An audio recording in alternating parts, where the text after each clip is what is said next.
to participate in anything up here is just something I really treasure.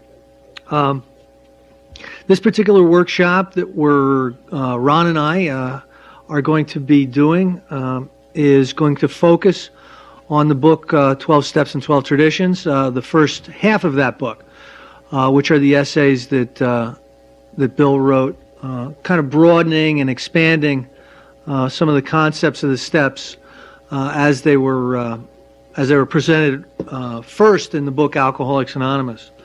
I want to just talk a little bit about my personal experience with the 12 and 12 and where I was and what's happened to me with that particular book. When I first got sober, it was in the late 80s in the North Jersey area, and there was a lot of step meetings. Step meetings were all over the place. As a matter of fact, in my first year, I was going to 4 step meetings a week because that's how many there were in my area that were convenient. And I went to a lot of these meetings. It got to the point where I almost had the step book memorized after a while because every single week we would read an entire step. And if you're going to 4 meetings a week, that means in a year you've probably gone through the book about 10 times or something. My math is probably wrong, but maybe even more. So I learned a lot about Bill's views on the steps. What I never did understand for the first year and a half of my sobriety was that the instructions for the steps, the specific mechanics of the steps, are to be found in the book Alcoholics Anonymous. And I just want to read a little bit of the introduction, actually the foreword to the 12 Steps and 12 Traditions. It says, the Infant Society determined to set down its experience in a book which finally reached the public in April of 1939. That was the big book. At this time, the recoveries numbered about 100. The book was called Alcoholics Anonymous, and from it the fellowship took its name. In it, alcoholism was described from the alcoholic's view. The spiritual idea of the society was codified for the first time in the 12 steps, and the application of these steps to the alcoholic's dilemma was made clear. The remainder of the book was devoted to 30 stories or case histories in which the alcoholics described their drinking experiences and recoveries. This established identification with alcoholic readers and proved to them that the virtually impossible had become possible. The book Alcoholics Anonymous had become the basic text of the fellowship, and it still is. This present volume, the 12 and 12, proposes to broaden and deepen the understanding of the 12 steps as first written in the earlier work. So what I particularly didn't understand was that I had skipped the big book.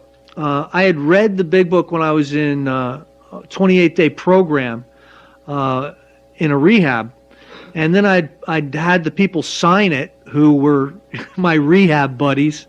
Every once in a while, if I want to laugh, I'll pull that out and read some of the things that they say. Chris, you're never going to make it. You're such a loser. Love Harry. And so I took this book and I put it on the shelf, and there it stayed. There wasn't a lot of encouragement to delve into it, at least at the meetings that I was going to.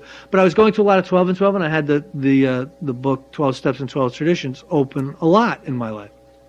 Now, this led to kind of a confusing perspective on how actually to work the steps in my life, because I had bypassed the instructions and I'd gone to the essays that broaden and deepen the instructions. I just didn't, alcoholics don't read instructions. I was talking with Bonnie earlier yesterday before she left for her thing in Connecticut, and she's talking about the differences between Al-Anons and AAs. And she goes, I just can't understand it. Like, if an Al-Anon gets a cell phone, they'll take 2 days off to read the instruction manual, and they'll know everything about it. And alcoholics just pick up the phone and use it, And that's absolutely true with alcoholics. We just pick up the phone and use it. And for 30 years, we don't know what the features are. Call waiting, what is that? So anyway, I skipped the instruction manual, which was the book Alcoholics Anonymous, and I started delving into the philosophy of the steps. And it got to the point in my particular experience where I could talk about the steps, I could philosophize about the steps. I read about them. I thought about them a lot. I gave good share on the steps at the step meetings, and I really hadn't taken them. Is my particular issue, and one of the things that I did want to talk about up here this weekend is that the 12 and 12 is a wonderful book. I think that Bill Wilson was a visionary. I've read almost all, if not all, of his writings. I've learned so much from the trail that he blazed early on in our early history, and I consider myself alive because of the work that he and some of the other earlier people did. I believe that he was a visionary. I believe that he was ahead of everybody else by about 10 years. After he had finished the big book, he started working on the traditions. After the traditions were safely enshrined in our fellowship, he was already working on the 12 concepts of world service, and he was always ahead of everybody else.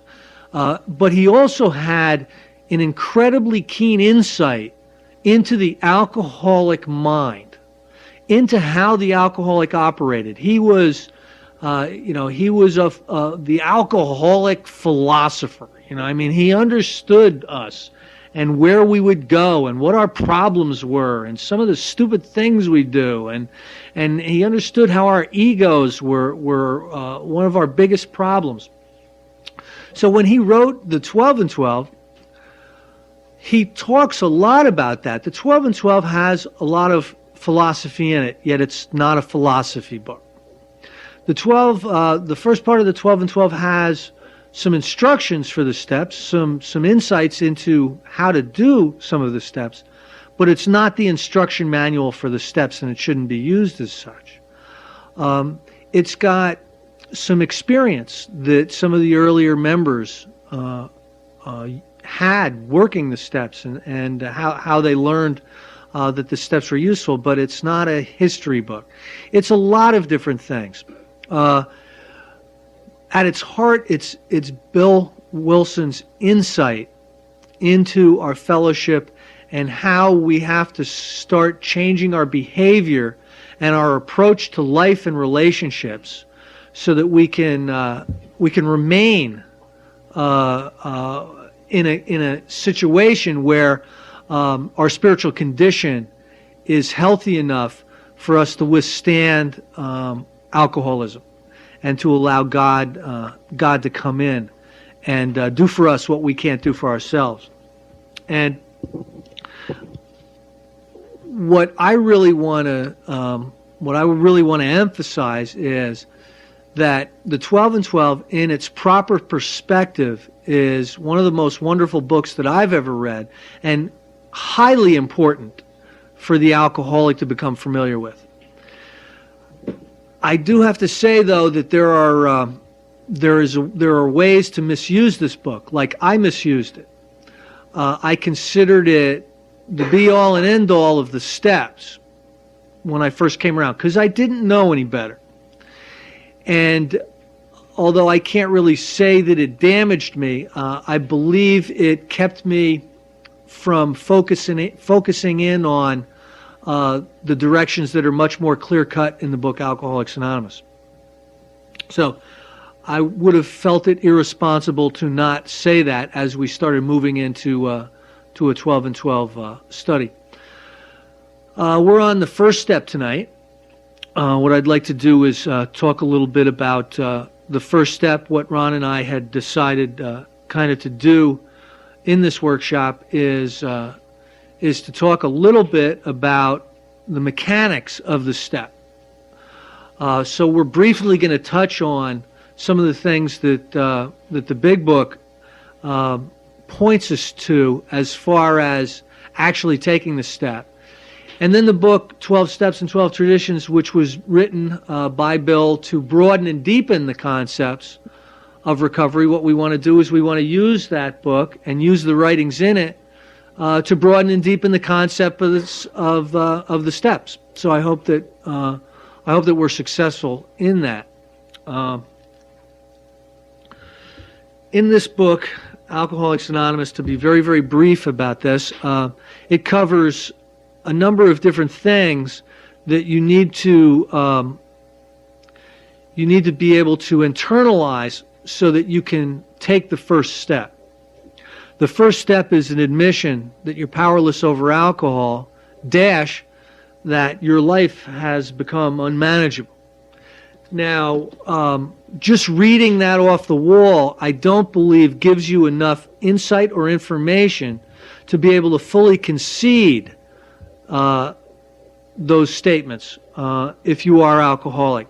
So there's a lot of information in the book Alcoholics Anonymous on the first step. If you were to put together everything that is generally on the first step in this book, you'll find that it's somewhere around a third of the text, excluding the stories. So they give you a lot of information. I believe because it's important. It's important to have that information because it's so important to be able to take step one. Without step one, I don't know where your motivation is going to come from to go through the rest of the steps. If you're anything like me, you're not just going to go through the 12 steps just to be virtuous, just because it'll make you a better person, you know. That's not why I went through the steps. I ended up having to go through the steps because I truly realized that if I don't, my life is in huge jeopardy and my quality of life is going to stink. And when I realized both of those two things, that was enough motivation for me to take the rest of the steps.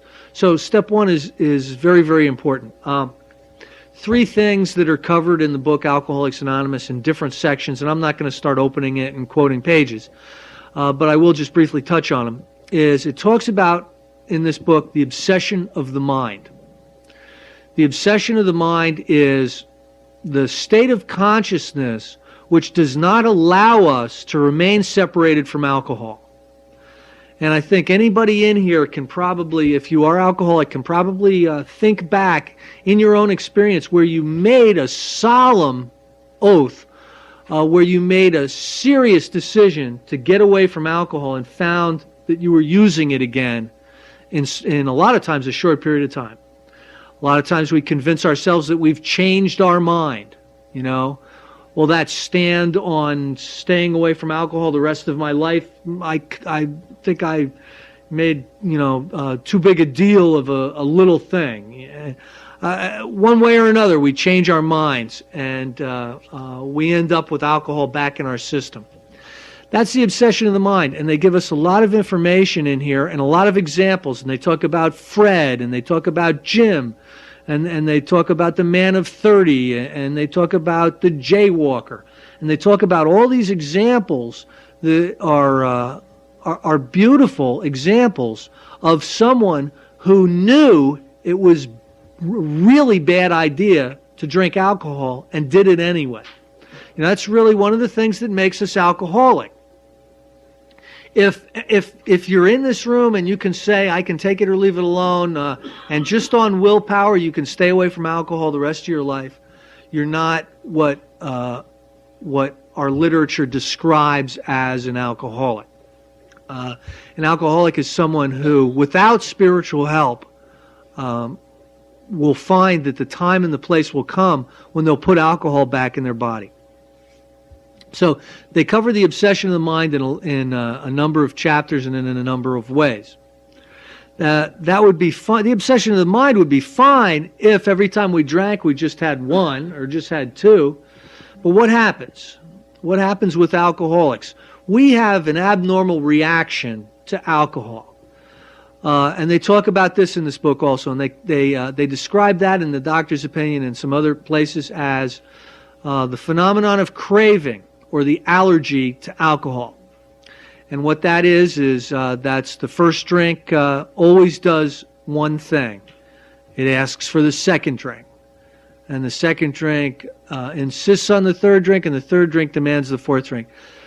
When alcohol is in an alcoholic's system, it creates a craving for more alcohol. And unfortunately, the more alcohol in one system, the more the craving. So that's why we get drunk as hoot owls and come to in Topeka with one shoe. You know, that's why, because we have a phenomenon of craving which does not allow us to have just one or two. We usually get blind drunk, staggering around. And my last, say, 8 years of drinking, unless I was physically separated from alcohol by unavailability or police officers or car accidents or something, I would drink until I was unconscious. I would drink myself unconscious. And that's just the way it was. So to be an alcoholic of the type described in the book Alcoholics Anonymous and alluded to in the step book, one has to have both of those. One has to have the obsession of the mind. Otherwise, just stop drinking and stay away from it, and now you don't have an alcohol problem. Or if you drink and find you can't control the amount you take, you're alcoholic. Now, another thing that they allude to in this text is after the dash. After the dash, that our lives have become unmanageable. They talk about the bedevilments in the chapter to the agnostic. And that's really a great paragraph to look and kind of pinpoint some of the areas that your life is unmanageable in. Are you having trouble with personal relationships? You know, coming out of an alcoholic haze, if you haven't had problems with personal relationships, you know, you've been a lighthouse keeper or something, you know? I don't know anybody that comes in and everybody's just loves them. You know, he's got no problem in the world. And they allude to a lot of other things, but it's really an internal unmanageability. It's emotional. It's psychic. It's mental. It's sometimes situational. But there's an unmanageability factor. There's something spiritually adrift with the alcoholic. There's things that are going on in us that we find very uncomfortable. You know, the alcoholic that's not drinking, especially, is one that's very uncomfortable with themselves and their environment in a lot of situations. So the book Alcoholics Anonymous covers all this. That's really where you're going to want to go to be able to get the information, to make the decision, make the admission that you're powerless over alcohol and that your life is unmanageable. I want to go now to some of the writings in the step book because I find them very powerful. Step one, that we admitted we were powerless over alcohol, dash that our lives have become unmanageable. Who cares to admit complete defeat? Practically no one, of course. Every natural instinct cries out against the idea of personal powerlessness. It is truly awful to admit that, glass in hand, we have warped our minds into such an obsession for destructive drinking that only an act of providence can remove it from us. Bill says so much in that one paragraph. I never wanted to admit I was powerless over alcohol. Even when alcohol was tearing my life up, I thought that it was one of my only last refuges. You know, like I had drank away my family. I had gotten to the point where I was basically unemployable. I had lost practically all my friends, almost all my friends. I was living in a room at my mother's, and the only reason I was there was because she just wouldn't throw me out. You know, I mean, and I'm like 32 years old, and just my life is this shambles, and yet my ego is telling me I'm so much more with it than 99% of the people out there. I mean, I'm living this crazy life. I'm going to admit that I have to separate completely for good and for all from alcohol, and I have to start living a life based on spiritual principles. That wasn't good news to me, and I wasn't like journeying right up. I mean, this was awful to me. It wasn't like, oh boy, I get to join AA and make all new, a whole bunch of new friends, and go to sober parties, and that's not what I was thinking. I was thinking, Alcoholics Anonymous. You have got to be kidding. It has gotten that bad, my life. A happening guy like me. Shoot me now and put me out of my misery. Put me down like a lame horse, please. That's what I thought. So I did not want to admit complete defeat. And I also was very attached to my thought process. I really thought I was sharper than practically any other tool in the shed. I really did. I thought I had a unique perspective on reality. It was like a dark, complicated, artistic perspective.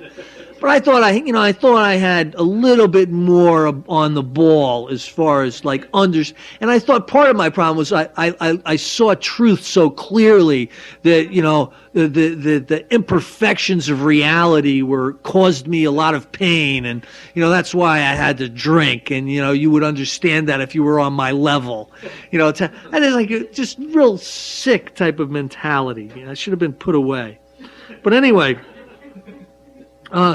The last part here that has warped our minds into such an obsession for destructive drinking that only an act of providence can remove it from us. I also wasn't real happy to hear that God was going to be the only thing that was going to save me from alcoholic destruction. I don't know about you, but I wasn't real tight with God at this point in time. Because if you would have gone through what I went through, I'd totaled 9 cars and drunken blackouts. I had to bring lawyers to the police station and watch videos of me just be pathetically drunk, and just one humiliation after the other. I would call people up and threaten their lives in blackouts, and then see them at work the next day and say, "Hey, how you doing?" I quit work. I quit a job one time in a blackout and went in the next day like there was nothing going on. Caused some consternation.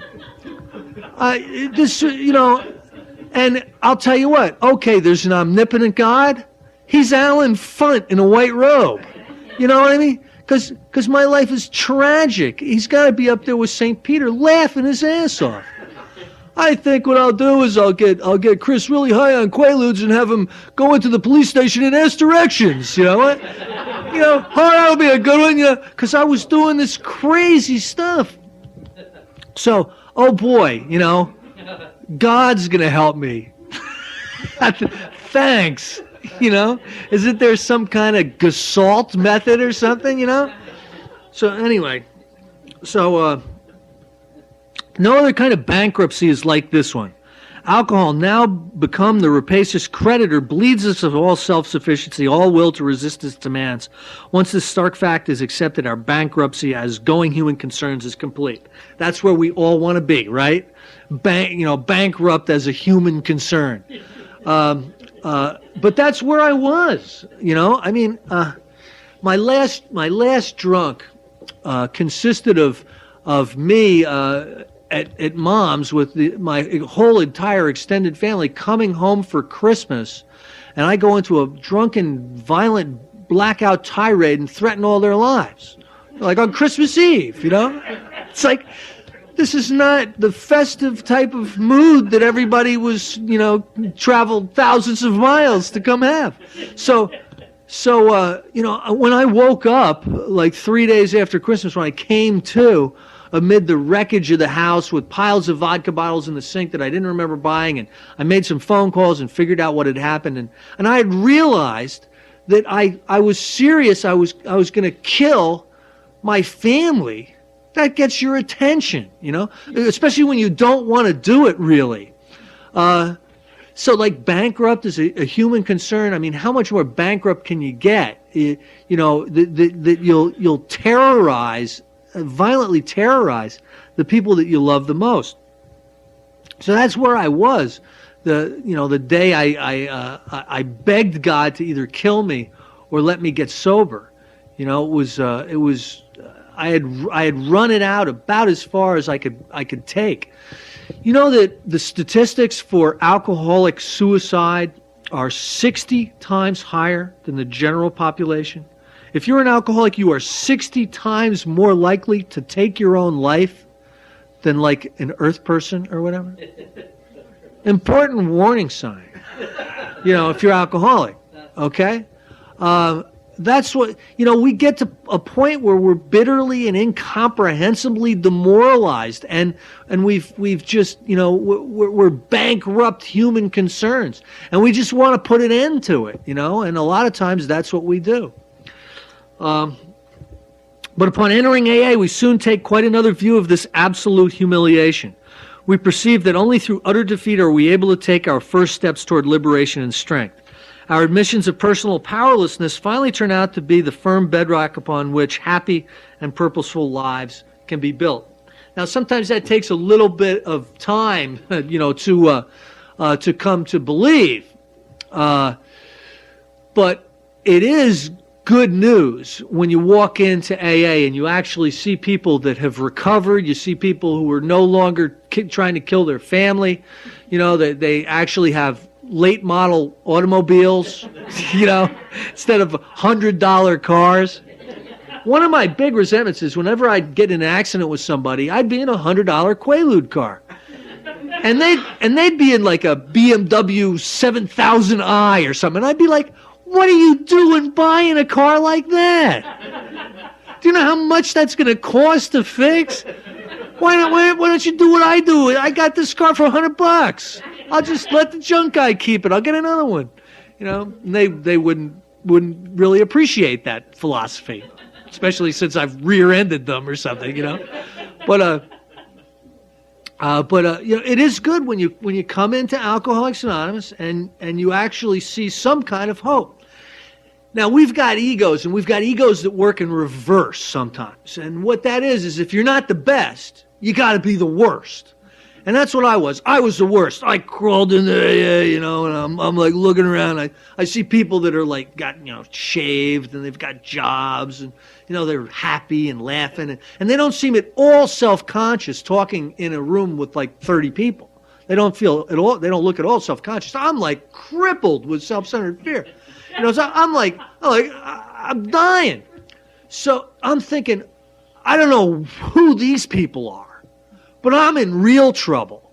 I don't, this may work for these people, but good God, I was like chugging vodka at like 4 p.m. every day for the last 5 or 6 years. I was using drugs that you go to the penitentiary for if you get caught.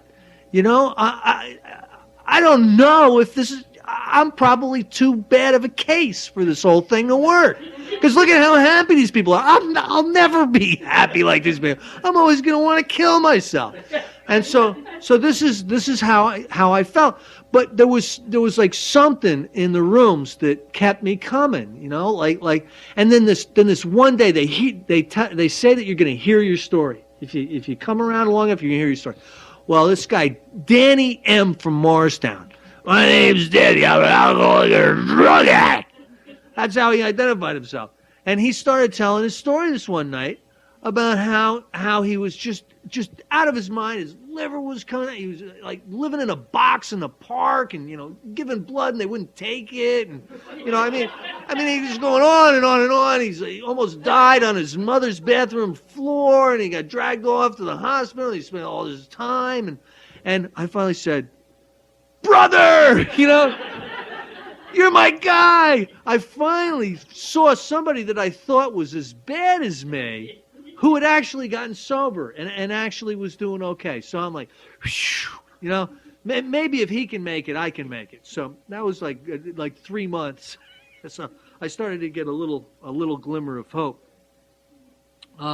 We know that little good can come to any alcoholic who joins AA unless he is first accepted his devastating weakness and all its consequences. Until he so humbles himself, his sobriety, if any, will be precarious. Have you ever worked with somebody who minimizes? I mean, you're looking at their life and they, I don't really know if, so,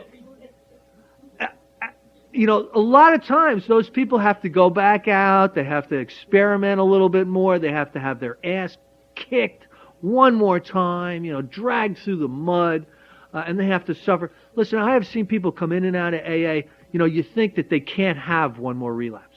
You think that they can't have one more relapse. Look at our buddy Chris. You think that they can't have one more relapse. They can't. They won't survive it. And they do it anyway. You make your hair stand up, these relapses. And they'll come back in and, you'll say, do you get it now? Do you understand that meeting steps in service, rigorous, consistent? Yeah. Okay, well, here's what I want you to do. I want you to go to a meeting every night this week. Oh. Well, Wednesday we play cribbage. I've been playing cribbage for 20 years. Well, you also been drunk as a goat for 20 years. What don't you get? Bill sees it. Unless he's first accepted his devastating weaknesses and all its consequences, until he so humbles himself, his sobriety, if any, will be precarious. And we know a lot of the precarious ones.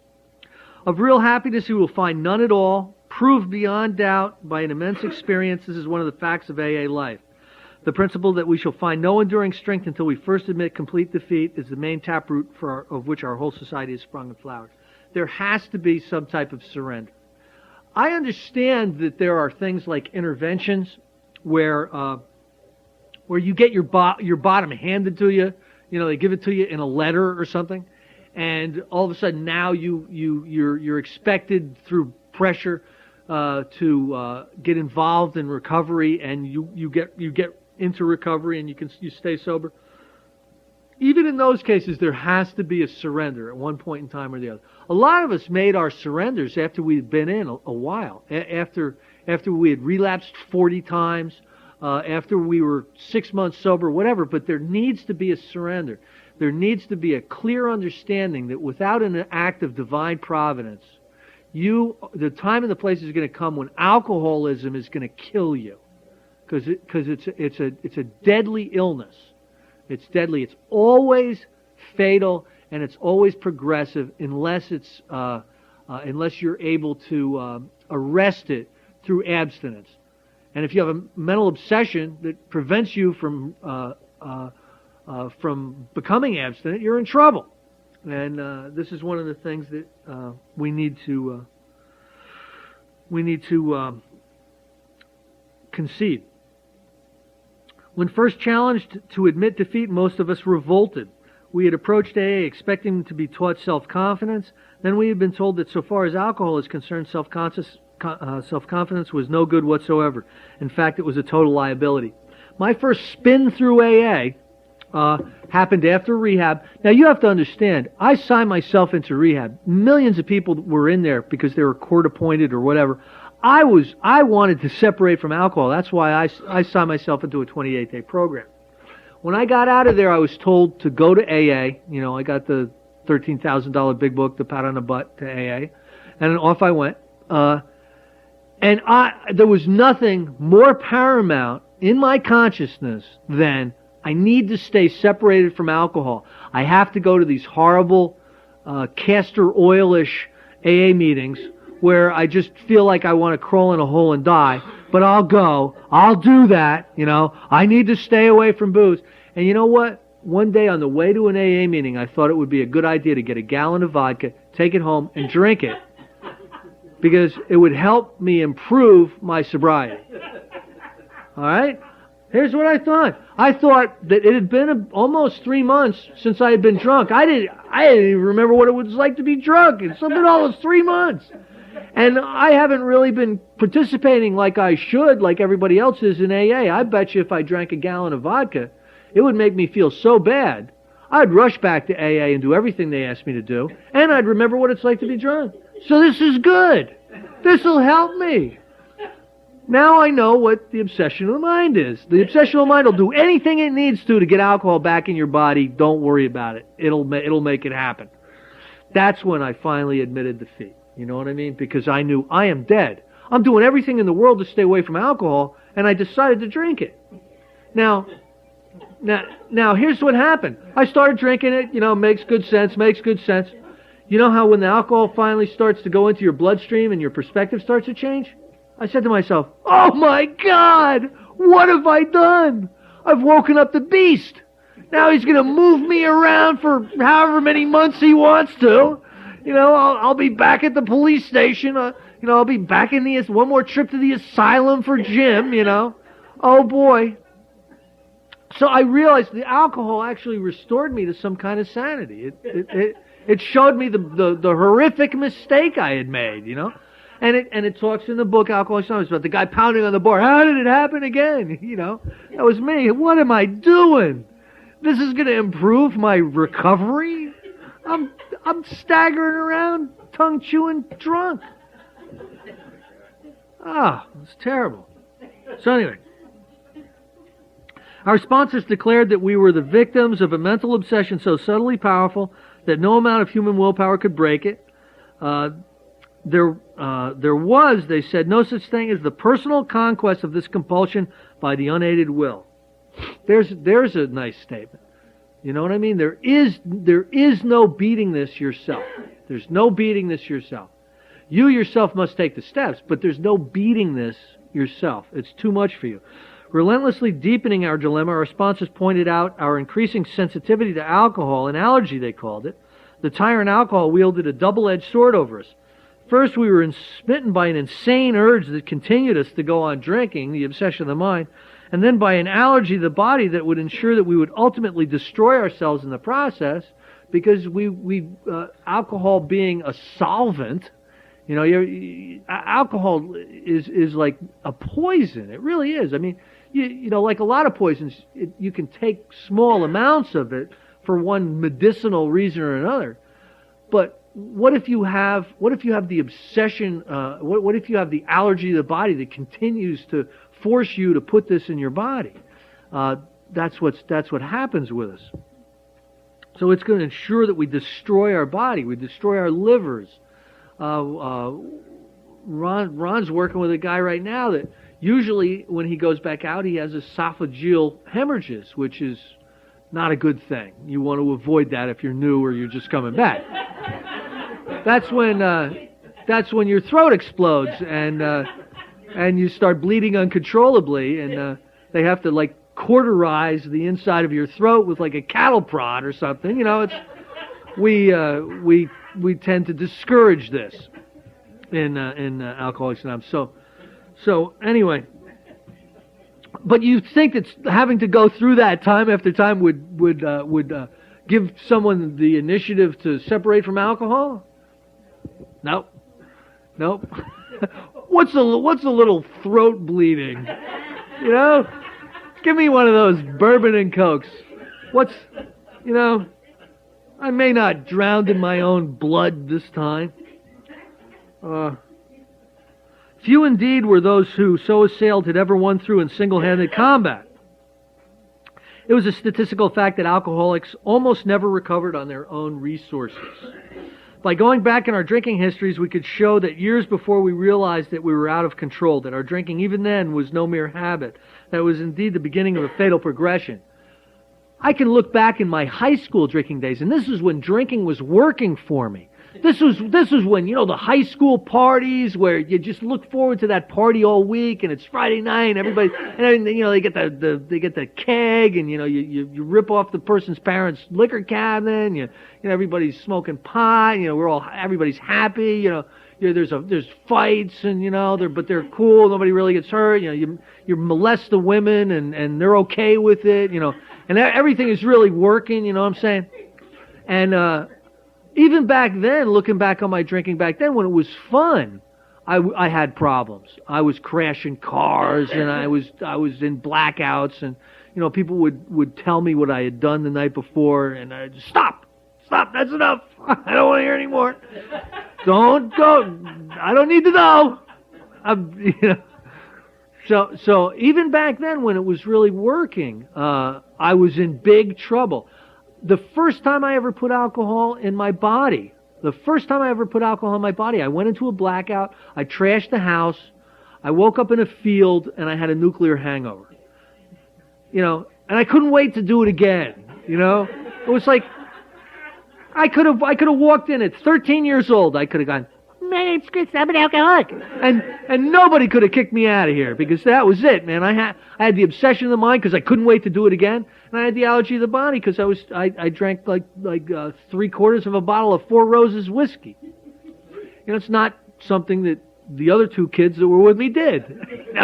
They had like about 2/3 of the glass of whiskey, and they were cool. They were social drinkers. Me, and all my life I was trying to convince myself that my drinking was okay. It was rational. It was, and more I started to hang out with people that drank like me. In other words, the alcoholics. And it got to the point in my progression that I was hanging out with people that didn't even have real names. They were like Weezer and Green Man, and these guys. It was like it was really pathetic. They didn't want anybody to know who they really were, which is a bad sign. So anyway, I relate to all this stuff. To the doubters, we could say, perhaps you're not alcoholic after all. Why don't you try some more controlled drinking? Bearing in mind, meanwhile, what we've told you about alcoholism. In the big book, it says this too.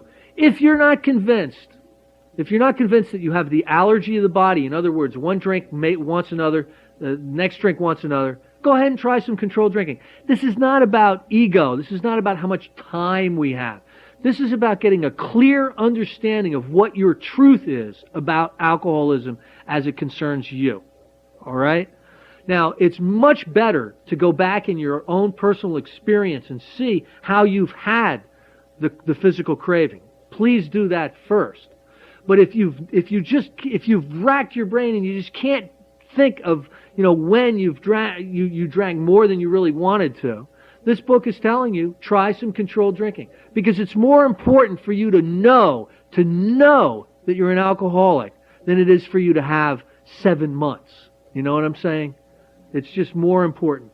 The truth about what's going on with you is more important. But it says, try some controlled drinking, bearing in mind what we've told you about alcoholism, what is in the book Alcoholics Anonymous. If somebody is taking you through the first couple of steps in this book, and you still don't get it, you still don't believe you're an alcoholic, both Alcoholics Anonymous and the step book is instructing you or suggesting to you to try some controlled drinking and do it as an experiment. The Marty Mann test, she was one of the first successful woman in Alcoholics Anonymous. She went on to found the Council on Alcoholism for the United States. She was huge. She had a test where you would drink 2 ounces of alcohol a day for 60 days or something like that, some period of time. Maybe it was 90 days, 3 months. Every single day. No more, no less. Just enough to start the motor and then shut it down. And I'll tell you what, if you're an alcoholic, that ain't happening. Here's what'll happen. You'll do it about 4 days in a row, and then you'll say, I must not be an alcoholic because I've done this 4 days in a row. I'm going to have a third one. Or the hell with this test anyway. And, one more trip to the asylum for you. However, it may be worth a bad case of the jitters to get full knowledge about your alcoholic condition. Anyway, this attitude brought immediate and practical results. It was then discovered that when one alcoholic had planted in the mind of another the true nature of his malady, that person could never be the same again. I love that. I love ruining somebody's drinking. They're not really ready yet to come in and do the AA thing, but you 12-step them and you tell them about the obsession of the mind, you tell them about the allergy of the body, and then you explain how they're unmanageable. had their emotional states all messed up. Isn't that right? Yeah, how'd you know? Good luck having fun drinking from now on. I love that, you know. We'll see you. May not be tomorrow, but we'll see you. Oh, I love that. There's not much fun you can have today when you're living a spiritual life, but that's one of the things.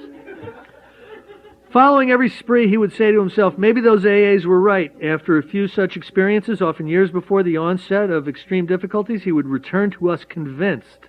He had hit bottom as truly as any of us. John Barleycorn himself had become our best advocate. You know, alcohol really helps with the first step. You know what I mean? It really does. If you're not convinced, it'll convince you. You know, I got to go back to AA one more time. Oh. Why all this insistence that every AA must hit bottom first? And the answer is that few people will sincerely try to practice the AA program until they have hit bottom. Why in the world would you do a fearless and thorough moral inventory, cataloging every single defect of character and every single morbid behavioral trait you can think of, and become ready to take that to somebody and read it to them? Oh, I can't wait. Can you? Oh, I want to read it to everybody. Is there a radio show I can go on? I mean, I can't, you know, I'll bet you're going to really want to do that. And especially, how about going back to Mrs. McGillicuddy, the 4th grade teacher, and telling her that you stole $5 out of her purse or something? Boy, I can't wait to do that. You know, how do you spell McGillicuddy? I'll get her phone number right now. I mean, who is going to do this kind of stuff unless you have to? Because this isn't the type of work that you do just to be virtuous, you know, especially if you're crippled with self-centered fear like the alcoholic usually is. You know, the last thing you want is like personal confrontation. So why get involved in the step unless you're convinced that you're going to die if you don't? For practicing AAs, remaining 11 steps means the adoption of attitudes and actions that almost no alcoholic who is still drinking can dream of taking. Who wishes to be rigorously honest and tolerant? Who wants to confess his faults to another and make restitution for harm done? Who cares anything about a higher power, let alone meditation and prayer? You know, who wants to start hanging out with Alan Funt in the white robes, for God's sake? Who wants to sacrifice time and energy in trying to carry AA's message to the next sufferer? You know, there you go. You're going to spend most of your free evenings carrying the message to other alcoholics. Boy, that sounds really good before you understand it, doesn't it? You know, why don't you just send me to Bangladesh, you know, to feed the Biafrans or something? What, you know, good God. I'm going to have to go, you know, the alcoholics. You know, I'm going to be down on the Bowery every night if you need me, guys. You know, boy, I can't wait.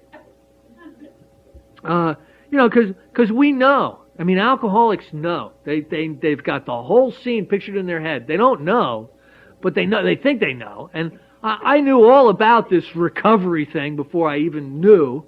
You know, I knew what it was going to be like. I knew what you were going to be like. I knew what I was going to have to do. I knew what was going to happen. I knew what the final outcome was going to be.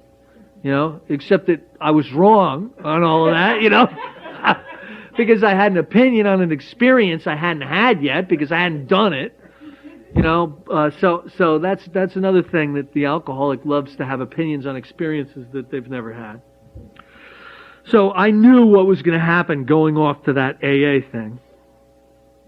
No, the average alcoholic, self-centered in the extreme, doesn't care for this prospect unless he has to do these things in order to stay alive himself.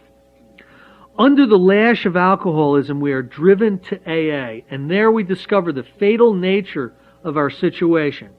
Then and only then do we become as open-minded to conviction and as willing to listen as the dying can be. We stand ready to do anything which will lift the merciless obsession from us. I believe that there's a time and a place where the grace of God becomes operative for alcoholics. And I'll just tell you about what happened with me. When I came to that day, and I found out that I had threatened my family, and I had drank about 42 quarts of vodka and didn't remember it, and and the little animals were running around the room, and there were things scratching on the house trying to get in, and the couch cushions were filled with maggots, and I mean, it was a real beautiful scene going through DT's. After I stopped shaking, for a moment, I believed the grace of God was operative. I like begged God, please help me or kill me. And when you ask God in, He'll come in. He'll come in, and you need to move. I mean, you need to do some things to make this grace operative. You need to take some action. But by asking God in, He'll always come in. I truly believe that today. It goes back to a little thing I'll tell right now. It's Adam and Eve. It's an Adam and Eve story. They're in the Garden of Eden, and they're hanging out. Then they're eating fruit, and they're naked, and they're running around. Just the weather's perfect. It's great. But God says, "Look, there's one thing I don't want you to do. I don't want you to eat off of this one tree, because it's a tree of self-knowledge. It's a tree of self-centeredness. I really want you to stay away from that because it's bad." And okay, they're okay, and they're hanging around. Well, one day, the legend is that it was Eve. I don't think it was Eve. It was probably Adam. But anyway, they think, I'll bet you he doesn't want to eat that apple because it's cool. It'll be something that would be really neat. So let's go eat that apple. So they eat of the apple, and all of a sudden they're like overcome with this emotion. And God comes back into the garden, and He goes up, and they're wearing fig leaves now. They're like self-centered. They're like a little bit shy. And He's like, "What the hell happened to you two? Did you eat the apple off of that tree that I told you not to?" And they're like, "Yeah." He goes, "Okay, all right. You ate from the apple of the tree. I told you not to. Obviously, you want self-will. Obviously, you want to be able to do what you want to do. You want to have self-will. Well, you can have it. You can have self-will. You can have self-centeredness.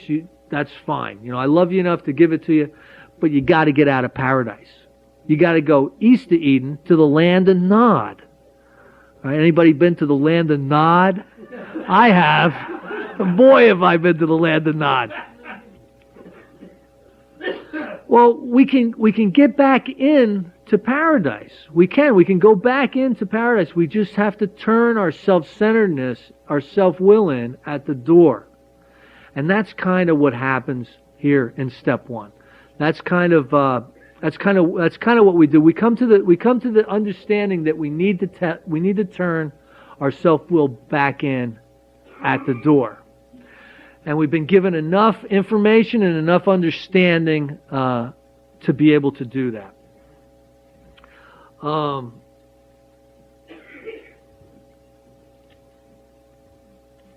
right, that's all I have here for tonight on step one. Tomorrow, if you could all be back here at 9 o'clock, my friend Ron is doing step two, and that's going to be great. Thanks for being here tonight. I'm the quiet act that'll follow Chris from last night. Anyone who wasn't laughing last night shouldn't be here this morning, because you're not an alcoholic.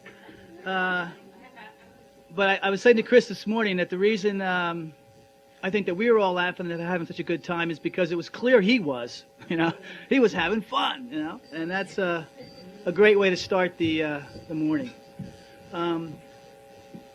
What I'm going to be doing this morning is going into step two, and before I do, I want to do a couple of things that will maybe create a little bit of a foundation for my participation over the next day or so. I want to qualify briefly, tell you who I am and how I got here, and then I want to talk a little bit about how I see the distinction between the 12 and 12 and the Big Book, in terms of my knowledge of the history of the Big Book and the 12 and 12, and my knowledge of AA, which isn't great. So if I go down that path a little bit and talk a bit about history of the AA, but the big book in 12 and 12, and it doesn't seem entirely right, forgive me, because my knowledge is just enough to get me in trouble. But what I do know a lot about is my own experience, and that's what I intend to share primarily with you over the next couple of hours. So first of all, in terms of qualifying who I am, I'm an alcoholic who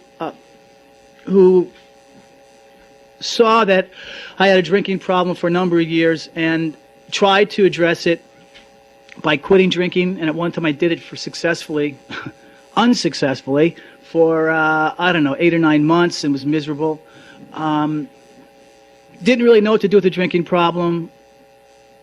It would erupt in things like car wrecks, job problems, problems at home with my wife and my kids, and at periods that might even last a couple of years. The house was really a dysfunctional house. There's a lot of anger and pounding of walls and accusing other people, and some,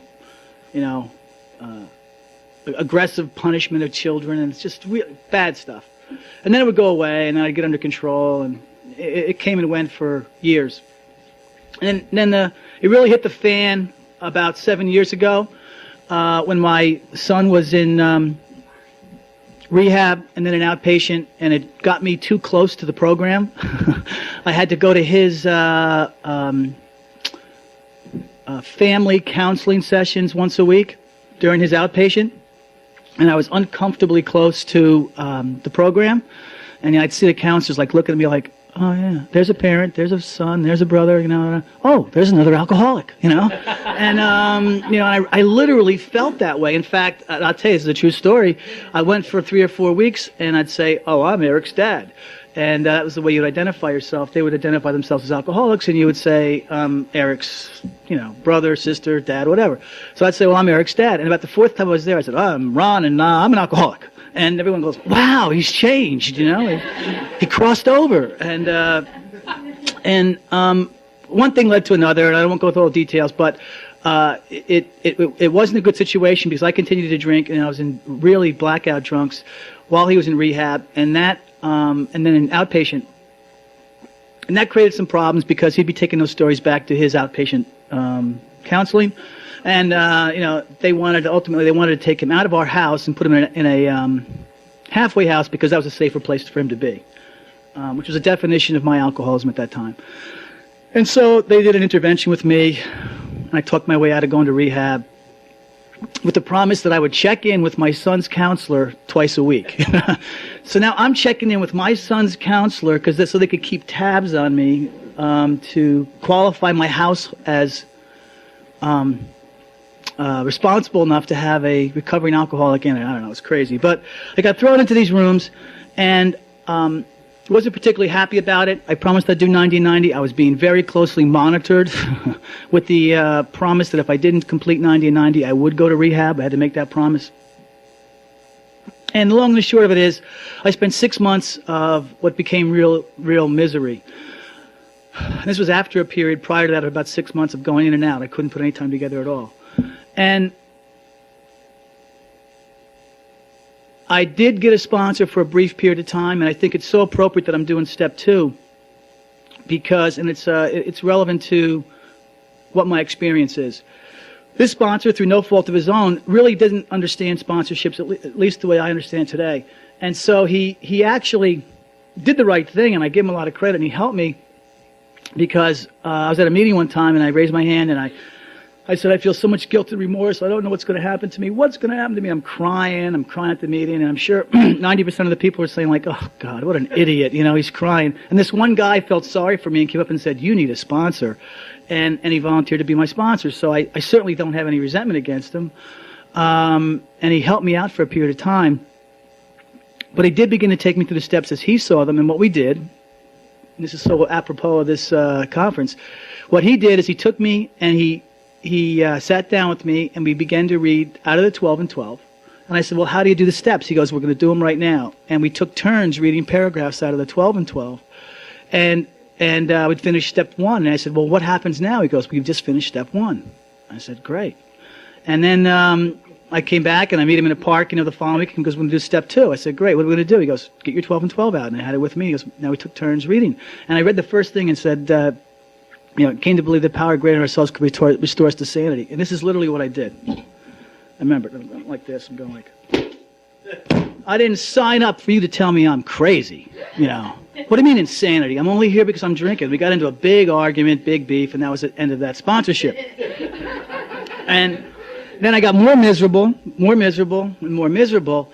And then I fell into the fortunate circumstance of going to a big book meeting. I didn't really understand what a big book was or what was going on there and why I was there. I didn't understand what big book was all about.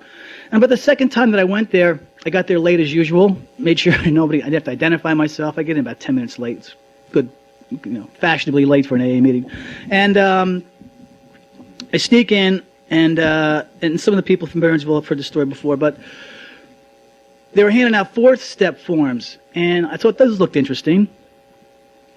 And so I went to the guy who later became my sponsor, who was leading that meeting. It's Chris, who was here last night, and will be up right behind me in a minute. And so I said, he's a nice guy, right? And so I went to him after the meeting saying, gee, can I see one of those 4-step forms? They look pretty interesting. And he's holding it, he goes, no, I don't think so. And I'm like, wow, this is bad because he's a nice guy. He's going to say something now. What does this all mean? And so I started to turn to go. He goes, but if you'll come to my house, I can show you how to fill one out. And so I immediately said, no, I don't think I want to go to your house. I'm not going to fill it out. And I had driven a guy from the VA hospital. I was giving this guy a ride. At least I was doing that much service work at that stage. I was giving a guy a ride back and forth to meetings. And he was in the VA hospital for the homeless. So every time he could leave that hospital was a celebration for him. So when he heard the invitation to go to Chris's house, he goes, oh yeah, we'll go. Can we go on Wednesday? I'm going, look, we're not going. He goes, I could be available on Tuesday or Wednesday, and I'm like, oh shit. So, one thing led to another, and we went to his house, and one of the things that happened there, and I'll talk about it in more detail when we get into it, is after, I don't even know what exactly had happened. Maybe there the second time or third time, and I don't remember the details. But I remember we had a lot of forms and things, and I really, the first few times that we were there, I have no idea what he said or what I was thinking or why I was there. I have no clear recollection of it. But I do recall this. There was a lot of forms of papers, and maybe it was the third time there, I'm not really sure. And I had a pencil in my hand and everything, which I always did, it's because we're supposed to be doing some work or something, doing the work, I don't know what it meant. And I was sitting there and I had the distinct feeling that I'm going to give up, that I'm going to surrender, that I am so friggin' miserable. I've been so unhappy. None of this is working out. My life is getting worse. I'm full of guilt and resentment and remorse. I'm not drinking. My family life isn't getting better. I don't like these people in AA. I don't even remember any of their names. After 6 months, I couldn't remember their names, and I don't care. I'm going to do whatever this guy says. I'm going to do whatever he says, and this is all going through my mind while he's talking, because like most good alcoholics, when you're talking to me, a lot of times I'm not paying attention to what you're saying. I've got a whole other conversation going in my head. And I said to myself, I'm going to do whatever he said. And the thing I can remember about it physically is I started to take notes. That night, when he was saying things, I started taking notes. And he was talking about the 4-step, and I was writing little notes in the margin of the forms. When I get here, I'm going to say this, and when I get here, I'm going to say this. And that was my moment of surrender. And at that moment of surrender, I had admitted defeat, and I began to get better. From that moment of surrender, I began to get better. I came in here without a belief in God at all. In fact, I was an atheist, determined to stay that way. And as I went through these steps as outlined in the Big Book of Alcoholics Anonymous, I went through all the steps and completed the amends for my first inventory before the end of my first year of sobriety. My life just changed. It opened up. And my life is really great today. A lot of the things that happened to me, I do see, not with regret, but with the understanding that that's just what happened to me, and I have to move forward from there, and I have to treat people differently. I see clearly today my self-centeredness. In fact, I'm sorry I didn't join some people for breakfast this morning. I wasn't around, but I was listening to a fifth step, which was perfect for me because as he was going through it, it reminded me of all the same things, fears, and resentments that are going through my own life that I still am wrestling with today, you know. And what's great about it is at least I see them. I can see those fears for what they are. I can see those insecurities for what they are. And it really helps me as I begin to develop more positive relationships with other people, with my family, with my wife, with people at work. And so I'm really grateful to be here today. And I'm really grateful to be in Alcoholics Anonymous because it's helped me have a spiritual awakening that I really believe I wouldn't have gotten otherwise. And as we go through the rest of the day today and maybe a little bit tomorrow, I'll tell you more about my family and my experiences in AA and prior to coming into AA, some of the funny things that happened to me. Although I'm not going to try and go joke for joke with Chris, but I have a few funny ones myself. And I probably will fall into conversations about my family because those of you who know me and those of you who've met me know my family is incredibly important to me and I really love them. And since I've been in AA, we've developed such a great relationship that I love to share it with people. This includes my children and my wife, and so they will creep into my story appropriately. So that's a little bit about who I am and how I got in here and what's happened to me. I'll tell you briefly in terms of what my program consists of, which is I don't like that expression. How I operate within what the program defines, because there only is one program, and I sponsor a lot of guys. I sponsor about, I counted up the other day, about 8 or 9 guys right now. And the reason I say it's kind of iffy, there's one who's drinking again now. This is the esophageal bleeder that Chris was talking about last night. He's still on my sponsee list, at least until he bleeds out. And so if you want to count him. And there's a couple of others who've gone out, but one I can't get in touch with, one has moved away. But I still stay in touch with them as frequently as I can, or at least feel attached to them or associated with them. And right now I'm sponsoring 5 guys, 2 of whom are going back through the steps again out of the big book for a second or third time, and 3 of whom are just starting. So I'm pretty active in sponsorship. And feel that's a really important part of my program. In terms of the 12 and 12 and the big book, my experience was exactly what I told you earlier. I literally started by being taken through the steps as though they were coming out of the 12 and 12, and that was not a good experience. I didn't really have a positive experience with that. But I did go to a lot of step meetings during early recovery, and they were very, very helpful to me. And I couldn't understand the distinction between what was going on. It didn't make a lot of sense to me, but I went along for the ride, right? Chris and I do these kinds of seminars, or a variety of them. We've done quite a few, a half a dozen or so, maybe more. Yeah, I guess more. Over the last several years since he's been sponsoring me. And we were at a big book retreat in Virginia several years ago. It was a great retreat. It was at a very private retreat house run by some nuns who were just terrific. And it was like a log cabin way out in the middle of the woods by a lake, and everyone lived in the same big kind of log cabin. It was great. And Chris and I were taking a run at lunchtime one day, and I said, gee, what would be great is if we could, if somehow the 12 and 12 were tied to the big book, because I think that they really do build on the experience. And then, I don't know, one thing led to another, and he had a much better idea, and he developed this format for how we could present the big book and the 12 and 12 together. And I say he had a good idea for this format, and I'll tell you this. In the last 3 weeks, I have tried to change it. What do you think, Chris? Like 6 or 7 times? I keep calling him saying, can we take a break at a different time? Or I don't know how I'm going to do step 6, and so I don't think step 6 deserves a whole 45 minutes. And, can I have a co-presenter do this? And, I'm changing. And each time, Chris is just calmly going, no, it's going to stay the same. The tapes are already set. I said, okay, great. Call him back like 4 hours later. Go, can we do this? Can we just change this? And no. The steps. It's gonna. But he did tell me one thing. Each time I try to change it, it won't change, and it's gonna be great. It's gonna be really great. So I'm not supposed to worry about it. So I'm excited to be here, and that's a little bit about who I am and how I got here, and my association with AA, and I really am happy to be here. I do sense a real feeling of peace and serenity and God's presence in this building. I felt that way this morning when I got up and did prayer and meditation, and I felt that way when I was blessed with the opportunity to hear someone's fifth step this morning. So this is just a continuation of that, and I feel really comfortable where I am, and I feel comfortable being here looking at all of you out in the audience today, so I must be in the right place. What I wanted to do now is, before I even get into step 2, is talk to you a little bit about what I perceive, and some of these are my, I guess, views, and someone else may have a bit of different views, of what some of the distinctions are between the 12 and 12 and the Big Book.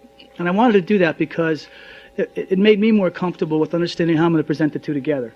So what I try to take a stab at is how is the literature different? And I put it into a couple different categories, and I wanted to share it with you this morning. First of all, when the Big Book was written, the people involved were younger in sobriety. All right? They were younger in sobriety. Bill had 6 years approximately, and most of the people around him, aside from Bob, had a lot less than that. 1 year, 2 years, 3 years. And so if you think out there in terms of your own sobriety, of people in the audience today, where are you in your sobriety, and think about how you feel today, and think about what they were going through when they were writing the Big Book. And I think at that period in your, I don't know about you, I can tell you about me. That period of my sobriety, I was more desperate. I was more, the life preserver thing was really more real, that I needed to treat this as though I could die. And so there was really a sense that I think that I had that I had to do everything that was being offered to me. I needed it. And so I get that sense of desperation combined with hope in the Big Book. I think that's some of those two things together are pretty clear. There's desperation and there's hope. That's the life preserver, and so I got to hang on to that. And that's really clear in the 12 and in the Big Book.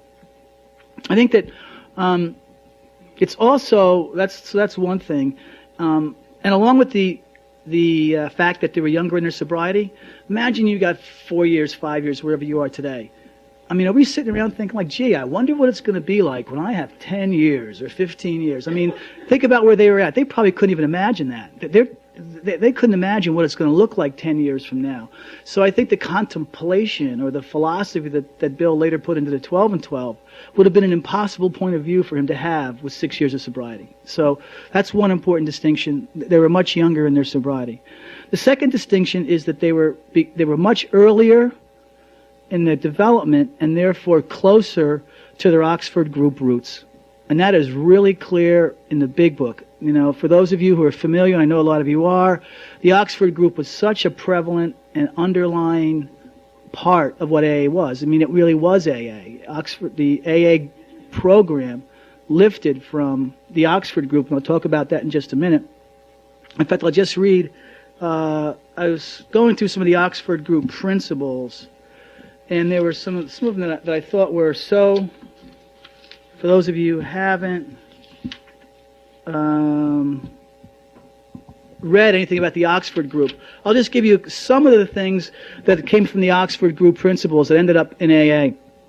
That there is an almighty and loving God. That was a very important Oxford group principle. That God has a plan, and therefore there is a will that He has for man, which means we have to give up our will in order to find His will. Okay, so this is an important Christian ethic foundation that came from the Oxford group. That man should do God's will. That was a very clear principle outlined in the Oxford group. That sin largely resolves around selfishness. Now, if you think about the Big Book, now that's the Oxford group's principle. If you think about the Big Book, we talk a lot about self-centered fears and how selfishness and self-centeredness is clearly our problem. And so that was very closely aligned to the Oxford group principles. Another Oxford group principle is that surrender becomes the turning point. And clearly what we have to do in AA is surrender, as I said earlier, and that is a point by which I can begin to develop a spiritual life. I won't go into this too much, but the Oxford group really believed in this idea of what they called soul surgery, which is working on change. And we work on change by doing 4 steps and 5 steps and things like that. That's our form of soul surgery. That quote actually is an Oxford group quote, soul surgery.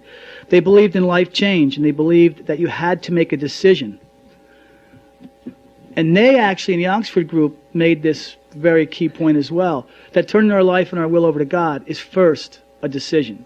And they talked a lot in the Oxford group about making a decision to turn our life and our will over to God prior to being able to actually do it. And so that idea of a decision was an Oxford group principle. They believed in self-examination and moral inventory.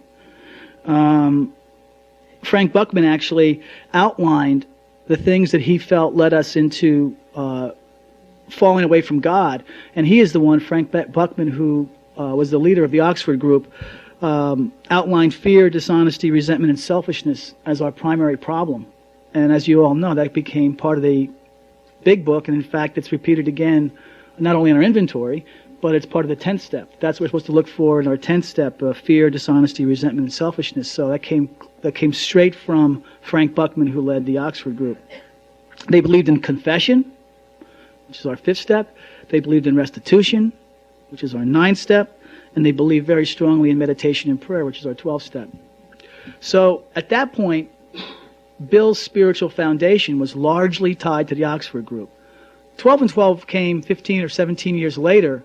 By then, he'd gone through a number of other spiritual experiences that were not associated with the Oxford group, which gave him perspective and a little bit of distance and a little bit of his own interpretation, his own perspective on spiritual growth. And so he was coming at 17 years later from a much different place than early on when this book was written. I got to tell you, in large part, it really derives itself from the Oxford group. Although Bill really began to disassociate himself from the Oxford group in about 37. He was very involved with the Oxford group at the Calvary Church in New York and Sam Shoemaker. But there was some falling out, not falling out so much as just realizing that AA and the Oxford group couldn't mix entirely around 37. And just after, oddly enough, the big book was written in 40, the same thing happened with Dr. Bob in Akron, because Dr. Bob did stay much more closely aligned with the Oxford group in Akron, Ohio. But around 1940, there was something happened, and I actually went back, I was reading last night. I'm not sure exactly what happened, they're not clear, but he just felt, similarly, Dr. Bob, that it was time for AA to be formed separately from the Oxford group. But up until that time, and leading to the development of the big book itself in 39, there was a tremendous affiliation with the Oxford group, and it was really a driving power behind the writing of the book. The third thing that I think that was happening in the big book is there was more of a balance between Bill, who was sort of out into the philosophical edge already, and really more maybe the psychological edge of what our problem was, and Bob, who was more fundamentalist. You know, he was more fundamentalist. He'd been in the Oxford group longer with his wife. His wife was a tremendous influence on his spiritual development. Dr. Bob had begun, even before sobriety, to be involved in the Oxford group, and afterwards stayed involved for a period of years. And so he had that Christian ethic at the time, and was really involved in the spiritual God part. And so there was a balance in the book between Bill's philosophy and Bob's more orthodox approach. The other thing the big book had is it was written by committee. And so while Bill wrote the large part of the big book, it was edited by other people. Hank Parkhurst probably wrote to employers. There were other parts that got written and rewritten. Bill didn't like that, much to his chagrin. It's like, what are you guys doing editing my book? But there were a lot of things that went on that involved editing of the book. So Bill clearly wrote it, but it was edited to the degree where it was more significant than you might realize. In fact, two things happened right towards the end. One is that they sent it off to a guy who was a faculty member at NYU, the Big Book manuscript.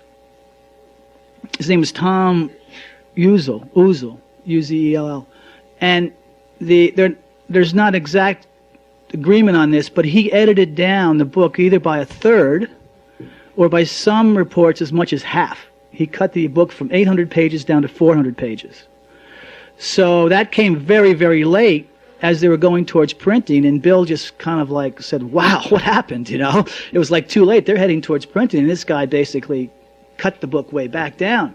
And then it went to a Dr. Howard, who was a psychiatrist in Montclair, New Jersey, and he decided to add his psychiatric opinion to it, and he was the one who took out, and you've probably heard stories about this as well, but he was the one who did it. He took out all the musts and all the real definites that said you have to do this, you must do this.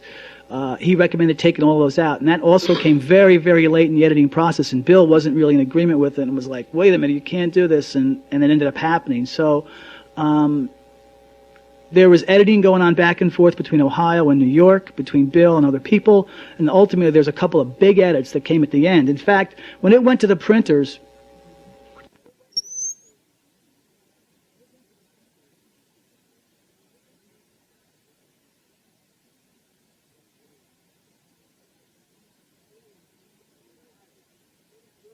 printer who had it literally wanted to send it back. He couldn't read the manuscript because the manuscript they gave him still had so many like circles and edits and everything at the last minute that he could hardly, it was almost unreadable. So it was a lot of writing by committee. The 12 and 12 was exclusively written by Bill. And so that's a big difference right there. Now, he did use some editors, and he had some friends that he developed over the 15 or 17 years since the Big Book, and that included people like Jack Alexander from the Saturday Evening Post, who was the guy who wrote the famous article in the Saturday Evening Post about AA that kind of broke open AA's public standpoint or public view, perception. And he did use those people, but clearly this was Bill's writing. This was Bill's point of view. Now, when I say that, he was also in a much different place. When he was writing a Big Book, he was full of gratitude, the desperation I said earlier, described earlier, and this need to hang on, to this life preserver. By the time he got in 15 some more years later into writing the 12 and 12, Bill had undergone some life changes as well, and actually, he was in a state of melancholy or depression, very, very much so during those few years that he was writing in 12 and 12. Which isn't to say that he wasn't qualified. Don't take that the wrong way. It's just that meant that's kind of where he was. He was very retrospective. He was looking back over his life, and I guess from what I've read, it was sort of a dark period, or it was a period of life where he was looking back over the problems that he began to have and how to disassociate himself from those problems. The good news is he was looking at a way to still into recovery. How can I overcome these? How does the 12 steps help me get better? So I don't want to paint the picture that he locked himself in his room, but he was coming from a place of despair a little bit and from depression. I also want to, while that's a fact, and it's been documented that that's where he was mentally, I don't want you to get the impression I'm trying to criticize him. In fact, while he was a bit depressed during that period, and it was a dark period, he was incredibly productive. In fact, he wrote the 12 and 12, was published in 53. Right behind that, he wrote the second edition, or he edited and published the second edition of the Big Book, and that was edited in 55, published in 55. And then right behind that, he wrote, which was a very self-authored book, AA Comes of Age, and that was published in 57. So for a guy who was depressed, he was pretty productive, He was getting a lot of stuff done. And so those are some of the differences, and I think it's important to think about that, because the Big Book, in some respects, has been where I was at. I have 6 years of sobriety now, right? And so I'm more like where those people were at the Big Book stage. I'm desperate. I'm still needing to recover.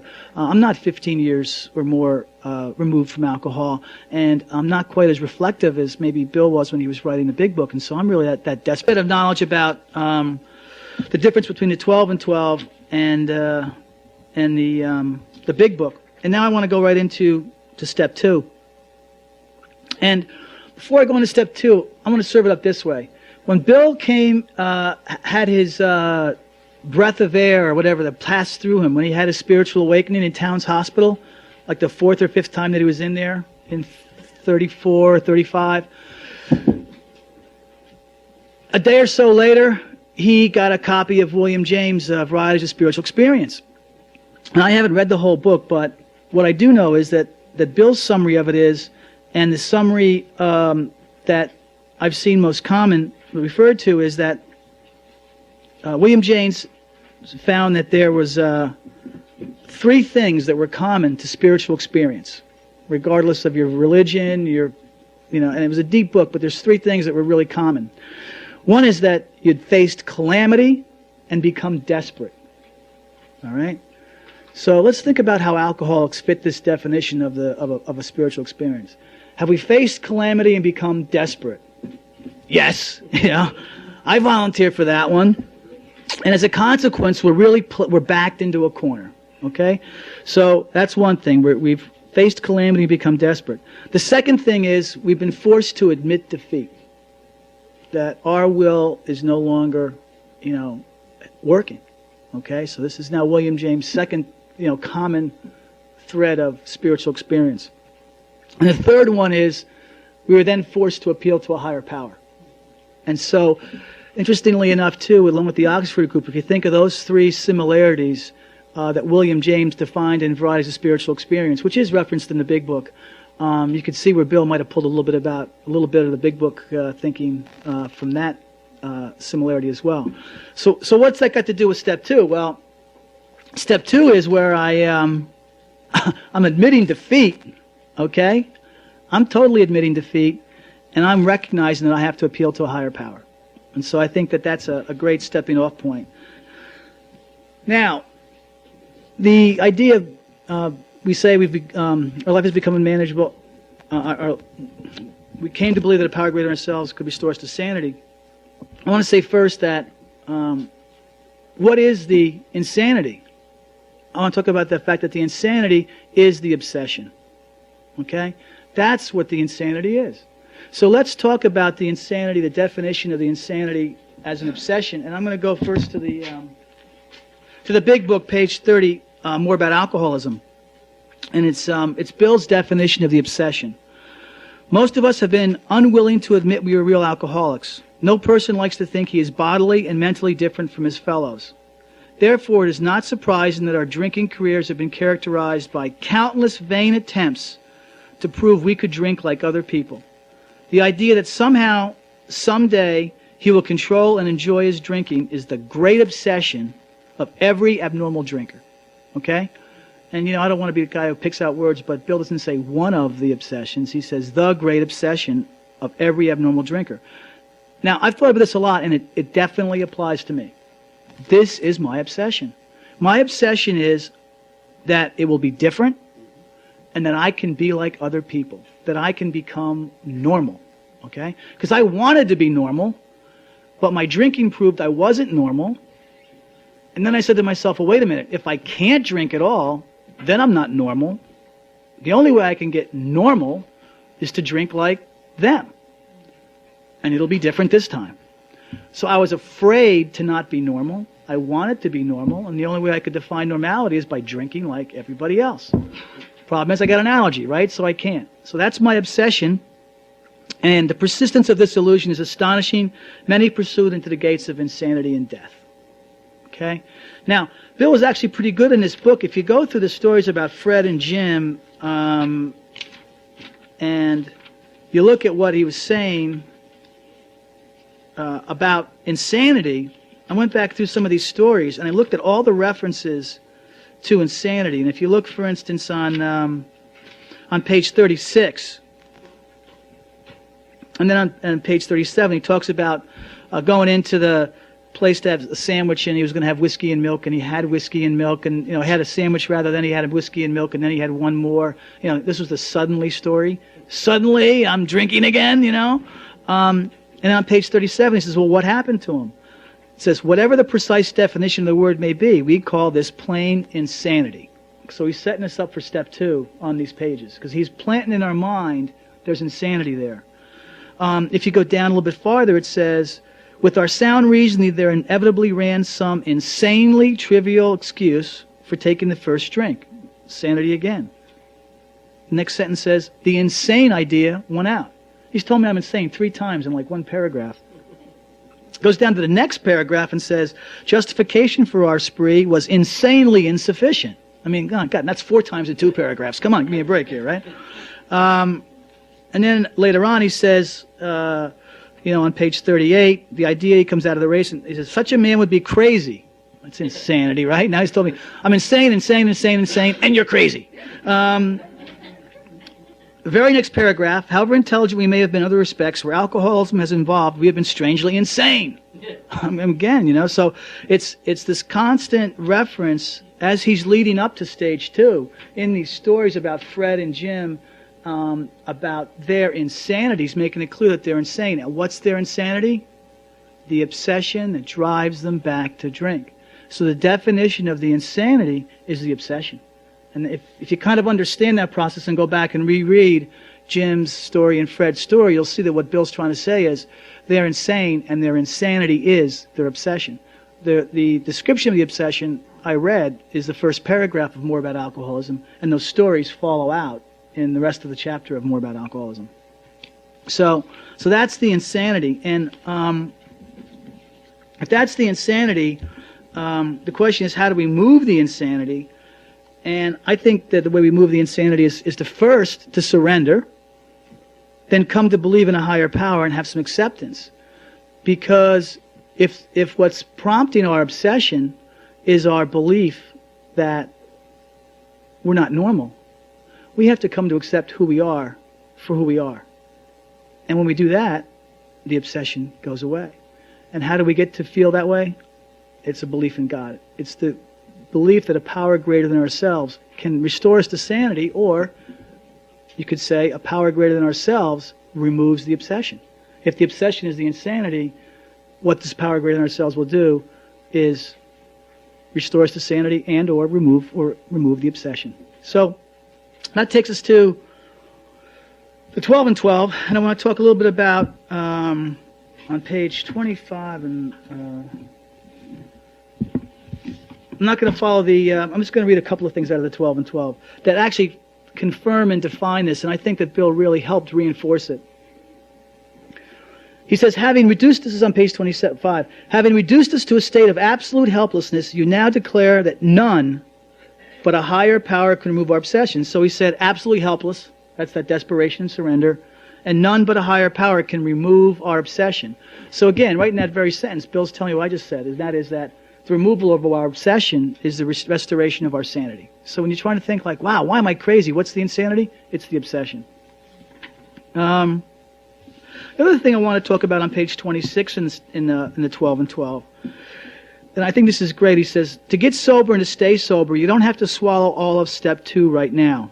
Looking back, I find that I took it piecemeal myself. Third, all you really need is a truly open mind. Just resign from the debating society and quit bothering yourself with such deep questions as whether it was the hen or the egg that came first. Again, I say, all you need is the open mind. And I think what's really important about that is my own experience was I didn't fully understand step 2 really until I was into step 9. I really didn't, because I could begin to believe that I had a conscious contact with a higher power, but until I'd sufficiently gone through my own inventory to see where I fit into the world and where God could work for me, I don't know that I could fully embrace the fact that God was doing everything for me. And so it had to happen over a piecemeal period of time. And what I just needed was the open mind. What I needed to do was surrender. And what is surrendering? It's resigning from the debating society. Okay? Another thing is on page 27 in the 12 and 12, he says, then I woke up. I had to admit that AA showed results, prodigious results. I saw that my attitude regarding those had been anything but scientific. It wasn't AA that had the closed mind, it was me. The minute I stopped arguing, resigned, surrendered, I could begin to see and feel. Right there, step 2 gently and very gradually began to infiltrate my life. I can't say upon what occasion or upon what day, but I came to believe in a power greater than myself. But I certainly have that belief now. To acquire it, I had only to stop fighting and practice the rest of AA's program as enthusiastically as I could. I think throughout step 2, in the 12 and 12, what Bill is really encouraging everyone to do is to really resign, to surrender, to open yourself up, because that's the first step. You can't come to believe in a higher power until you resign and surrender first. All right? You need to say to yourself, I give up, it's not about me. And when it is, it can be about God. So that surrender is absolutely essential. And Bill says it's so many different ways. There's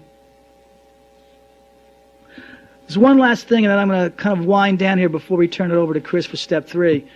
I just wanted to make sure I emphasize sort of the background of where I see the 12 and 12, and the fact that the insanity is the obsession, and what the obsession really is, and the fact that surrender is so vitally important.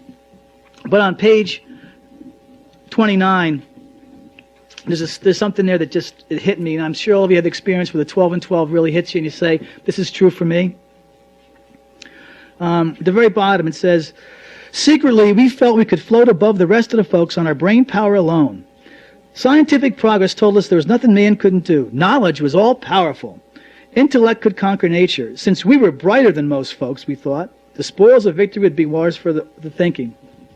As I wind down this tape and we get ready to turn over to Chris, we're having my 25th wedding anniversary. We're traveling in Northern California, and we're at a hotel.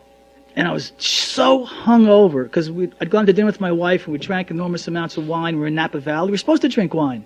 So we go back to the hotel, and I realized this wasn't sufficient for me, so she's getting ready for bed. I head right back out for the bar. I thought that was very romantic. And I proceeded to drink because this was like, I drank good red wine. I should be drinking cognac. And I came back, sometime after the bar had closed. My wife was now asleep. And I wake up the next morning saying, what the hell happened to me, And I'm thinking, what's making me so different? Why am I so different? And I start to replay everything in my mind, and I realize, I think what separates me from others is I'm just smarter than they are. They can't relate to me. I'm too smart. And that's why they couldn't relate to me in high school, and that was my problem in college. I'm intellectually superior, and I'm trying to get down to their level. As I'm hungover in this terrible state of desperation, and I was really happy that I'd found my solution, and that is I was just too damn smart. And I continued to drink for about 5 more years. Anyway, that's my conclusion of step 2. And a little bit of background on the 12 and 12. I'm going to turn it back over to Chris, and he's going to come up and tell you a little bit about step 3 and what we do once we've recognized this insanity and the obsession and are looking for a solution once we've achieved that surrender. So I'll turn it over to Chris. Good morning, everybody. Good morning. My name is Chris. I'm an alcoholic. It's good to see you all here again this morning. Thanks, Ron. There was some good information in there, some history that I'm not aware of. Very interesting. Okay, step 3. Let me just get my paperwork together here. Step 3, I believe, is kind of a logical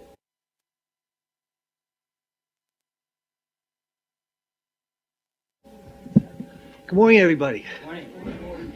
My name is Chris. I'm an alcoholic. It's good to see you all here again this morning. Thanks, Ron. There was some good information in there, some history that I was not aware of. Very interesting. Okay, step 3. Let me just get my paperwork together here. Step 3, I believe, is kind of a logical, part of the logical progression of recovery. Once you've admitted to yourself what the problem is, once you've fully conceded to your powerlessness and your hopelessness as far as alcoholism is concerned, that's not really good news. If you stop right there, you're kind of admitting that you're doomed. So the Alcoholics Anonymous kind of offers a solution, and it offers the solution in the rest of the steps. And in step 2, as Ron was talking about earlier, you come to believe that there might be a way out. You come to believe that there might be a way for you to survive. And again, there's a lot of information in the literature that kind of says, look, if you're balking, if you have some resistance to this, that's okay. So did we, I think it says in the 12 and 12, the hoop that you have to jump through is a lot bigger than you think. And I know that was the case for me. Ron was an atheist. I was an agnostic. I didn't discount the fact that there was a God. I discounted the fact that he was doing anything for me. So, or could come down and be like an interventionary force in my life to help me out. I'd given up hope on that.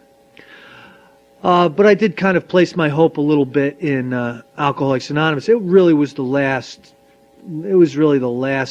my last hope, because I just knew I couldn't stay away from booze myself. That had happened a million times. I had made a decision to quit drinking, and then I was unable to do so. And so many times I would wake up in the morning with these nuclear hangovers, and typically what would happen is I would come to wearing the clothes that I had passed out in the night before. I'd stagger off to the bathroom.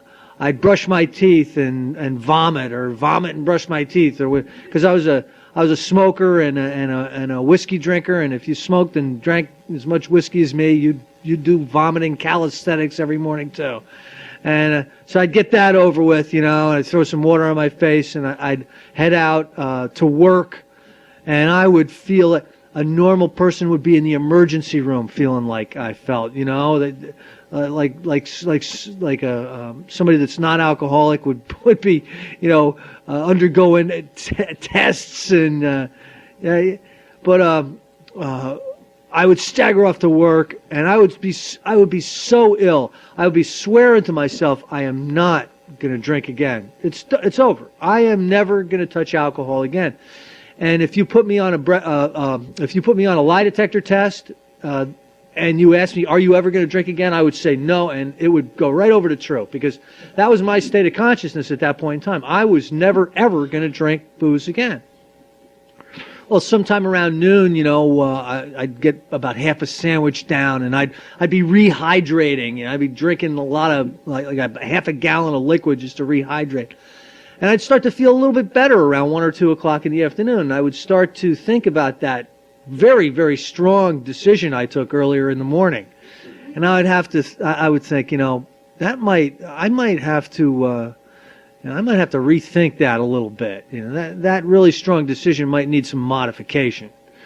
And as a matter of fact, I might have to modify that today, because I think I'm going to stop and get some vodka on the way home. So I would go from a very sane state of mind in the morning, which is, don't ever put that poison back in your system again, ever, because it's really wrong, to, well, maybe I could have just 1 quart of booze, and I'd buy a quart of booze on the way home. It was a shift into insanity.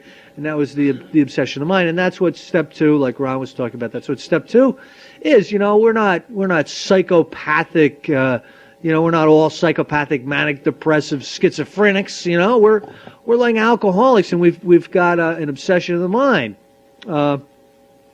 which is not really a good thing for us, and very difficult to overcome. So in step 2, I come to believe that there may be a way out of this. If 2 million people have gotten sober in Alcoholics Anonymous, there's got to be a couple of them in there like me, So what one man has done, another can do. So I think that there may be hope, and I came into Alcoholics Anonymous with a feeble type of hope. As we move into step 3.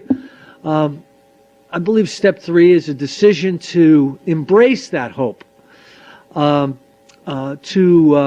take whatever action I see as necessary to improve my chances of having that hope actually happen in my life. In the book Alcoholics Anonymous, just briefly, when they talk about the 3rd step. They talk about a lot of things. There's a requirement for taking the third step, and that is that you need to truly believe that any life run on your own self-will is not going to be a success. Now that's one of those where I do a lot of treatment center work. For 13 years now, I've brought meetings into various institutions in New Jersey, and trying to convince somebody that they don't have the best set of ideas is sometimes tough. And you'll hear like, well, if you were so smart about making decisions in your own life, what are you doing wearing wrist plastic? You know? What are you doing in the booby hatch here? Because we call it a rehab so we don't hurt your feelings. But it's a booby hatch, okay? You need to be locked up because you're a danger to yourself and all those around you. You know, I don't want to blow any illusions here to this being the Happy Hills Country Club or whatever they told you, but it's a booby hatch. You're nuts, okay? So I'm actually going to walk out of here in a few minutes and get in my late model car and go drive home to my house, and you're going to be hatched up. So if I was to put money on who's got a better idea here, you or me, I'd be betting on me.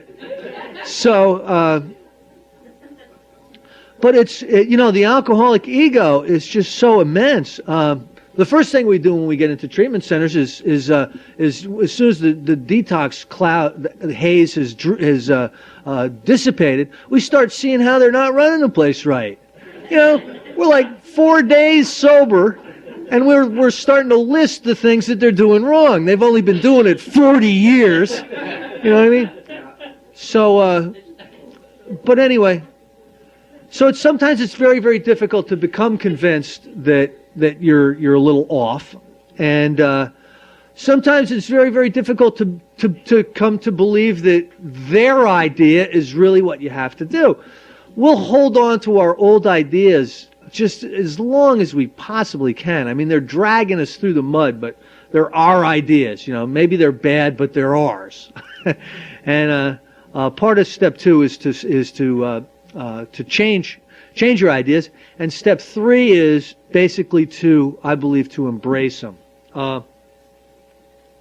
In the book Alcoholics Anonymous, it basically says there's a paragraph here that kind of outlines what I believe is the fundamentals of step 3. I just want to read that before we go into the 12 and 12. First of all, we have to quit playing God. Next, we decide that hereafter in this drama of life, God is going to be our director. He is the principal. We are his agents. He is the father, and we are his children. And basically what that is it's a decision to embark upon a relationship with our Creator, a relationship with God. He's no longer going to be the Alan Funt in white robes. I am to start to improve that defective perception and relationship with God, and you know there's a lot of room for latitude in Alcoholics Anonymous. One thing we don't do in AA, and if there is anybody that does it, it's not really politically correct. But one thing we don't do in AA is tell you exactly what your God needs to be like. We're not going to define the attributes of your God for you. That's not our job. What our job is to convince you that you need a God, or you're going to die a horrible death. You know, you're gonna crash a car. Your aorta is gonna explode like a bad garden hose. You know, there's like a million ways that we can go out. That's just really wonderful ways to end a perfectly useless life. But we're here to convince you that you better get a God. You know, you better, because you need something a lot more powerful than you to get out of this one. So that's basically it. And then there's an affirmation prayer. You know, God, I offer myself to thee, blah, blah, blah. That's the affirmation prayer. That's after you've made the decision to embark upon this new relationship with God. And you've made the decision that you're gonna seek God along the lines in this book, hopefully that's a decision that you're going to make. In other words, that I'm going to go through the rest of the steps. And then you do that. There's something about the relationship between God and the alcoholic. God doesn't go where he's not invited. You know what I'm saying? If you don't invite God in, it's not very easy for him to start moving you around and start changing you. However, if you open the doors a little bit with some willingness and say, God, I offer myself to you, please come in and help me straighten out this mess I've made running my life on self-will. If you do that with any type of sincerity, all of a sudden now you are open. You're open to spiritual movement, and some amazing things can start to happen in your life. I know that there's people in this room that understand what I'm talking about, that as soon as a decision like that is made, some remarkable things can start to happen in your life. I'm going to move a little bit into the step book in step 3. Practicing step 3 is like the opening of a door to which all appearances is still closed and locked. All we need is a key and the decision to swing the door open. There is only one key, and that's called willingness. Once unlocked by willingness, the door opens almost of itself, and looking through it, we shall see a pathway besides which is an inscription. It reads, "This is the way to a faith that works." In the first 2 steps, we were engaged in reflection. We saw that we were powerless over alcohol, but we also perceived that faith of some kind, if only in AA itself, is possible to anyone. These conclusions did not require action. They only required acceptance. Like all the remaining steps, step 3 calls for affirmative action. For it is only by action that we can cut away the self-will which has blocked the entry of God, or if you like, a higher power, into our lives. Again, that is so true. We need to start developing the attitude that God can and will help us in our lives and help guide and direct us. Now, I had some misconceptions early on. I thought that by turning my will and my life over to the care of God, my life is going to be perfect. And by turning my will and my life over to the care of God, I'm going to be a good guy with very few character defects. And I just had these misconceptions about the spiritual life. I'm not really in charge of my own spiritual growth anymore. I'm in charge of maintaining my spiritual condition, but I'm not in charge of my spiritual growth. One of the things that I tried desperately to do in early recovery was to be good. Have you ever tried to be good? How long did that last? If you're anything like me, you're good for about 5 minutes till the next person you see. You start working an angle on or something. I couldn't be good, so I thought I'm not working a spiritual program. But that's not what I see today. I see how God can do so much with me.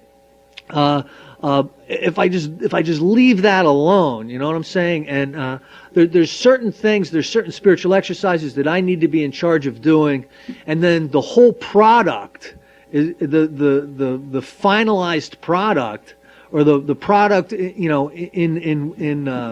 work, is really more up to Him than it is to me. Faith, to be sure, is necessary, but faith alone can avail nothing. We can have faith yet keep God out of our lives. There are a lot of people that have faith galore who are drunk as goats. I mean, look at how many alcoholic Catholic priests there are. You could almost hold meetings in phone booths if it wasn't for all the alcoholic priests. And they've got some faith going on. So it's not just about faith. A lot of times it's about the unselfish constructive action. Therefore, our problem now becomes just how and why and by what specific means shall we be able to let Him in.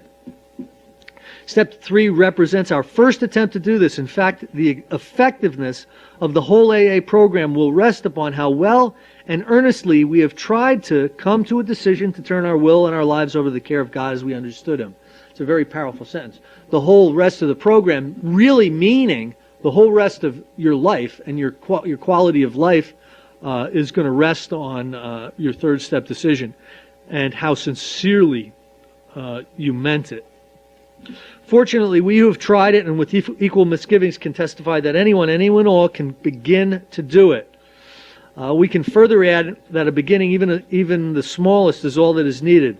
Once we've placed the key of willingness in the lock and have the door ever so slightly open, we find that we can always open it some more. Though self-will may slam it shut again, as it frequently does, it always responds. It will always respond the moment we pick up the key of willingness again. You know, again, we're going to have ups and downs. Living a sober spiritual life does not ensure that you're not going to have any problems. I've just found that with a faith that works, it helps me get through a lot of the problems.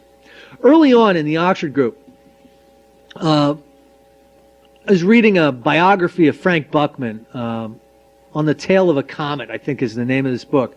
And it basically talks about a lot about how he developed the concepts and how he put into practice the Oxford group principles.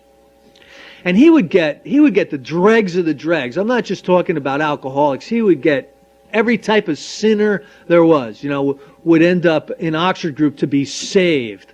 And he had some winners. And there was this one guy called Billy the Bootlegger that he got. This guy was a piece of work. Not only an atheist, just a real piece of work. And so how do you get Billy the Bootlegger to believe in God?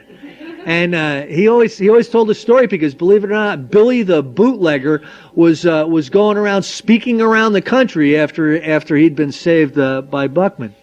But basically, it was an experiment in faith. It was, I'll tell you what, okay, you don't believe in God at all. Fine, we can deal with that. But here's what you need to do. Here are some simple exercises that we want you to follow and we want you to do. Do them religiously and act as if there's a God. If you're praying, act as if there's a God even though there isn't. And there was a series of exercises that the early Oxford group people would give individuals. And what would happen is if you do those exercises, you're asking God in even though you don't believe Him, and some things start to happen in your life. Okay? Some things start to happen.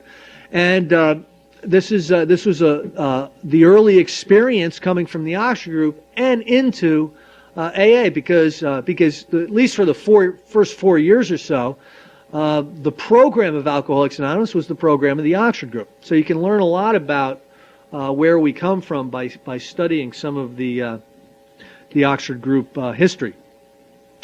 Isn't it true that in all matters touching upon alcohol, each of them has decided to turn his or her life over to the care and protection and guidance of Alcoholics Anonymous?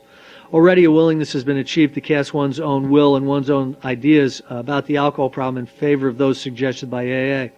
Any willing newcomer feels sure AA is the only safe harbor for the foundering vessel he has become. Now, if this is not turning one's will and life over to newfound providence, then what is it? It's a good start.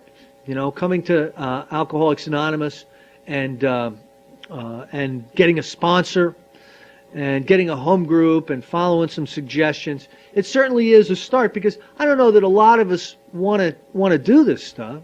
I didn't want to go to AA meetings. It was like, oh man, there's people and I get up and get a cup of coffee and they're all looking at me and they're probably thinking about me too, and I'm really uncomfortable. I just want to be home in my room.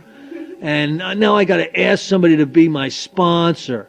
And I remember going up to this guy, and here's what it felt like I was asking this guy. Hi, my name is Chris. I'm such a loser. My life is a total travesty. It's just a mess. You wouldn't believe all the problems I have. And you look like you're doing pretty well. You've got a family and you're really happy and everything. Could I call you up every day and for about an hour drag you down through the muck of my existence and just depress the hell out of you with the patheticness of my life? And you mind? I mean, oh boy, I can't wait to ask somebody, hey, can I get 2 sponsors? But that's really what I felt like. And did I want to do that? No. So I remember I went up to this guy Phil W. And I said, because I knew him from the rehab, he was doing his service commitment in our rehab, and he was coming in, he was sharing with the people in the hatch. So I said, Phil, would you be my sponsor? I've just been in hell and I need to get out. And he looks at me and he goes, yeah, sure, I could use a pigeon. And I didn't know, I'd never heard that term before. Like a pigeon? I gotta be his pigeon now? Am I gonna have to rat other people out, for him? What's he want? A pigeon? Pigeon is like a rat with wings. And so I'm thinking, but I'm having a pretty tough time. Yeah. Okay, this will work, I guess. I'll be your pigeon. And I became his pigeon. And God bless him, he did so much for me in those early days. I didn't want to get a home group, because I didn't want to join. I didn't want to give my full name out or my phone number. I don't know who's going to be calling me. You're going to want something, I don't want you wanting something from me. And all this stuff I didn't want to do, but I did it, So a lot of that was turning my will in my life, because it was mentioned earlier. Will in life is really your actions and your thoughts. Okay, I'm beat. I'm done. I ran this thing out as far as I can run it out. I'll do it your way, at least for now. And that was my first attempt at step 3. Step 3, more or less for me today, is a state of consciousness. It's a state of consciousness whereby I firmly put God in charge of my life. And there are certain things that I know I need to do on a daily basis, certain ways that I need to operate, that I have the power to do, that I need to do. Like I have the power to pray and meditate. And I have the power to get to an AA meeting. And I have the power to work with other people. I don't have the power to be good. I don't have the power to remove all my character defects. But I have the power to do some things. And those some things are basically what lead me into a spiritual life, which is what allows me to maintain my spiritual condition with God's help. And then once the spiritual condition is maintained, God can do an amazing array of healing on me and my perception of the world, because it's so much about perception. The more we became willing to depend upon a higher power, the more independent we actually are. Therefore, dependence, as AA practices it, is really a means of gaining true independence of the spirit. Therefore, we who are alcoholics can consider ourselves fortunate indeed. Each of us has his own near-fatal encounter with the juggernaut of self-will and has suffered enough under its weight to be willing to look for something better. So it is by circumstance rather than by any virtue that we've been driven to AA, have admitted defeat, and have acquired the rudiments of faith, and now want to make a decision to turn our will and our lives over to the care of a higher power. So how exactly can the willing person continue to turn his will and his life over to a higher power? He made a beginning when he commenced to rely upon AA for the solution of his alcohol problem. By now, though, the chances are that he's become convinced that he has more problems than alcohol, and that some of these refuse to be solved by all the sheer personal determination and courage he can muster. That's what I found. They simply will not budge. Have you ever one of the mistakes I made when I was in step 6 and 7 was I made a list of my character defects and then I started working on them. I started deciding that this is the character defect that I'll overcome today. And it would be something like selfishness. I would say, okay, from now on, I'm not going to be selfish anymore. And that lasted about a minute and a half, and it gets discouraging. Give me that, So the first words out of my mouth after I've decided to be unselfish. So they simply will not budge. They make him desperately unhappy and threaten his newfound sobriety. Our friend is still victimized by remorse and guilt when he thinks of yesterday. Oh my God, I used to have the worst time with this. I was a blackout drinker, and I was a violent blackout drinker. I remember this one time. I'm like 32 years old. I don't have any friends left, so what I would do is I would buy the kids that worked at this gas station beer after closing time so I could at least hang out and talk with somebody. So, I would bring over a couple of six-packs of beer for these 16-year-old kids. I'm 32. And I'd sit there, they're my new friends, I'd sit there and rap with them, And this one day I came walking in with a couple of six-packs of beer, and they go, "You! What are you doing here, you sick bastard?" I'm like, "What?" And then I'm going, what are you talking about? And the guy goes, "After what you did here the other night?" I go, "What?" He goes, "You don't remember?" I go, "No." And I turn around, I leave. I'm like, that's horrible to not even know what horrible thing you did, because you can't even blame it on somebody else if you don't know what it is. And it's just awful. And I would remember things like this. I'd be sober like a month or two, and one of these things would go across my mind. Like one of these horrible things that I did, like grabbing the boss's wife's butt at the Christmas party, really drunk or something. It's a horrible thing. Like, oh my God. And it would cross my mind, and I would just be overcome with shame and remorse, and like, I've got to go off and kill myself right now, And this is not a great state to be in for any prolonged period of time. Now, this is one of the reasons why I encourage other people to take the steps, because you can actually become rid of states of consciousness like this and not have to live in them over and over and over again. Very rarely today does something like that go through my mind, and I like curl up in a fetal position through like shame. But it was common in the early days, because if you drank and caroused like I did, you caused some trouble.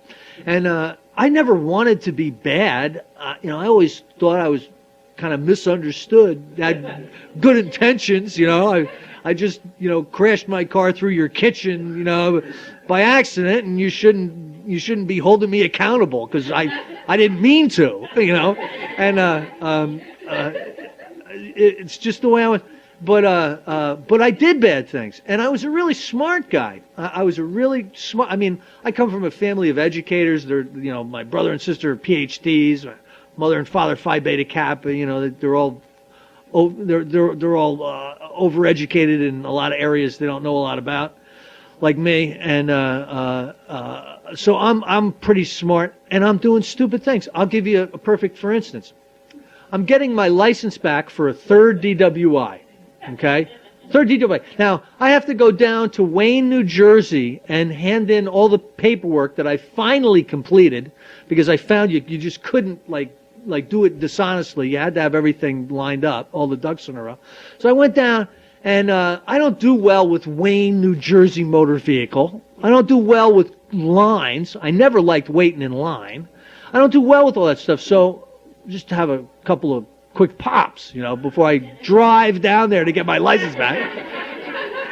So I have a couple of pops, and I feel better now, and I drive down there, and I'm indignant a little bit because they took my license away for a long time, and I've finally now done everything I need to do to get it back. And so I get put in front of this lady, and I sit down, and she's at her desk looking at me, and I'm on the other side, and I go, "I've got this, and I've got this," and I'm throwing down all this paperwork in front of her, and I've got this signed, and this is notarized.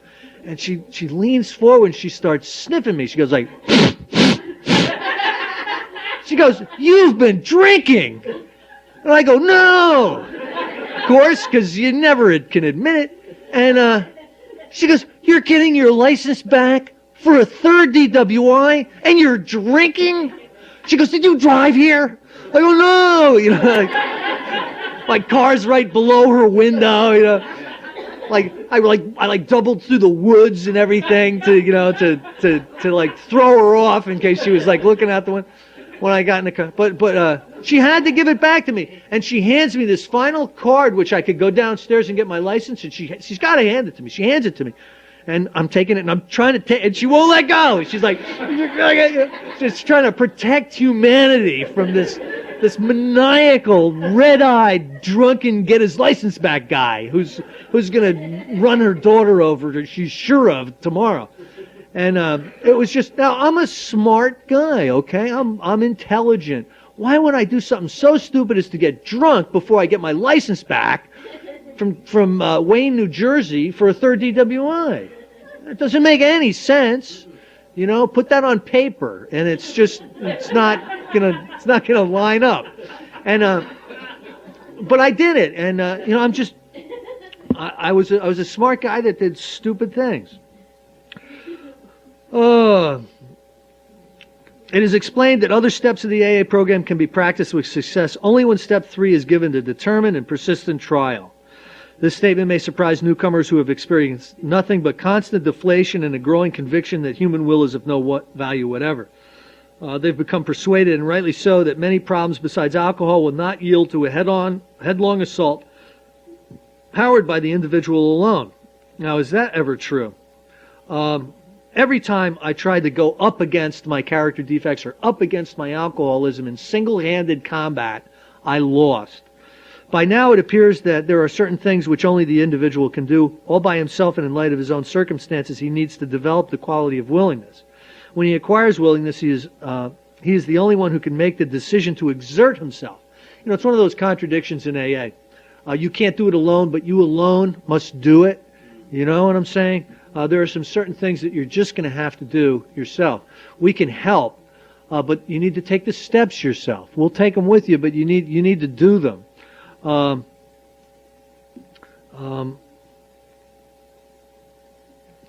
Trying to do this is an act of his own will. All of the 12 steps require sustained and personal exertion to conform to their principles, and so we trust to God's will. This is one of the reasons why surrender is so important, why the first step is so important. Why would you want to turn your will and your life over to the care of God? You know, that's kind of a scary thought, especially for a self-centered alcoholic. One of the only reasons I can think of is if you're in huge trouble if you don't. It is when we try and make our will conform with God's that we begin to use it rightly. To all of us, this was a most wonderful revelation.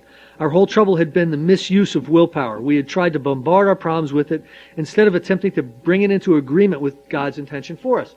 This is another thing that I used to get from my sponsor. I would go up to my sponsor and I go, Phil, you know, this person's coming after me for money. I want to blow up my boss's vans because he disrespected me, and you know, I've got no money, and you know, and he would say, well, Chris, what I'd like you to do is I'd like you to go to the 7 o'clock discussion meeting tonight. You're like, what? You know, let me start over. You know, because I just don't see how going to the 7 o'clock meeting is going to keep this person from coming over and breaking my knees. No, but what he was trying to do was he was trying to get my self-will a little bit aligned with God. Okay, it didn't make sense to me, but I was smart enough to know I better do it. So I would go to the discussion meeting, and somehow those other things would work out. And a lot of times I thought that this guy was like a genius. The first time I thought that he was a little bit more than a human being was, he asked me over to his house to stay at his house and house sit and watch his dog while he went to a business conference up in Boston. And no, it had been a long time since somebody asked me to watch their house, because I burned houses down by accident. I did. I burnt my house down by accident twice. I remember watching the fire department, but they busted the window out of my bedroom, and all my possessions are being thrown out the window, smoldering. And I'm in the backyard, standing up with my head up against a tree. The neighbor comes up and goes, "Can I do anything?" I go, "Here's $10. Give me a quart of bourbon." You know, I swear to God, I can't take this. You know, but anyway, he has me house sit his house. So I'm over and I'm house sitting his house, and he's got a dog. So I go, Phil, when I walk your dog, do I need to put the dog on a leash? And he goes, no, that dog loves everybody, stays with everybody, right? So the first second I take the dog outside to take it for a walk, zoom, it's gone. It's 4 blocks away before I can even blink. Me and animals didn't get along. I had this like tension that they picked up on, you know what I mean? Like I had 7 cats and they all ran away. So anyway, so I call him up. I have him paged, he's like in a board of directors meeting. And I have him paged and he gets to the phone. And he goes, yes, Chris. I go, Phil, your dog ran away. And just before I had made this call, somebody had called up and go, do you have a black lab? And I said, yeah, where is it? Dodging cars in the middle of town. I'm like, I'm going to kill my sponsor's dog. I'm sure to drink over that. And so I'm telling him, I'm going, Phil, your dog's dodging cars in the middle of town. I don't know what to do. And he goes, Chris, here's what you're going to do. You're not going to worry about it because someone is going to find the dog, bring it home, and put it in the cage outside. I'm like, what? No way! It's gonna get run over. Just don't worry about it. I have to get back to my meeting now. He goes back to his meeting. About 20 minutes later, I look outside, and there's a black lab in the cage. It's as though somebody had found a dog and put it in a cage. I'm like, I'm in God's house, How did he know? And so it was good. We are. I'm going to close up. I hope has a little bit to do with step 3 that I was talking about. And all right, we've got a 20-minute break. We're going to be back here at 1:15. We'll see you back here at 1:15. Ron's going to do step 4. And I'm going to take us through step 4 as a follow-up act to Chris. And Chris is having fun, clearly, and I think we're having fun with him.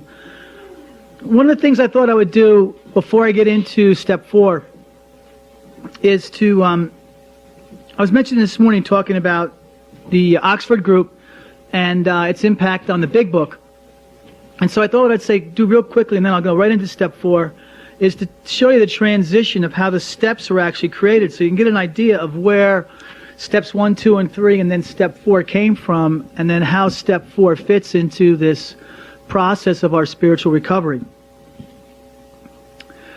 When the Oxford group was, when Dr. Bob and Bill were going to meetings at the Oxford group in Akron, Ohio, Bill came out to Akron, Ohio on the famous trip out there where his proxy fight fell apart. And he met Bob through Henrietta Sieberling, and he ended up staying at Bob's house for months. A good alcoholic, right? You meet somebody, you move into their house for a few months, It's like, I've never met you before. I don't know who the hell you are, and I'll stay here. He began going to Oxford group meetings with Dr. Bob out there, and I don't know I'm trying to remember the whole connection now, but Rockefeller eventually got involved with the Oxford group in Akron, and one of the letters that came back to Rockefeller was from one of his representatives, and he was trying to describe what he saw at the Oxford group in terms of what they were doing to stay sober. He was specifically the alcoholics at the Oxford group. Okay, so because there was a distinction, they were the alcohol squadron, I think they were called within the Oxford group. They had to have a cool name for themselves, with the alcoholic squadron. So in the letter back, he said, he was basically trying to tell Rockefeller, who I guess was donating money and wanted to report on how things were going. I may have that wrong, but something like that. So the letter said that what described from his agent said, here's what he saw. They had agreed that this is what they were doing. They realized that they were whipped from a medical standpoint, and I guess that refers to Dr. Silkworth's conclusion that they had an allergy to alcohol. That was number 1. Number 2, they said they must surrender absolutely to God. So that sounds like steps 2. Number 3, these were his points in his letter. They needed to remove sins from their lives. And I guess that would sort of end up being like a step 4, They have devotions every morning, including Bible reading. So at that time they were Oxford group, they reading the Bible. So there's your step 12, they were doing devotions. They've agreed to help other alcoholics. And that was step 12. they've insisted that in the program they meet with others either socially or in a religious setting. So I guess that was the indication that a fellowship was starting and they were beginning to have meetings. And that they all must attend religious service weekly. So those were the things that he observed that they'd agreed to in those very, very early stages as a separate part. They were in the Oxford group, but they were alcoholics in the Oxford group, and Bob and Bill were there, and that's what this guy observed or heard or felt that they were doing to stay sober. And that's kind of an interesting, it's partly Oxford group, but you can tell they're already shifting a little bit towards AA. And you could see, though, that clearly this idea of surrendering to God absolutely was easily observed, and that's the second step, and that removing of sins from their life, which I think is kind of a step 4 process, changing our lives, was part of it. That evolved into 6 steps, and originally in AA there were 6 steps. And the 6 steps were, admitted we were licked. Okay, so there's your powerlessness. Take a moral inventory of our defects. That's our 4th step. 3, confession of shortcomings. 4, restitution. 5, help other alcoholics. And 6, prayer to whatever God we thought there was for power to support these precepts, or the power to practice these precepts. I like that, power to whatever God we thought there was. They're already beginning to get a little bit towards that, away from God towards the higher power idea. Those were the original 6 steps. But you can see that already the moral inventory was very important. The confession of shortcomings, which was 5, was very important, and restitution, which was 9, was very important. And then, for those of you who know the story or don't know the story, Bill literally felt that the 6 steps didn't characterize or define sufficiently what they were doing, and so as he prepared to write the big book, he literally, and the story goes that he was literally in bed, laying in bed with a yellow pad of paper, and he just literally took the 6, transcribed them into 12, and at least from what I've read in books like Pass It On, the story of Bill Wilson, it's almost the first draft was it. There were some minor changes. I think one that I remember is that he said that we prayed to God on our knees, I think was one of the references, and that was later taken out. That felt that was a little bit too strong. Other than that, the 12 steps became the 12 steps that we have today. And the 12 steps that Bill ended up expounding on in the 12 and 12. So we're at step 4 in this process that really hasn't changed all that much, and that's that we were going to take an inventory. And again, just quickly as my experience, I was told to do a 4-step inventory, and it was very specific. And then when you go through the big book, the directions are very specific. I think that one of the things that I failed to realize, I don't want to speak for anybody else, is that the directions were as specific as they are, because they're kind of hard to find. You need a sponsor to guide you through them. For instance, on page 65, there's 3 columns. There's the what I'm resentful at, the cause that it affects my. There's no 4th column there. And so later on in the book, it describes what the 4th column should consist of, but there isn't a 4th column in the book. And so someone like me, I come to the conclusion there's only 3 columns. Why do I need to do a 4th column? But the instructions are very specific, up to and including, and one of the things that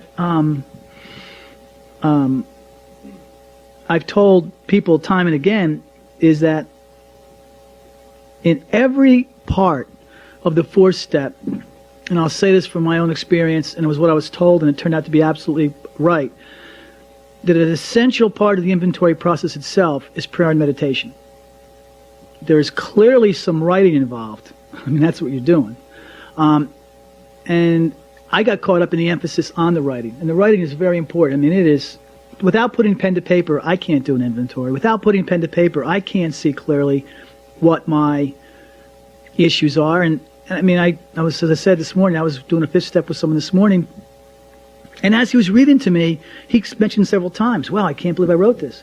There's something about what we write looking very different than what we think. And sometimes what I write, and I come back and look at it later, I say to myself, I can't believe I wrote this.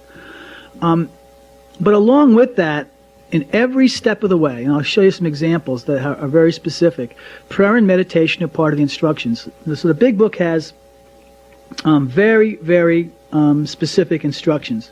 As an example, let's go to, or I'll go to page 67. We're supposed to write out our resentments, and then before we do the fourth column, we haven't got to the fourth column yet, we're supposed to pray and then meditate on each and every person on a resentment list. In fact, here's what it says.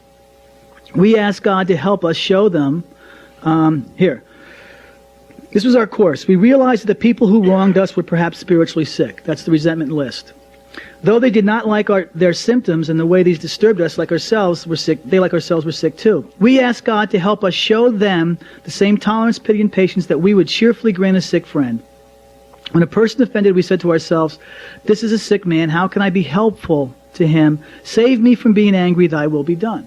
So I'm supposed to say that prayer for each person on my list before I fill out my fourth column so that I'm clear on what my attitude and motivation and intent is toward that person before I see my role. And I didn't see that as an instruction. That had to be pointed out to me by my sponsor. But once it was, it became clear that the instructions were in there.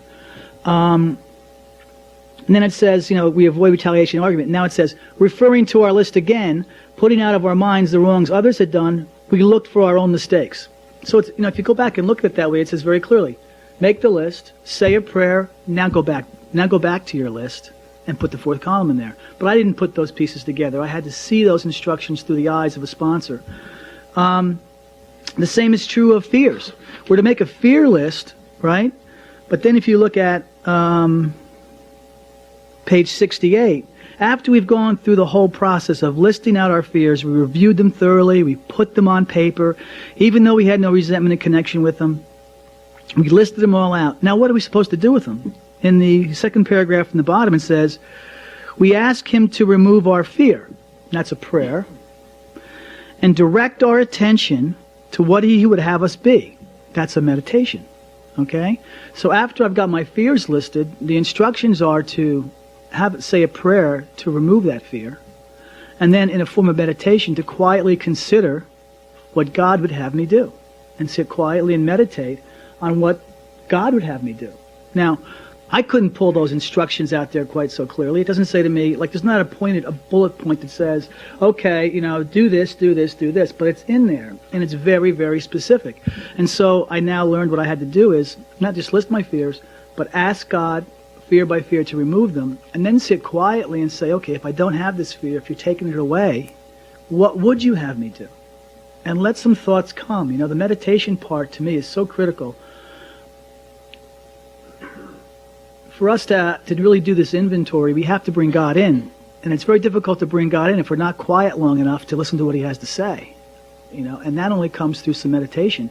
If we're so anxious only to get things on paper without spending some time quietly to absorb what he has to offer, then we're missing the point of the process, I think. And then if you look at the other parts of it, there's prayer meditation as well. If you look, for instance, at the sex inventory, we ask God to mold our inventories, mold our ideals, and help us to live up to them. That's a prayer. We're supposed to develop our sexual ideal not on the basis of what we've learned, well, partly on what we've learned from the inventory to that point, but also on the basis of what God is directing us to better understand. And so we can't do that unless we pray. And so, what I learned from my sponsor, that in this book, the big book, the instructions were very specific. And these were desperate people. These were people who had faced calamity. They were desperate, and they were willing to appeal to a higher power, and they were willing to do whatever it took.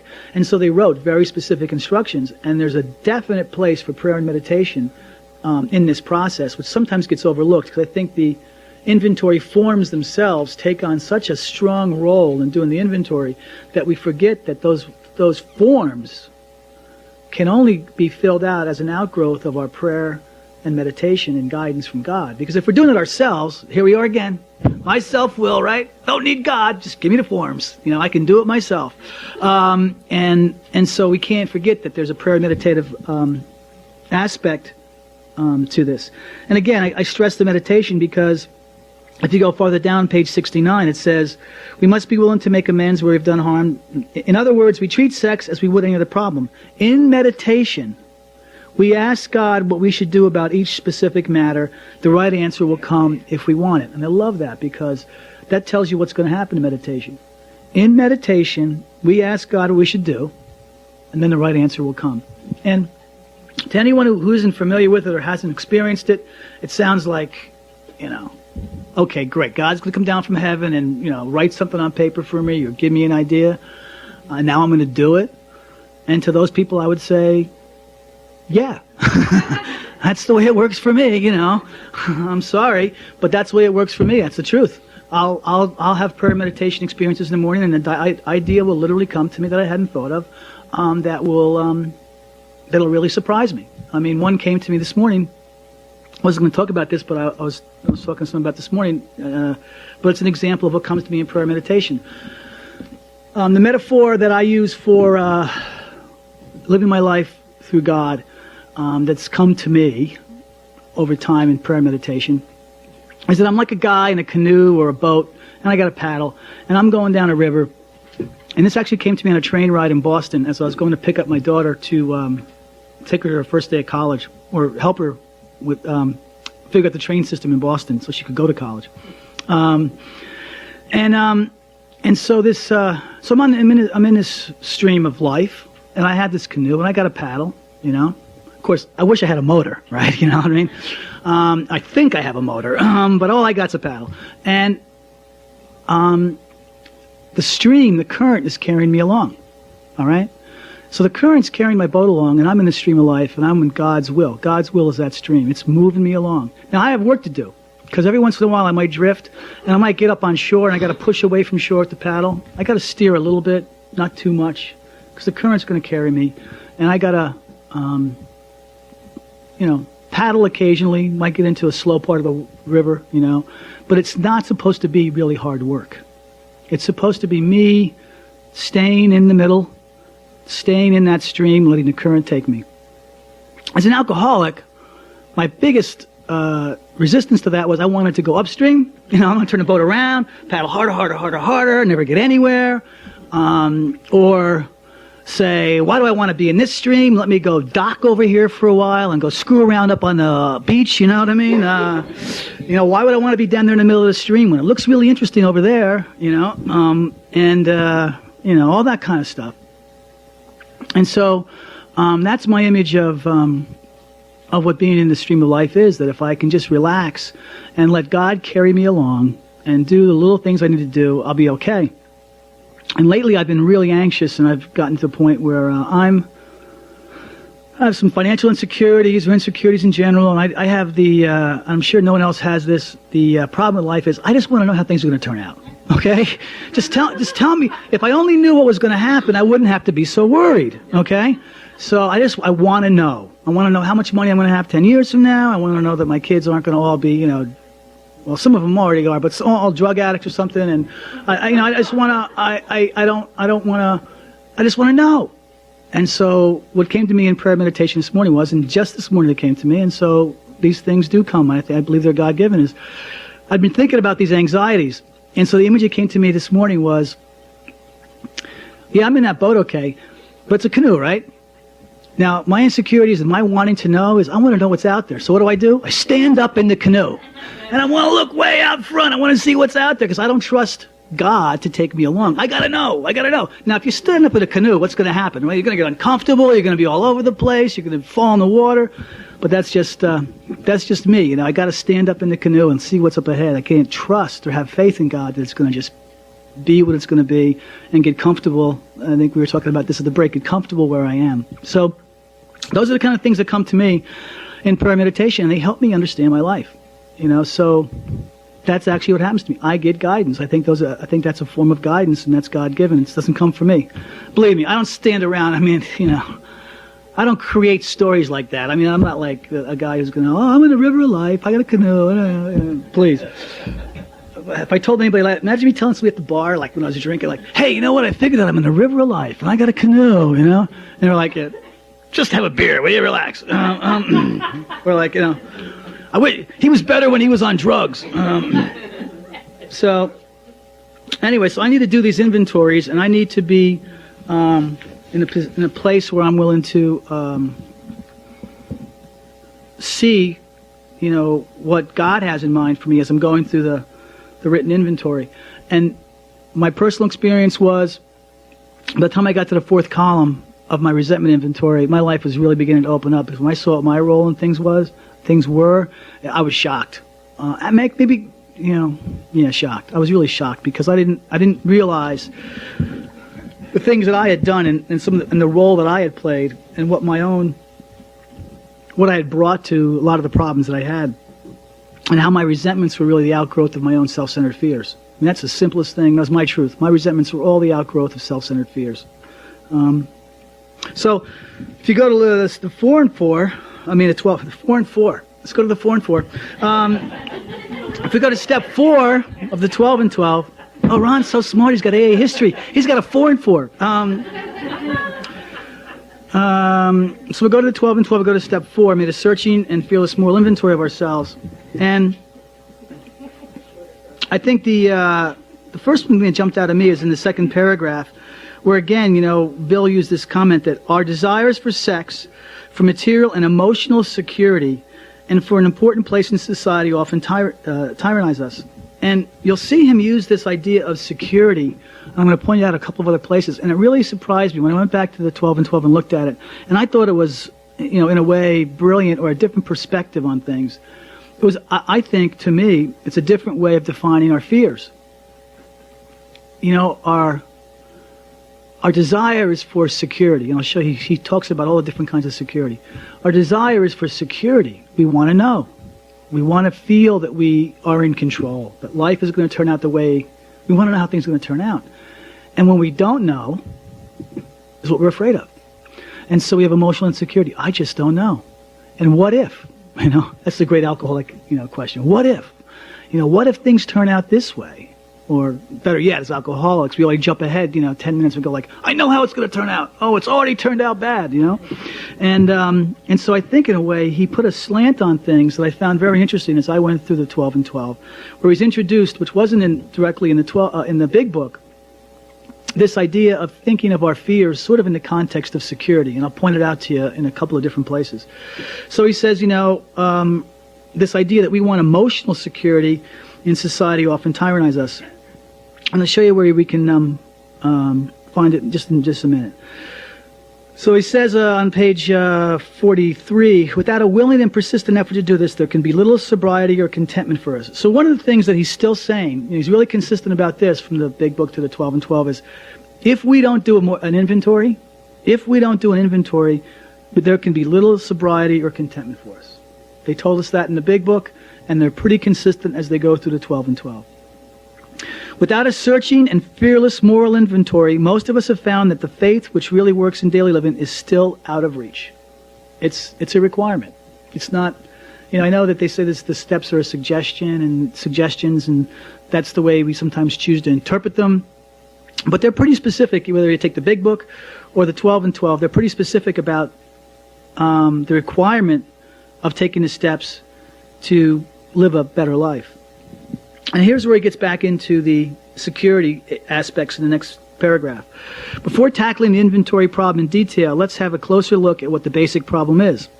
Simple examples like the following take on a world of meaning when we think about them. Suppose a person places sex desire ahead of everything else. In such a case, this imperious urge can destroy his chances for material and emotional security.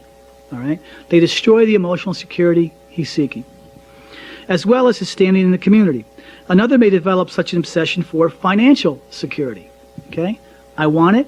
I want to know what my financial future will be. I don't know it, and so I'm afraid. And he wants nothing but to hoard money. Going to the extreme, he can become a miser or even a recluse who denies himself both family and friends. Nor is the quest for security. So again, there's this constant use of the word in reference to security. I almost think of security as knowledge, you know? I want this knowledge. Nor is the quest for security always expressed in terms of money. How frequently we see a frightened, see this connection between fear and security? A frightened human being determined to depend completely upon a stronger person for guidance and protection. This weak one, failing to meet life's responsibilities with his own resources, never grows up. Disillusionment and helplessness are his lot. In time, all his protectors either flee or die, and he's once more left alone and afraid.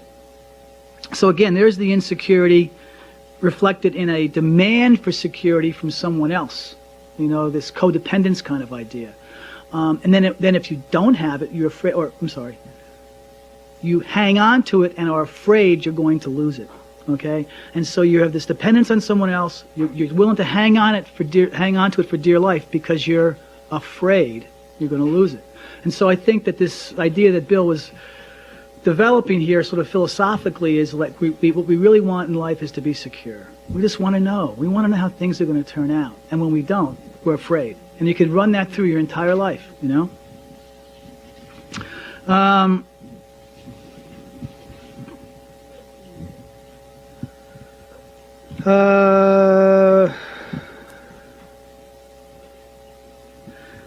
I also wanted to jump to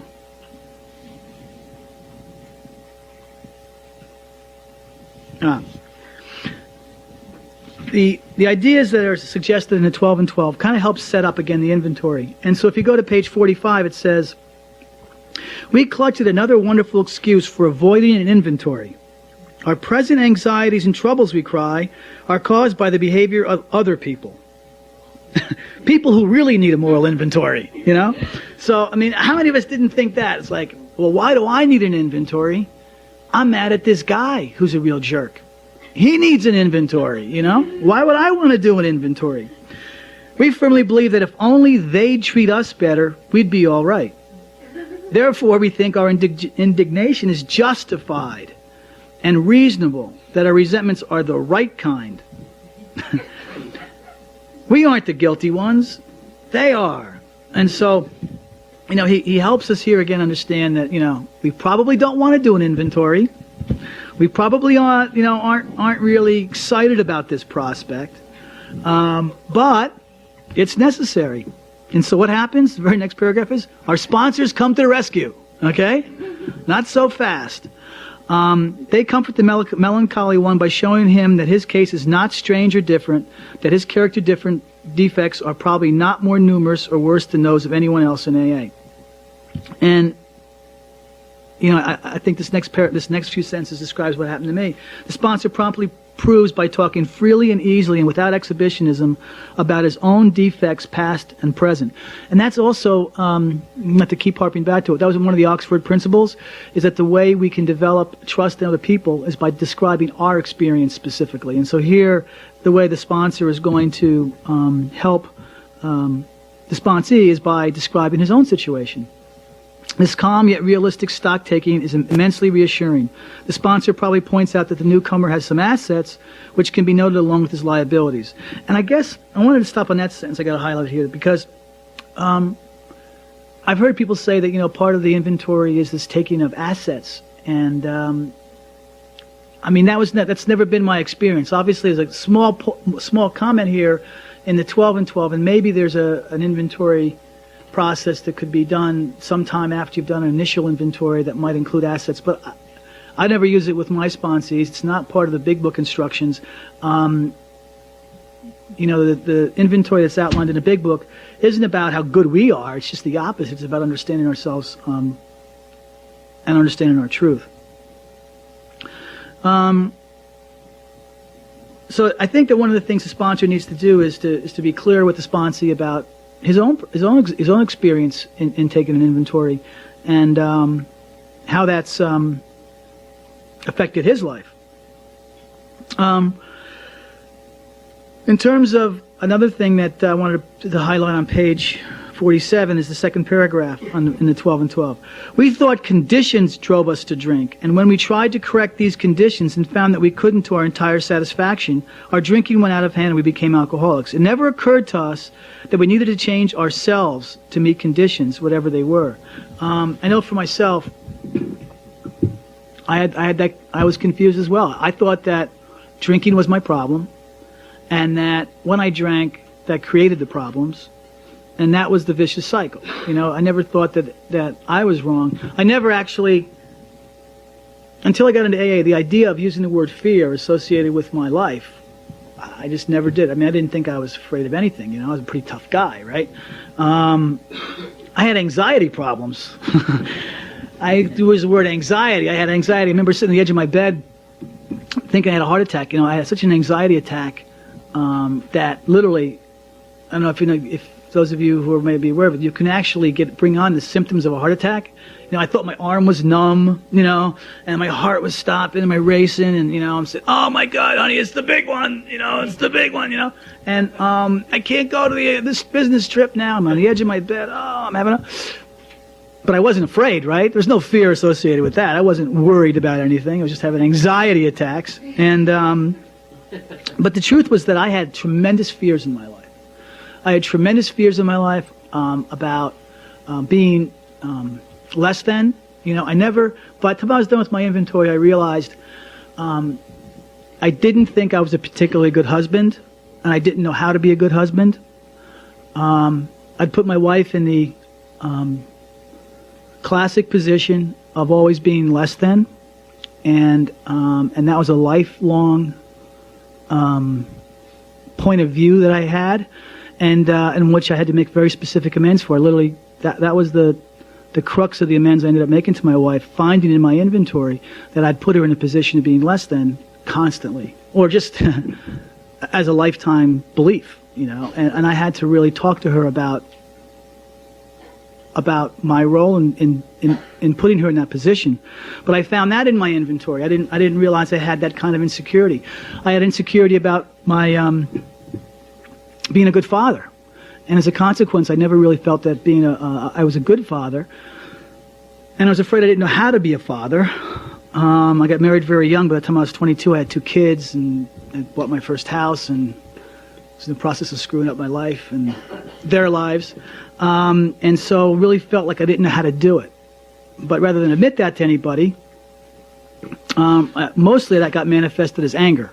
Okay, I was always angry at my kids because they didn't live up to my expectations. My real problem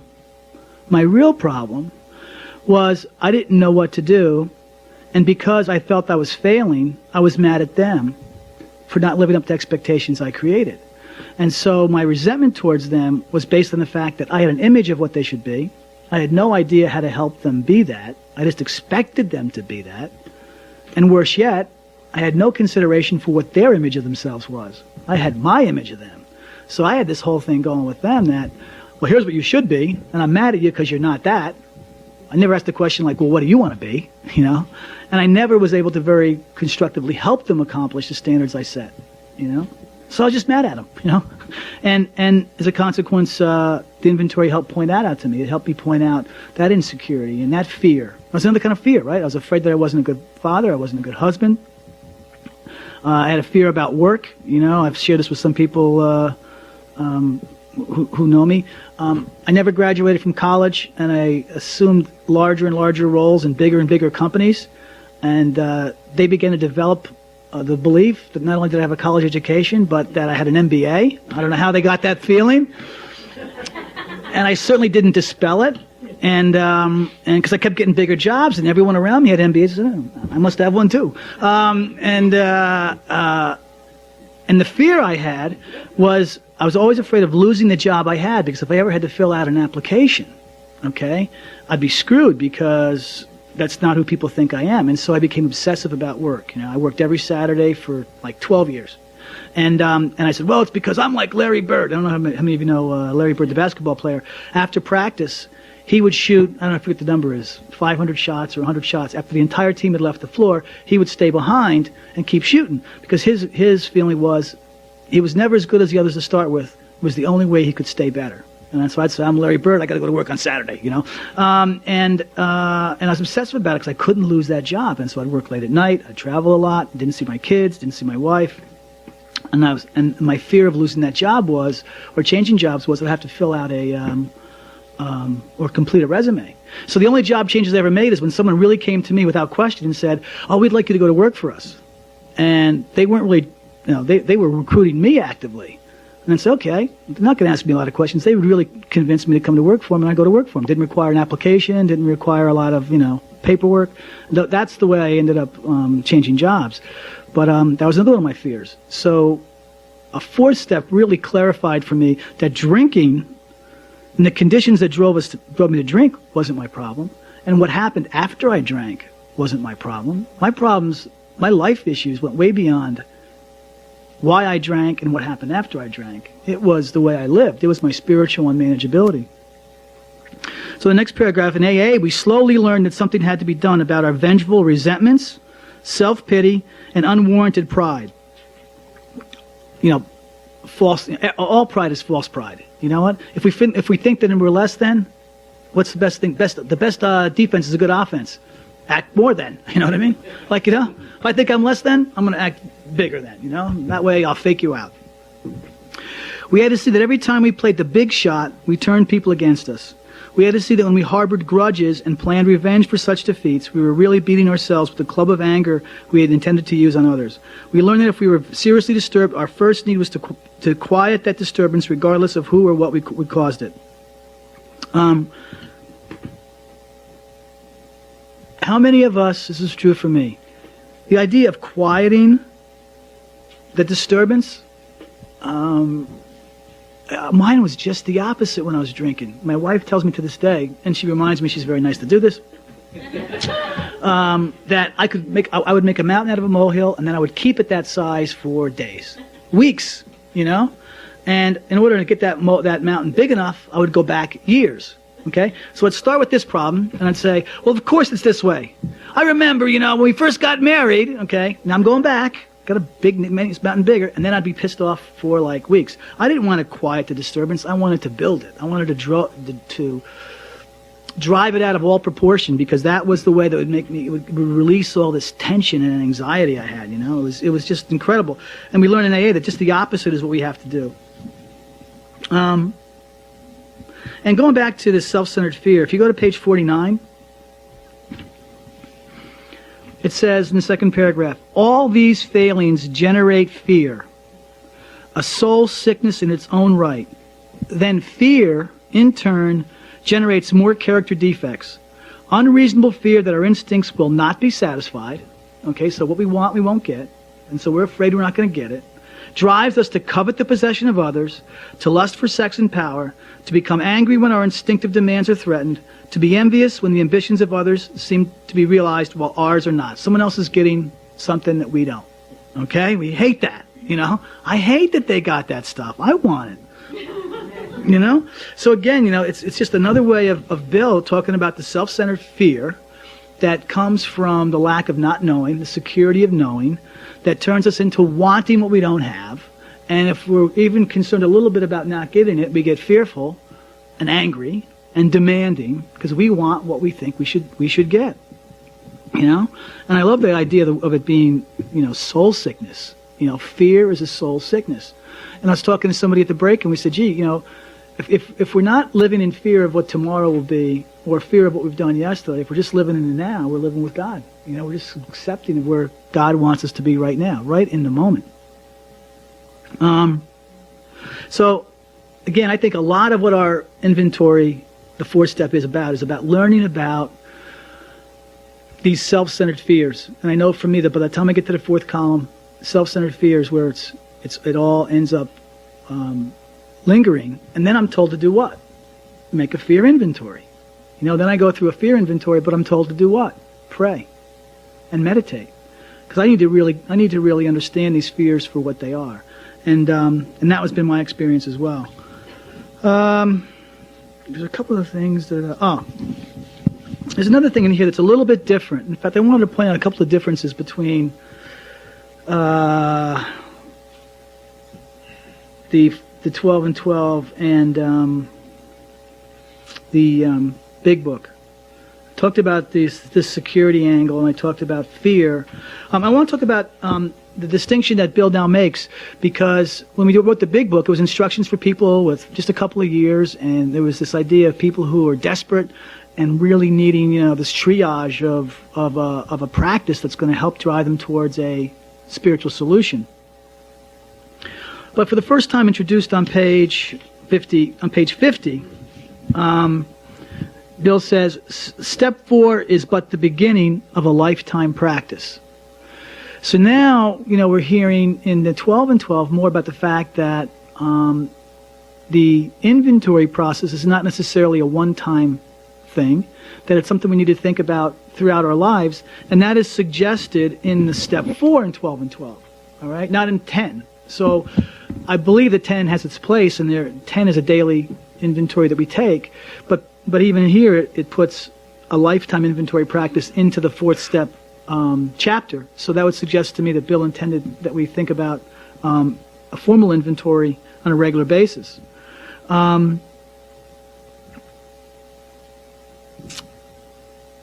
me see.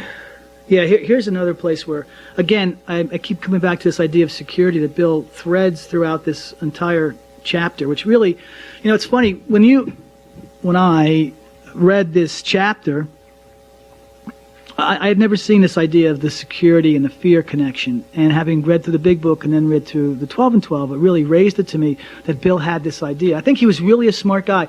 Sometimes when I read the big book, I sometimes think, it's not exactly well written. Like, if I was writing it today, what I would do is, I would, being, a student of PowerPoint, you know what I mean?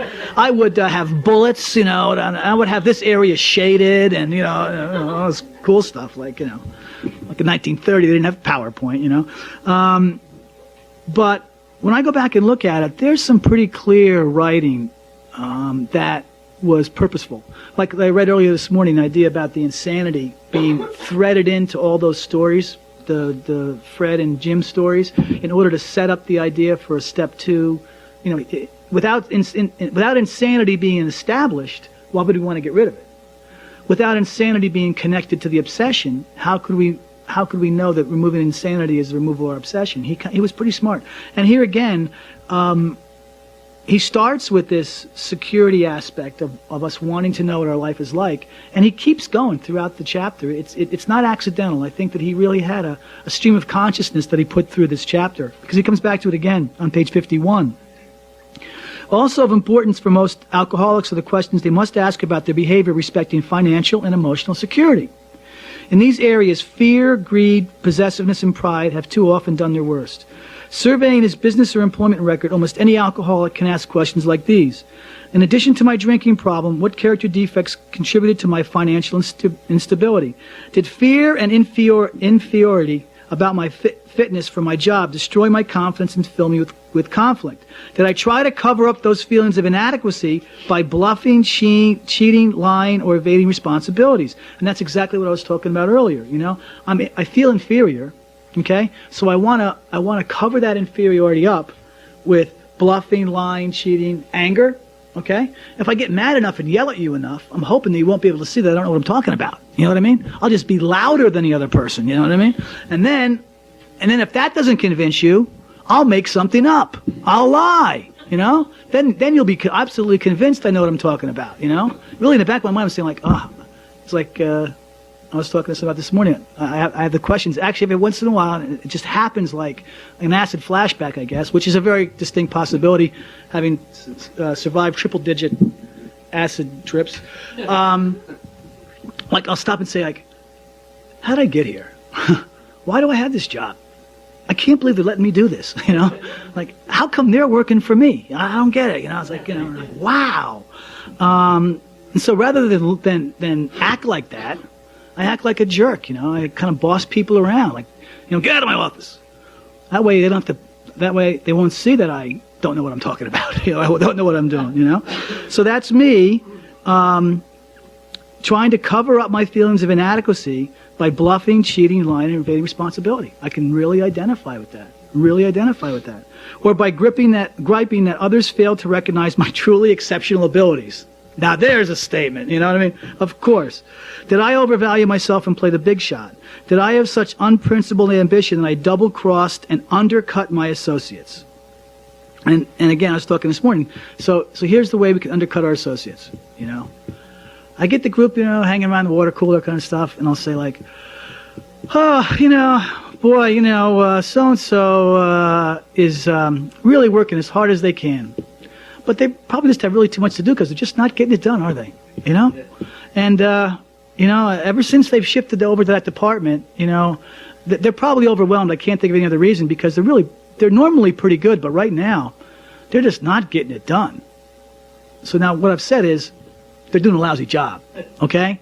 But me, because I can make that judgment, I'm making an exception because they're a little overworked, right? Now, I want you to agree with me, right? We're co-oping together here. We're all together on this, right? I'm enlisting you, and now the three of us have agreed, you're right. She's not doing a good enough job. She's probably capable, but not really. And that's too bad because we could do a better job, okay? And those very conversations occur in the workplace, at least where I work anyway.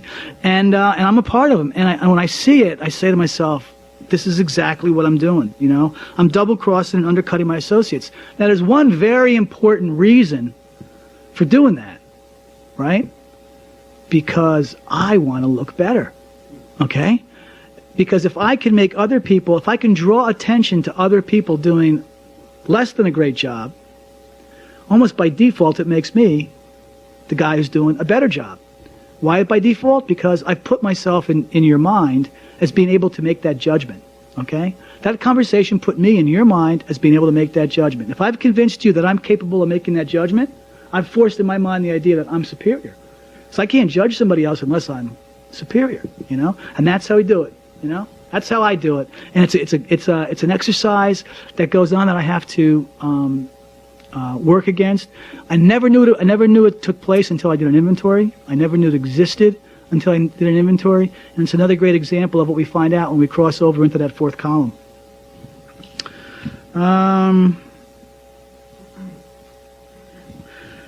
Again, you know, Bill talks on page 50, stations of fear.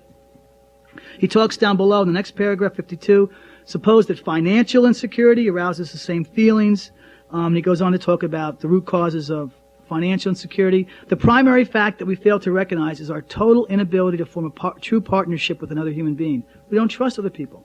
You know, we just really want to either dominate people or be dominated by them.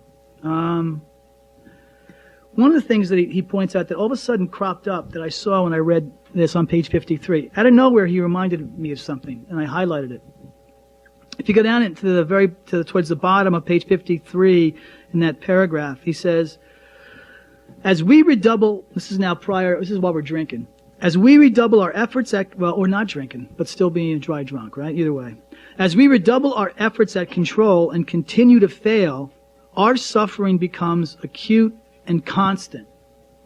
And so right in the middle of all this inventory talk, he suddenly brings me back to reality, and it really jumped off the page at me. And I highlighted it and then went back and circled efforts at control, and I wrote out in the margin self-will. And so what we want to talk about there is the fact that self-will will not solve our issues. They have to be solved by finding God. And then he ends the chapter by saying thoroughness ought to be the watchword when taking an inventory. And I think that that's true. And the only caveat I put on it is I think we need to be as thorough as we can be, and we can't be perfectly thorough, so that we need to do the best we can when we're doing an inventory and not strive for perfection, because then we can put ourselves in a position of not doing it at all. All right, which I know no one in this room has ever procrastinated on a 4-step. You know, I mean, no one would do that, but you know, that does happen occasionally. That covers step 4, and I want to move now quickly and bring Chris up for step 5, and then we're going to break for lunch after Chris is done. Yeah.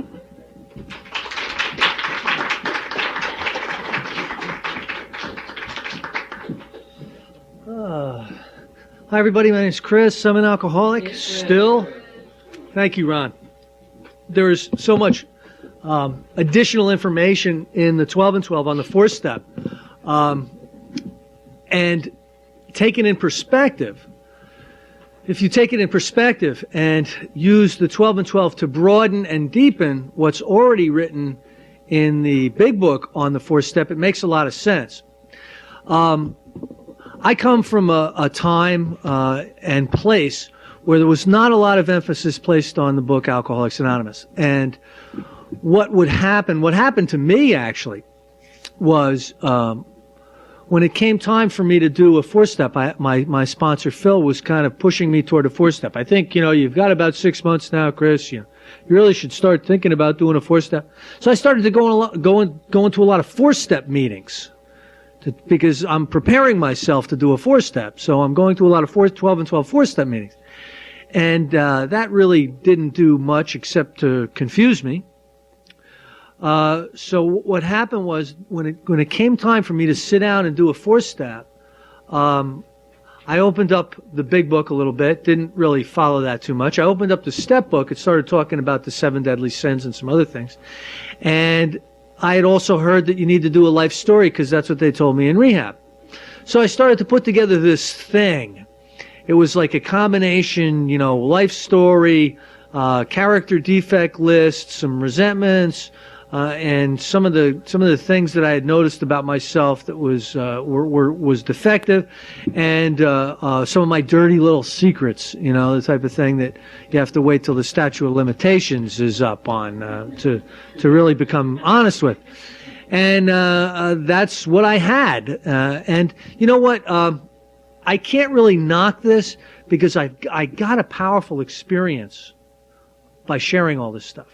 It was stuff that I already knew. I didn't discover anything. And I think when you do a big book four-step, you discover a lot about your stock and trade. So I didn't really discover a lot, but I at least became honest with the mess that was my life.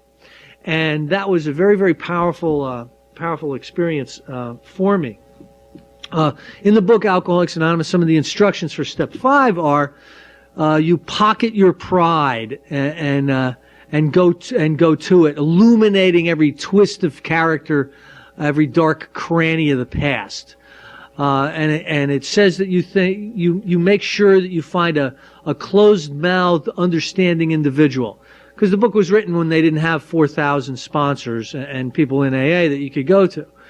So they wanted you to be sure that the person that you would go to would understand what you're trying to do and would have kind of an accepting attitude toward that.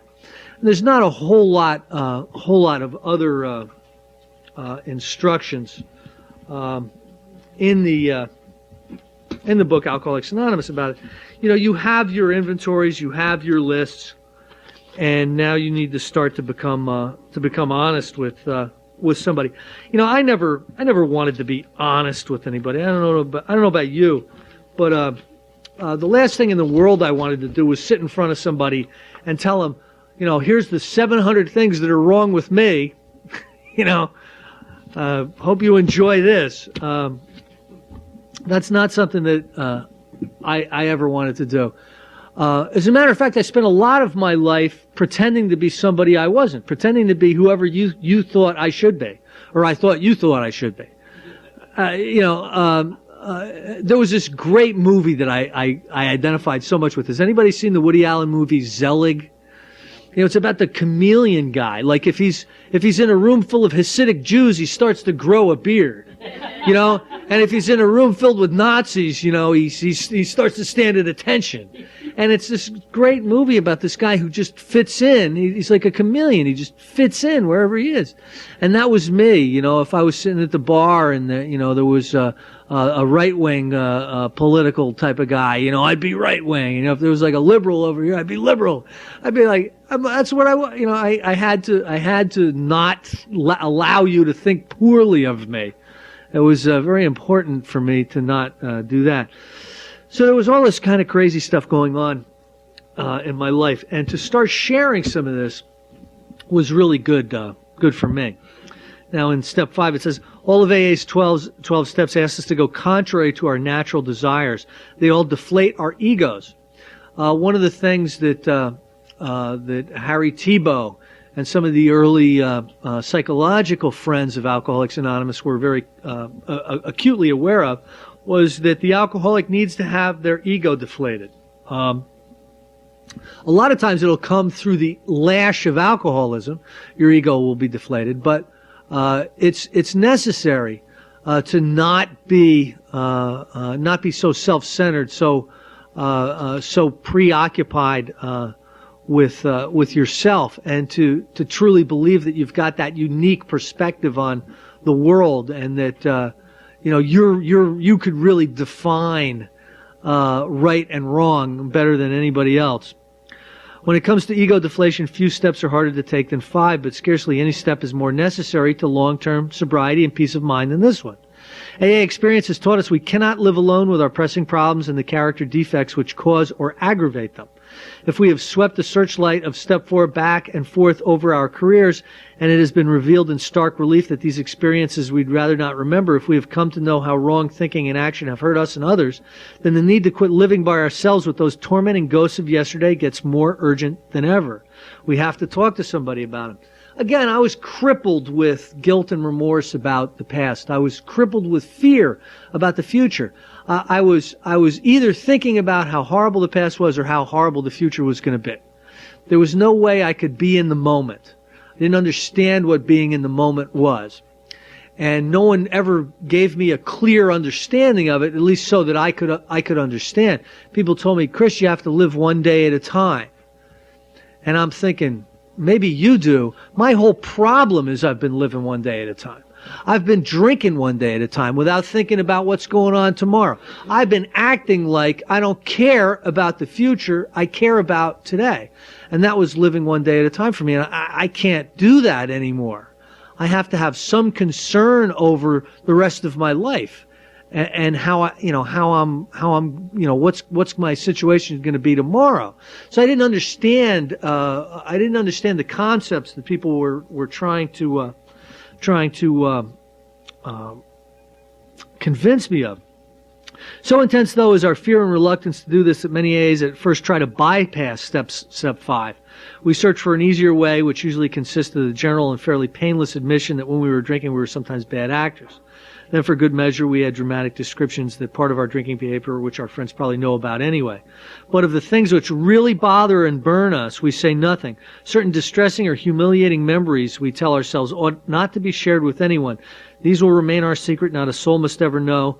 We hope that they'll go to the grave with us. You know, when I had my 4-step accumulation in front of me, and I decided to make an appointment with my first sponsor, Phil. I had a lot of trepidation about this, and so we made the appointment, and he said, what I'd like to do is I'd like to do this out in Lewis Morris Park, and I thought, wow, spiritual environment. And he brought his dogs. What I realized was he wanted to walk his dogs and hear the 5th step so that he can kill 2 birds with one stone. And that's fine. And, cause I do that. A lot of the guys who I hear 5th steps, I'm driving to Princeton Records, while I'm hearing their 5th step. I like to do this in the car because, makes it easier but I want to go to Princeton Records. So, he passed that on to me. Unfortunately. Anyway, so here we are. We're out in Lewis Morris Park, and I'm saying it all. And I'm thinking he's not going to let me ride home in the car with him after I'm done with this, because this is just I'm such a horrible person. And something starts to dawn on me after I've finished up. I finished up, and I just laid it all out to the best of my ability at that time. I just told this guy everything that's wrong with me. And I started to realize that it wasn't really that bad. I put it all together, and it wasn't really that bad. And I remember him looking at me, he goes, Chris, here's what I believe. I believe that you were an alcoholic before you even took the first drink. And he said, you were like a little campfire that was sitting there smoldering. And when you took your first drink, it was like throwing gas on the fire. And you flared up and you burnt everybody close to you. And I don't think you necessarily meant to do that, but you were suffering from alcoholism. and alcoholism rampaged through your life. And now you're sober and you're making an effort, you're taking an effort to not go back to that place, to do what's necessary to stay removed from alcohol and start to live a spiritual life. Would you let up on yourself a little bit, Stop and, get off the cross, we need the wood, more or less. And, I started to think the guy's right. And at that moment in time was the moment I started to feel like I may be part of humanity. I may be able to be just, Chris, a normal guy. I'm not some horrible, deviant, criminal mastermind, And I started to get I started to feel like I was going to make it. It was a period of time where I really started to think that I was going to make it. Yet if A's experience means anything at all, this is not only unwise, but it's actually a perilous resolve to hold things back. A few muddled attitudes have caused us more trouble than holding back on step 5.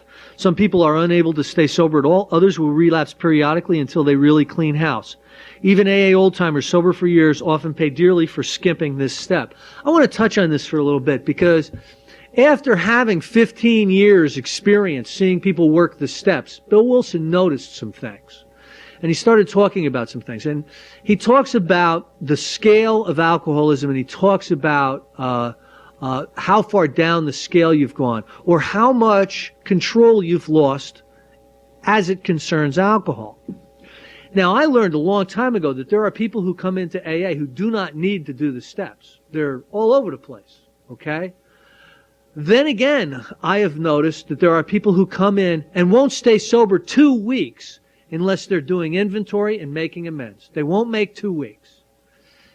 And there's a lot of misconception about this. Bill Wilson talks about it here, and I'll talk about it for a minute. There's a lot of misconception about it because the people who don't need to do the steps don't understand people that need to do the steps. And they'll go up to them and they'll say things to them like, you must not have been honest. Or you must not have wanted it bad enough. Or you must have wanted to drink more than you wanted to stay sober. Or something like that. And that's really trivializing a grave difficulty that an individual is suffering. What he's suffering from is he's suffering from an obsession of the mind that he does not have the power to overcome. Listen, I wouldn't be showing up at AA unless I was serious about staying sober. The last place in the world I want to be, if I want to continue to drink, is AA. What fun is that? I think I'll go to an AA meeting and then hit the bar. I mean, who the hell wants to do that? So I believe that when people show up in AA, they're usually serious about staying sober. But there's a grace period that you get.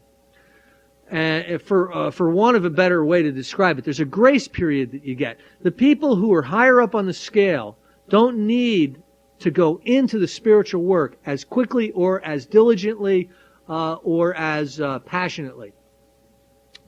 It's going to benefit them if they do. Please don't get me wrong. But they can stay sober for periods of time, sometimes long periods of time without doing this work. Then there are the people who come in and they'll relapse time after time after time after time. I'm usually one of the people who get these people. They usually get sent to me. Go see Chris, get out of here. Go over to that Burnsville meeting. You know what I mean? Those Burnsville people know how to handle people like you. And we get them, and we start working with them. And again, people who hold back on step 5, people who hold back on any part of the program where they know they shouldn't be holding back and they make the decision to hold back anyway, are usually going to be in trouble, especially if they've gone down the scale. Now, this isn't about low bottom, high bottom. This isn't about status in AA. This isn't about good and bad. It's just about a scale of alcoholism. How ill are you from alcoholism? And the people that are really ill need a spiritual solution quickly. And the people who haven't gotten that ill yet, who have sought treatment early, they're actually a little smarter, may not need to get one of these step sponsors that's going to have them out making amends, next Tuesday. However, it's important to understand that because there's a scale of alcoholism, there's a scale of differing needs for each individual AA member. And I'd rather err on the side of moving them into the work quickly and not be guilty of helping them make the mistake of waiting too long. So usually I'm pretty proactive as far as these steps are concerned. You know, it's these steps that treat our alcoholism. We don't wait to get better to treat our alcoholism. We treat our alcoholism to get better. And it's really the steps that do that. All right. They will tell how they tried to carry the load alone, how much they suffered of irritability, anxiety, remorse, and depression, and how unconsciously seeking relief they would sometimes accuse even their best friends of the very character defects they themselves were trying to conceal. I bet no one in here has ever done that. You know, accuse somebody of a character defect that you yourself have. God forbid. Oh man, is that so unbelievable that we do that? It's like in our nature, you know. That so-and-so over there, they're always talking about other people. You know. I mean, we're like constantly doing stuff like that. They always discovered that relief never came by confessing the sins of other people. Everybody had to confess his own. Most of us would declare that without a fearless admission of our defects to another human being, we could not stay sober. Important warning sign. It seems plain that the grace of God will not enter to expel our destructive obsessions until we are willing to do this. What if that's actually true, that sentence? Let me read it again. It seems plain that the grace of God will not enter to expel our destructive obsessions until we are willing to try the fifth step. You know? And you'll still get people, you'll still hear people say, "Oh, around here we do a step a year." Well, that means God won't be able to expel your destructive obsessive thoughts until 2007. I don't know if that's okay with you, but it's not okay with me. I'd rather not have destructive obsessions, thank you. Anyway, we are likely to receive from step 5. What are we likely to receive from step 5? For one thing, we shall get rid of that terrible sense of isolation we've always had.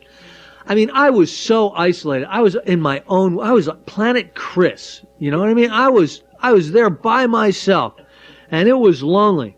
And no matter what I did to try to break out of that loneliness, I could be I could be lonely at a convention. You know what I mean? It's almost without exception, alcoholics are tortured by loneliness. Even before our drinking got bad and people began to cut us off, nearly all of us suffered the feeling that we didn't quite belong.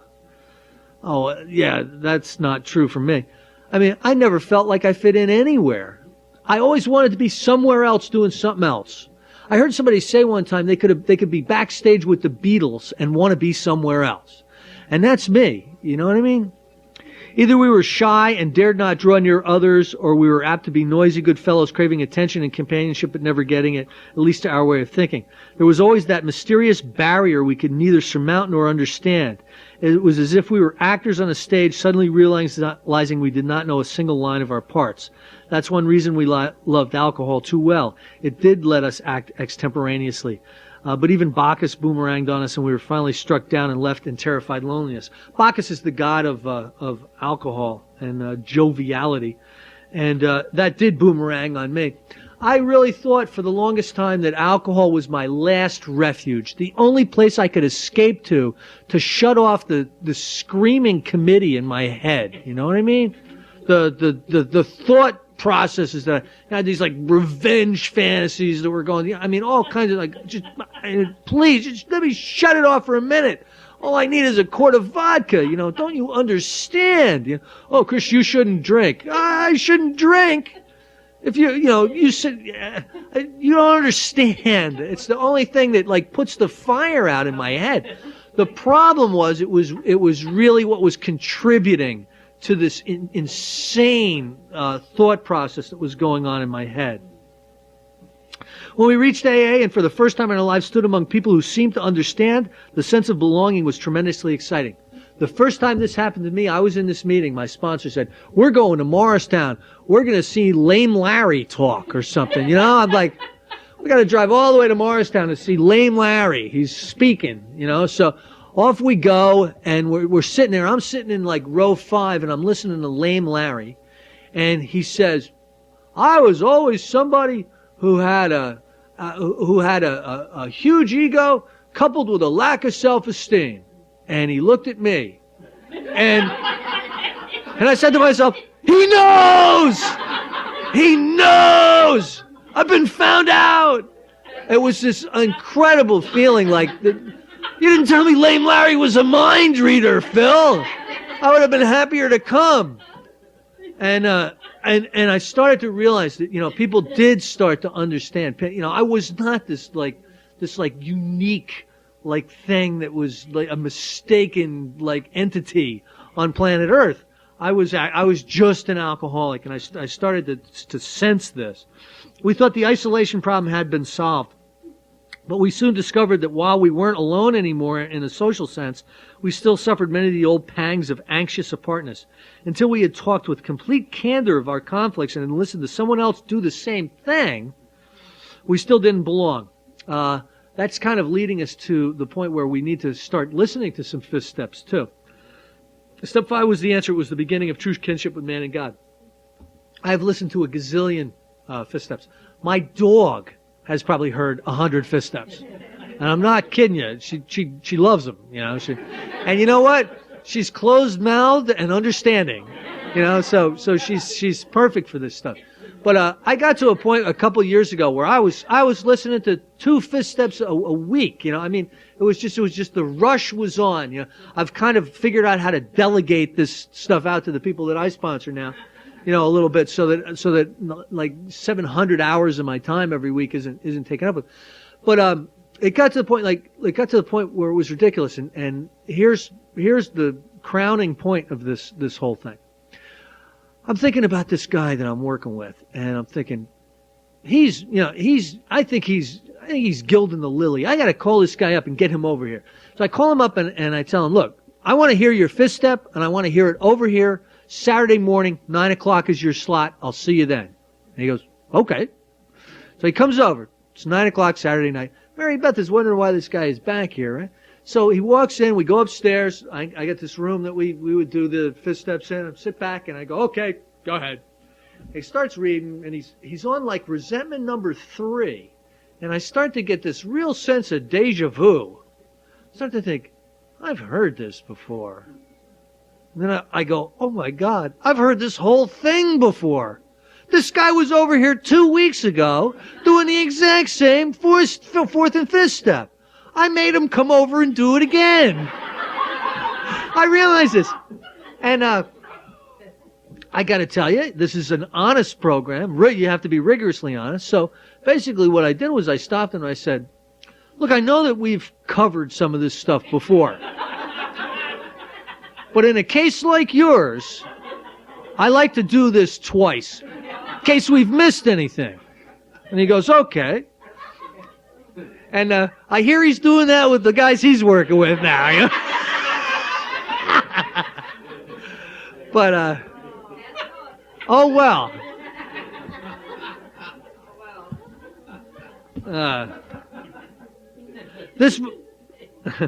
This vital step was also the means by which we begin to get the feeling that we could be forgiven, no matter what we had thought or done. I truly thought I was going to be one of the unforgiven. Often it was while working this step with our sponsors or spiritual advisors that we first felt truly able to forgive others, no matter how deeply we felt they had wronged us. Our moral inventory had persuaded us that all-around forgiveness was desirable, but it was only when we resolutely tackled step 5 that we inwardly knew we'd be able to receive forgiveness and give it too.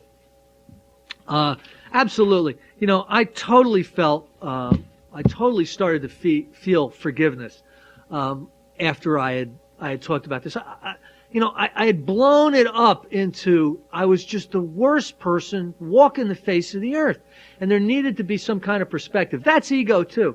The ego can work in all kinds of ways, and it can work in reverse too. If it's not going to make you the best, it's going to make you the worst. And that has to be taken care of one way or another. The fifth step is so important of an exercise. Another great dividend that we may expect to get from confiding our defects to others, another human being, is humility, a word often misunderstood. To those who've made progress in AA, it amounts to a clear recognition of what and who we really are, followed by a sincere attempt to become what we could be. Therefore, our first practical move toward humility must consist of recognize our deficiencies. What do you do when you're problem solving? What do you do? The first thing you have to do is you have to recognize what the problems are. You have to identify what the problem is. Then it's a good idea to talk about it with some other people and get some good ideas together about how to approach overcoming the problem. That's really what this is. It's a spiritual exercises designed to bring you into the closest or the most conducive spiritual atmosphere as possible, conducive to the removal of your character defects and gaining some contact with God. Sometimes most of the time listening to Fifth Steps, I find that, it's just run-of-the-mill stuff. It's run-of-the-mill stuff. But every once in a while, you're going to get a corker. And I remember this one guy that I'm listening to his Fifth Step, and he had about 20 minutes on resentments, which I thought was a little bit light for him. He had like 2 minutes on fears. I'm like, oh, yeah, okay, you got clear. Then he had 9 hours on sex harms. Okay? I was sitting there. I was like, what? It got to the point where I go, you got to just stop. Just stop right there. Stop. I'm calling my sponsor. I call my sponsor. I go, Gary, you got to get over here. Get over here now. He comes over, right? And he goes, what's going on? I go, tell him what you just told me. I didn't want to be the only person in the world that had heard this stuff. It was brutal. And, so this poor individual, we were guiding him toward, at the end of this, it's really my job as a sponsor to guide somebody into 6 and 7, 8 and 9. So we're thinking about, what the hell is this guy going to do to make amends? He's sure going to be busy. And, oh boy. But most of the time, we think that we're going to have this overwhelming litany of dysfunction that we're going to spew out all over somebody. And it's really not the case. Now, in multiple fourth and fifth steps, it's different. In multiple fourth and fifth steps, you have now experience on doing this work, and you know a little bit about what's going to happen because it's happened before. And today, my fourth and my fifth steps are such that only in the case of where it would injure somebody else would I even worry about sharing this information. I would sit right here today and share my fourth step with the entire group. It doesn't hold that kind. I had it locked in the trunk underneath the spare tire. When I first did my fourth step, just in case, somebody finds it and then. They think I'm a jerk. Today it's like I'm kind of free of this stuff. I don't even hide my four steps anymore. Like on top of the phone book when Mary Beth comes home, she's like, I better not look at this. But it's not that bad. It's just trivial personal relationship, petty selfishness, dishonesty, once more allowing my self-will to decide instead of trying to figure out what God's will would be. And I fall short every day in word, thought, and deed. I fall short. But today I don't have any problem at all sharing this. Now that's real freedom. The steps are so much about freedom. And, when you're crippled with all these secrets, and you're told if you tell this lie, you got to make sure that you corroborate it over here, or if they get together, they'll learn that you're just being dishonest. So you got all this stuff going. Today, my life is just not like that. I can be completely honest. I don't care. I am way less attached to what you think of me than I used to be. It's none of my business. I really don't care. doing a lot of the big book work that I do in my area. I've gotten a lot of criticism because still in certain areas it's still considered politically incorrect to actually recover from alcoholism. You know what I'm saying? It's like, we don't do that stuff around here, kid. Oh, you don't recover? I can see. I can tell by your face. You've got that vein in your forehead that pumps like a garden hose. That's a good clue for me. But anyway, I don't care anymore. It's like it's not crippling me to think somebody 3 towns over thinks poorly of me. It's there's so much freedom to be had in this work and in these steps. And you know what? I can smell that food from here. So I'm gonna shut this down, and we can all go eat. And we are to be back here at 1 o'clock, where we're gonna do step 6 and step 7. Oh, let me see. We've gone through the steps. We've given you some history of the big book. We've given you some history of the 12 and 12. Told you a little bit about the influence of the Oxford group. I had on the development of the big book and Bill's authorship of the 12 and 12. And we've taken you through steps 1, 2, 3, 4, and 5. And now I get a chance to do 45 minutes on step 6. And as you know, that in the big book it's got 1 paragraph. And so this is one of the ones where I called Chris and said, but Chris, I don't think I can do 45 minutes on step 6. And I gave him a long 10 minutes of why it wasn't a good idea. And when I was done, he quietly said, no, we're going to stay the way we are. And you'll find something to say. And if you run out of something to say, then tell a story. And I have a few, not quite as funny as, well, I'll let you be the judge, if they're funnier than or funny as Chris's, but I've got a few that might take up a little time that I hope you'll all find funny. My wife didn't find funny at the time, but maybe you'll think they're a little more humorous. Step 6, before I get into it, I want to talk about the distinction that's made in step 6, because it kind of bothered me how this was broken up. Again, I want to tell Chris it's not done right. Because 6 was isolated and set up by itself. And I always think of step 6 from my experience as being part of the process of 5, 6, 7, and 8. Because the way I was first taken through the steps was that I did a 4-step, and then with my sponsor we did, in an afternoon, we did step 5. And I might add that Chris, I'll tell you a little story right now. So Chris did take me through my first step 5. Now, he told you about the story about going to the Princeton bookshop, getting in the car, driving, and 5 steps. Well, in my case, he said, yeah, we're going to get in the car, we're going to go for a drive. I like to do these 5 steps in a car because I find it's a very intimate, experience. We're closed in the car, and so you can't go anywhere. We can concentrate. Which sounded logical, right?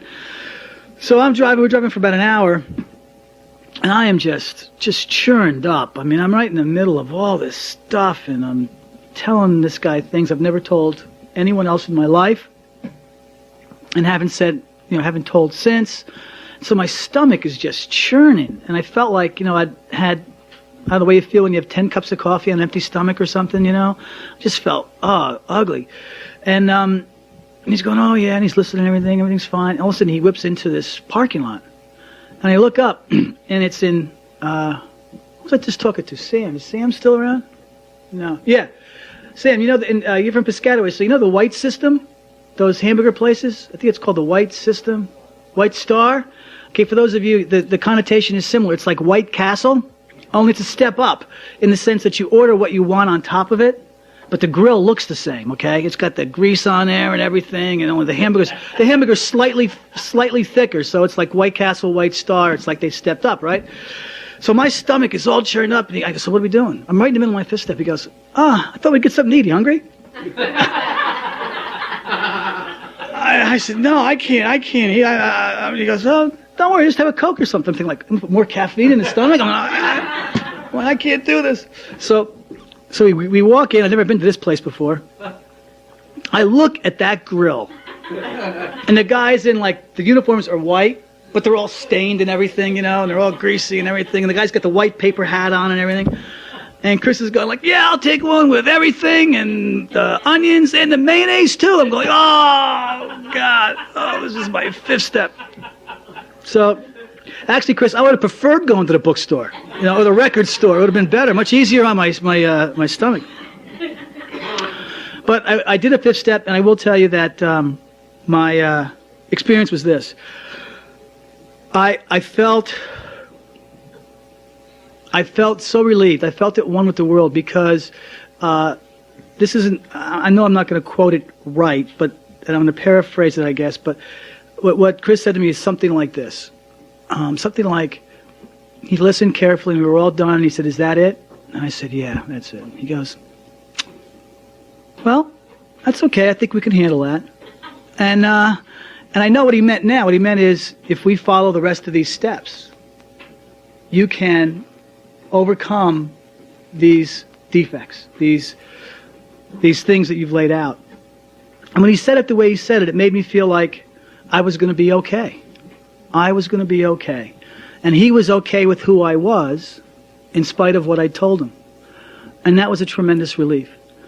And as I mentioned, the reason I had a little bit of a difficulty in thinking about step 6 as an isolated step is what happened next was he told me that I was going to take an hour of quiet time and meditation, immediately following that step 5. And I was going to consider step 6. And when I had gone through the instructions in terms of my fifth step quiet hour and considered step 6 sufficiently, I was going to take a 7-step prayer, which he and I were going to do together. And actually what happened is we went back to his house. I went to one room, he went to another room. And I did that quiet time. I did that 6-step consideration. He came back, we took a 7th step together.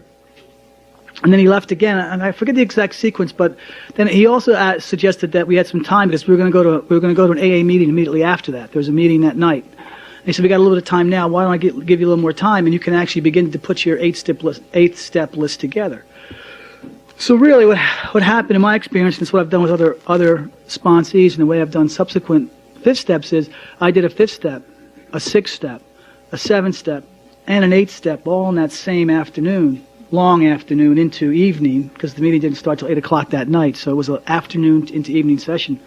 And so my experience has been that the process works when it's put together as a complete process, and that's why the steps, I guess, go the sequence they go in, right? So I looked at the big book, and then I looked at the 12 and 12, and let me now take you through what I think the differences are. The difference is primarily, I'll just jump ahead to it, is that I think Bill is telling me something that my own ego wanted to tell me, well, I don't understand why I'm doing step 6 by itself. After reading the 12 and 12, I now understand, okay? Because I think I want to believe that I've covered a lot of my defects of character in my inventory.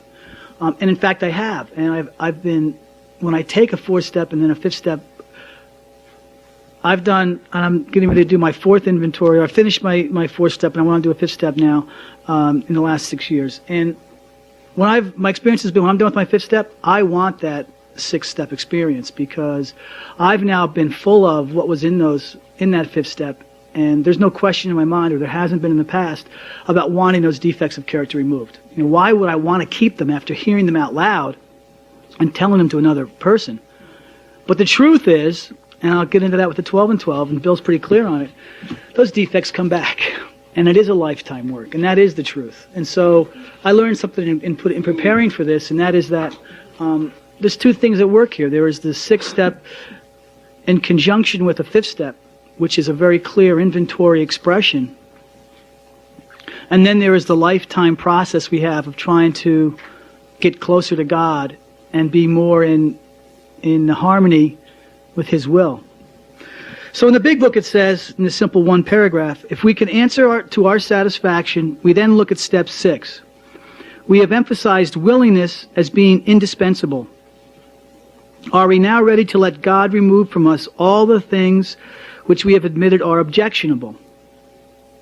Can He now take them all, every one? If we still cling to something we will not let go, we ask God to help us to be willing. And what I wrote in the margin of my book and what occurred to me the second inventory I took, that's when this is dated, is it's about ego and fear. If I'm willing to turn over those defects to God, I've gone through ego deflation. I've been willing to say, you know what? I've heard what I did. I see what I'm like. I've told somebody else. It ain't so great. God help me. And that's a form of ego deflation. And the second thing I said is fear in the margin of my book. And that is sometimes we have a fear of letting go because it's easier for us to hang on to the person we know than to become a person we aren't familiar with. Scary thing to me was, and maybe some of you have this experience as well, is it's one thing to quit drinking, but it's another thing to imagine who you're going to become when you aren't drinking. Like, what does that mean? What kind of person will I be? And the same thing happens as you go through spiritual development. If this is the person I've been, I'm down with that.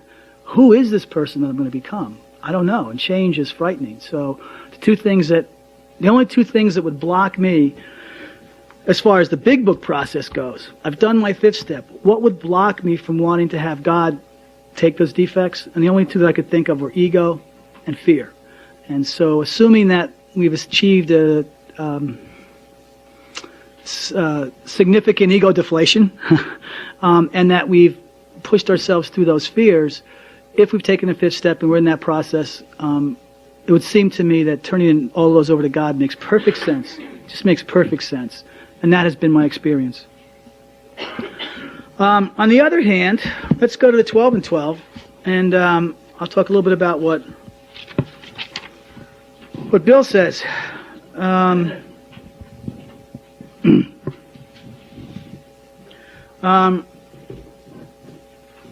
want to read first because now he segues. One of the things I noticed in here is he starts by saying in the 12 and 12 exactly what I just described as the fifth step, sixth step process. So he assumes, like, what if you've just taken your fifth step and you want to get rid of what you had? That's kind of where he starts, and then he segues into a different thought.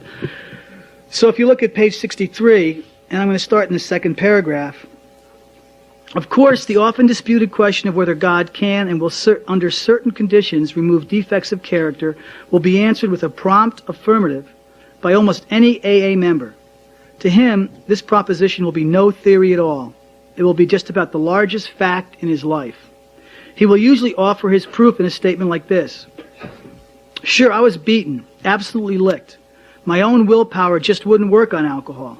Change of scene, the best efforts of family, friends, doctors, and clergymen got no place with my alcoholism. I simply couldn't stop drinking. And no human being could seem to do the job for me. But when I became willing to clean house, do a fourth step, and then ask the higher power, God as I understood him, to give me release, my obsession to drink vanished. It was lifted right out of me. And so what he's saying there is that it's been AA's experience that if you clean house and ask to have those defects of character removed, they will, and people who've gone through that experience will testify to that. So that's a fifth step, sixth step kind of experience. But then he goes on to say, farther into the book on page 64, but most of our, on the very bottom, most of our other difficulties don't fall under such categories at all. Every normal person wants to, for example, eat, to reproduce, to be somebody in the society of his fellows, and he wishes to be reasonably safe and secure. Here comes that safe and secure stuff again. And he tries to attain these things. Indeed, God made him that way. He did not design man to destroy himself by alcohol, but did give man instincts to help him stay alive. It is nowhere evident, at least in this life, that our Creator expects us to fully eliminate our instinctual drives. So now, like this elimination idea, that character defects are all gone and will be gone forever, he's starting to now say, may not be entirely true, that they're not fully eliminated and it becomes sort of that lifetime job. So far as we know, it is nowhere on the record that God has completely removed from any human being all his natural desires. So here's Bill sitting 15 some odd years later, a little more than 15 years, and looking back, and probably when he wrote the big book, he had 6 years of sobriety, he had gone through his first inventory, he had done all his amends, Bob had done all his amends, people are in the process of going through their first experience with going through the steps. And they may have even believed that, okay, my character defects are gone, because I'm feeling really good. And I'm feeling as though I can have an impact on other alcoholics if I help them with the same solution that I have. Because the most experience in the big book, the longest sobriety of those involved was 6 years. And so there really wasn't that time of having gone through it and then realizing some of these defects can come back and that we're not perfect and that God doesn't eliminate everything from us. We have to take some action ourselves. Since most of us are born with an abundance of natural desires, it isn't strange that we often let these far exceed their intended purpose. When they drive us blindly or we willfully demand that they supply us with more satisfactions or pleasures than are possible to or do us, that is the point at which we depart from the degree of perfection that God wishes for us here on earth. That is the measure of our character defects. So he's saying here is that when we want more than we have, or when we don't think we've got enough, or we're afraid of losing what we already have, we're at odds with God's will. Because where we're supposed to be is where we are, you know. Where we need to get comfortable is now, right here, you know. And speaking for myself, that's difficult, you know. I can walk away from this desk and sit down and say, gee, I wish I'd said this. And now I'm all caught up in saying, think about what I'd wish, and I'm not even listening to Chris. You know what I'm saying? Or I'm thinking about what I'm going to say next. Instead of enjoying, you know, what I'm doing right now and enjoying what I'm doing when I go sit down. It's that demand for pleasures that aren't really right in front of us. If we ask, God will certainly forgive our derelictions, but in no case does he render us white as snow and keep us that way without our cooperation. That's the things that we have to do. That's the work that we have to put into it. That is something we are supposed to be willing to work toward ourselves. He asks only that we try as best we know how to make progress in the building of character. So step 6, we're entirely ready to have God remove all these defects of character, is AA's way of stating the best possible attitude one can take in order to make a beginning of this lifetime job. And this is where the reference lifetime job comes in. And as I said, you know, having gone through the work, as I said a minute ago, I can remember even that first year after I'd done my first inventory and I'd done the amends, you know, thinking about this step 6, oh yeah, this step meetings, they've got it all wrong. It's not a lifetime job. I'm taken care of, you know. Things are good. And they were good. And the heavy emphasis there is on the past tense. They were good because then they got a little off kilter again. Or if they didn't, why would I need the next inventory, you know? So it is a lifetime job. And I can tell you for me, the best part of this program, and I think this is a lot of what Bill's, I'm being presumptuous. I don't know what Bill's saying. I know what I read out of it. And that is, for me, the power of this program comes from understanding and insight and perception as much as from the action. Here's what I mean. I could still do those same things I used to do. I used to do them without any thought. You know, I'd hurt people, I'd lie. I'd like to lie. I still, unfortunately, like to lie, tell the truth, twist the truth. Twist it around only a little bit, you know. You know, I'm a little bit better than you think I am. I'm a little bit smarter than you think I am. And I'm a really good guy, and so therefore if I'm late, it had to be because there was traffic, okay? And I could have simply said, no, I left late. I'm not going to tell you that, you know? Sometimes I do now. I'm getting a little bit better. But the difference today is I see it. The difference today is I understand my dishonesty. The difference today is I understand that I do have fears. The difference today is I do understand that I have those insecurities. Overcoming them takes some work. But how the hell could I overcome them unless I identify them first?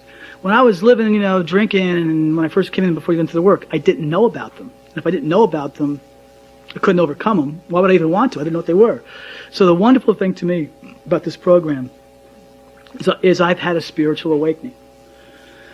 And that spiritual awakening gives me that different view. You know, spiritual awakening, I've read a lot of different spiritual literature, and I love the expression spiritual awakening. Because to me, I picture, it's not lightning coming out of the sky, it's not a religious conversion, it's not,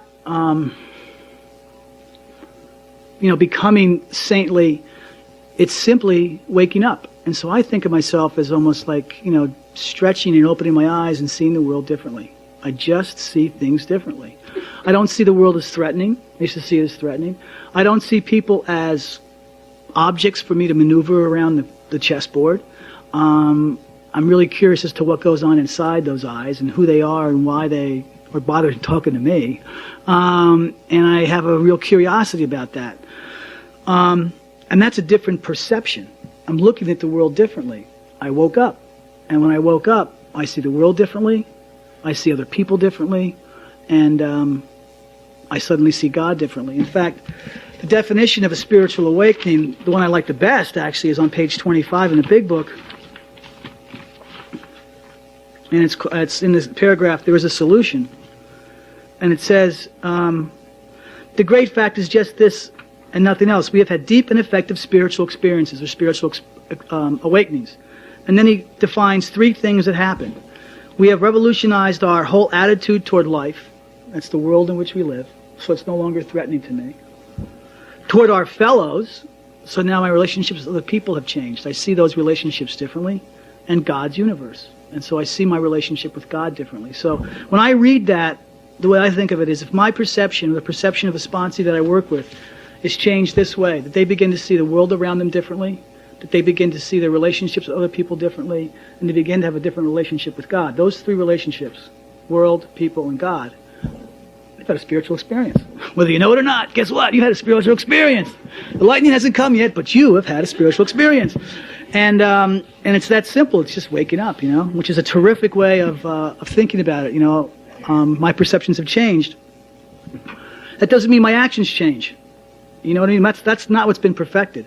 I can still be selfish. I can still be dishonest.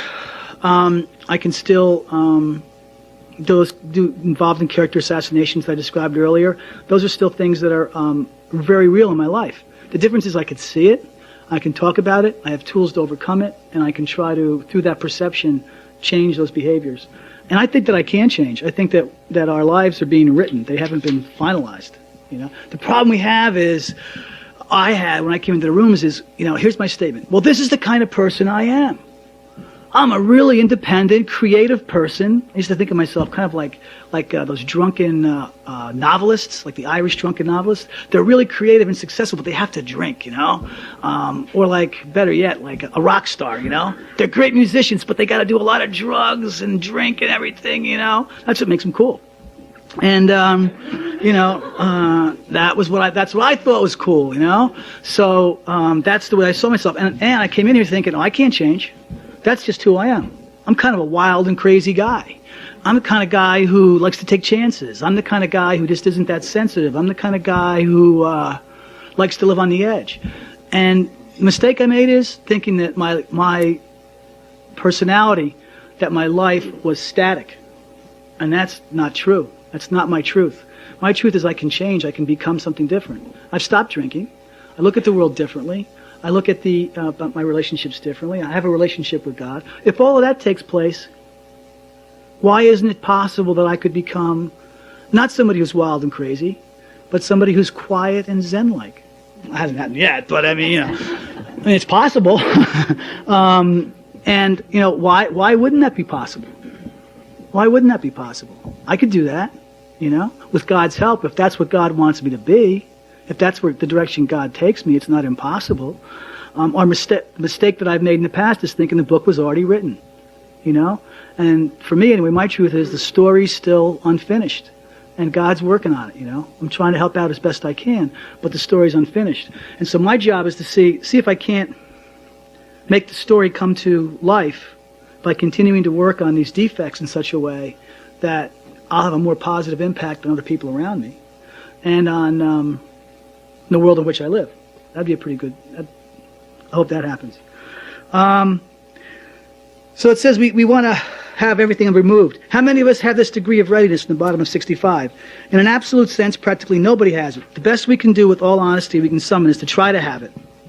Even when the best of us will discover to our dismay there's always a sticking point, a point at which we say, no, I can't give this up yet. And we shall often tread on even more dangerous ground and we cry, this I will never give up. And my experience has been, when everything is going good in my life, like work is good, relationships are good, those periods of life where things are good, I can do anything. Absolutely, God will give that up. Whatever you say. I'm zenning out there, right? But let things go off the rails a little bit. Things get, all of a sudden I'm not making my numbers at work, you know what I mean? Or I'm not getting my bonus, or my boss is mad at me. All of a sudden then I want to take back, okay? I want to take back my aggressiveness, my attitudes, my behaviors that get me out of harmony with God. That get me out of harmony with the place where I feel comfortable. No matter how far we have progressed, desires will always be found which oppose the grace of God. God's grace is always there. The question is, are we always open to it? And Chris was saying this morning about we can always ask God in. I was also thinking another way to think about it is we can always open ourselves up to God. It's a little bit different thought, and because sometimes I just need to have a degree of openness and readiness to let God in. And then if he chooses to come in, I guess that's up to him, you know what I mean? But I got to be open and ready. Then it goes down to the bottom of page 66, and unfortunately we've already covered this. I don't know where it was in my head today. What we must recognize now is that we exult in some of our defects. We really love them. Who, for example, doesn't like to feel a little superior to the next fellow? Or even quite a lot superior. We've covered this far too much this morning as far as I'm concerned. It sounds too much like my experience. Isn't it true that we like to let greed masquerade as ambition? Right. I need that money, okay? That money is really important. To think of liking lust seems impossible. But how many men and women speak love with their lips and believe what they say so they can hide lust in the dark corner of their minds? Even while staying within conventional bounds, many people have to admit that their imaginary sex excursions are apt to be all dressed up as dreams of romance. Now, here's one I like. Self-righteous anger can be very enjoyable. And it took me a long time to realize that there is no such thing as unjustifiable anger. That pissed me off. And so I said, I was justifiably angry at that. In a perverse way, we can actually take satisfaction from the fact that many people annoy us, for it brings a comfortable feeling of superiority. Gossip barbed with our anger, here we go again, a polite form of murder by character assassination has its satisfactions for us too, and that goes on in the workplace, as I said earlier. Here we are not trying to help those we criticize, we are trying to proclaim our own righteousness. So, I heard and explained to me that there is no such thing as self-righteous or justifiable anger. And I started to replay examples where, of course, there's justifiable anger. Of course there's self-righteous anger. And I began to develop examples in my mind, none of which I shared with my sponsor because I'm working on it myself, thank you very much. And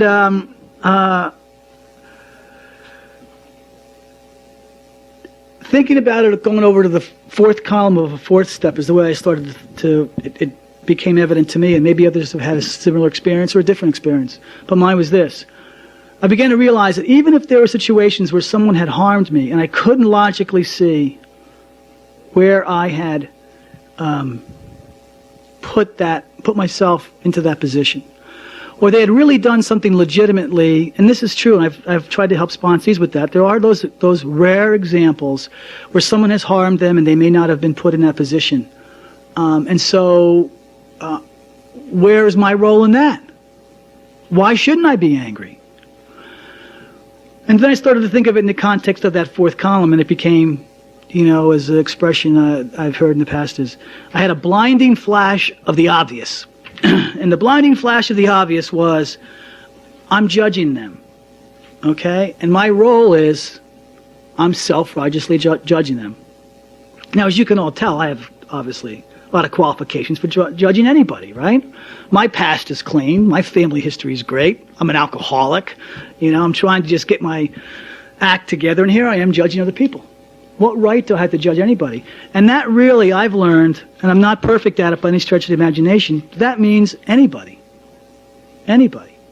So no matter how terrible a thing they may have done that arouses my anger, I'm in no position to judge, and my anger is a form of judgment. I'm just not in a position to judge. And I read something recently that really drove this home. It was a spiritual book. And what it said was this. and I'm not going to be good at maybe communicating this, so if I don't get the message over, excuse me. But it said something like this. Remember, if you had been in the other person's life and had lived every moment they've lived and experienced every experience they've experienced and taken the path that they've taken, the actions they're now taking are the actions you would take. Because their life has built them up to that place. And had you had those same set of experiences, you would have the same outcome. And I started to think about that, and I'd say, because I want to say something quite different, which is, well, if I were them, of course, I would have ended up quite differently, okay? But that's impossible. The fact is, if you'd really lived their life, you would do what they do. Because if you had their pain, their outcome would be your outcome. You're judging them based on your experiences. I'm judging them based on my experiences. My pain is not their pain. I can't judge them. So if they've done something that hurt me, and I can tell you, I'll talk about it later in amends I made, to someone who'd clearly hurt someone in my family, for which there wasn't any excuse, and for which he was prosecuted, as a matter of fact, the problem I had is I was judging them. I can't begin to imagine what it's like to live his life, to put him into a place where he did the terrible things he did, because I don't have that perception or that experience. So what right do I have to judge? So to me, when I really thought about this self-righteous anger and self-justifiable anger, I realized there is no self-justifiable anger, because that anger I'm taking on somebody as a form of judgment, and I'm supposed to be thinking more in terms of patience, tolerance, and love. And as long as I'm judging somebody through my anger, then I'm imagining that their self-righteous anger is justified, and I no longer believe it is. Doesn't mean I don't get angry. Doesn't mean I don't have a barbed anger, but it means that if I sit still long enough and am quiet long enough, I can generally see what I just explained to you, all right? And my anger will subside.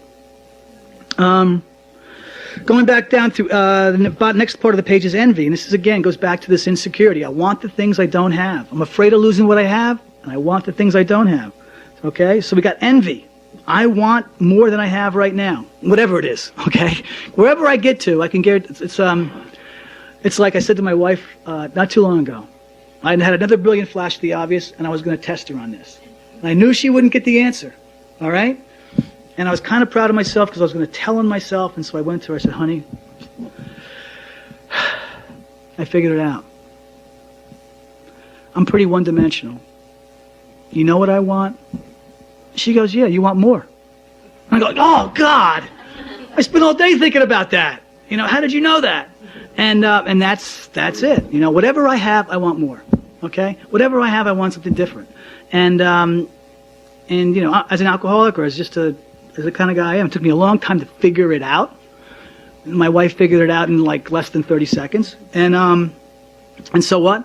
Why do we consume great amounts of time wishing for what we have not, rather than working for it or angrily looking for attributes we shall never have, instead of adjusting to the fact and accepting it? Acceptance is a great thing. I was accepting who I am and what I have today. I was running with a guy who I sponsor, and we were running one day, and we were talking about faith. And I said, I have a problem with faith. And he goes, well, what do you mean? I said, I'm not good at it, and I don't understand it well. And he goes, well, what do you mean? And he's a Catholic. He's very serious about his faith, and he was explaining how faith, motivates his life. And I said, well, it doesn't work well for me. And he said, why is that? And I said, because my faith sometimes leads me to this conclusion. I really have faith that God has a plan for me that will be a very positive thing I picture in the future, okay? So I believe that God will eventually match up with what I think I should have. That's my faith, okay? Or I believe that there's a purpose. And my faith can then turn me into thinking, oh, well, my life is so important that these bad things that happen to me, that purpose is that there'll really be something really important later on, okay, that I'm going to get rewarded for. So I get this warped sense of faith, meaning it's going to eventually turn out to be the way I want it, okay? Eventually God's going to get there. He's a little slow. He hasn't quite figured it out yet, but he will get me there. That's my faith. And he goes, well, so what's your point of view? I said, I have to still struggle with acceptance.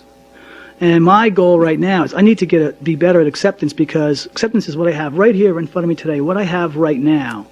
And I need to get better at acceptance and realizing that I have what I need. I am where I'm supposed to be. And God is. You know, not what God's going to give me later, but God is. It's right now. God is today. The whole idea that God is.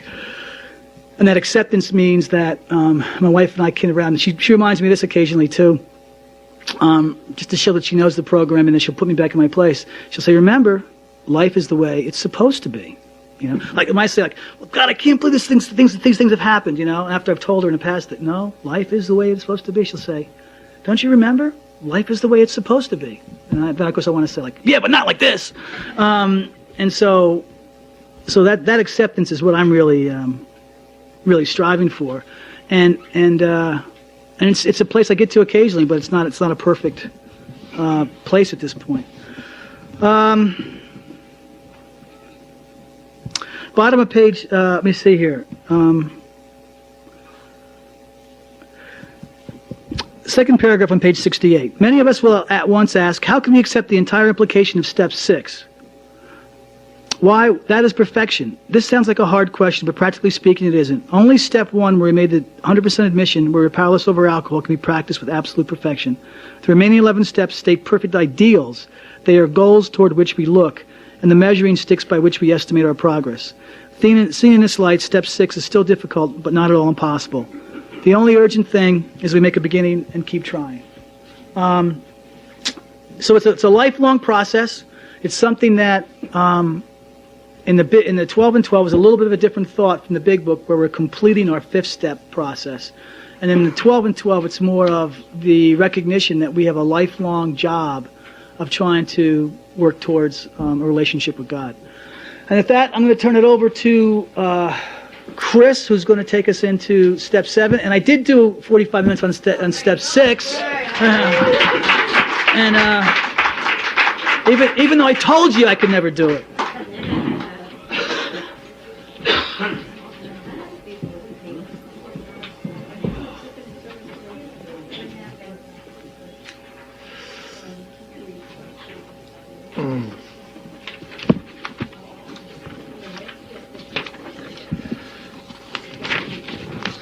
Okay, my name's still Chris. I'm an alcoholic. Hey, Chris.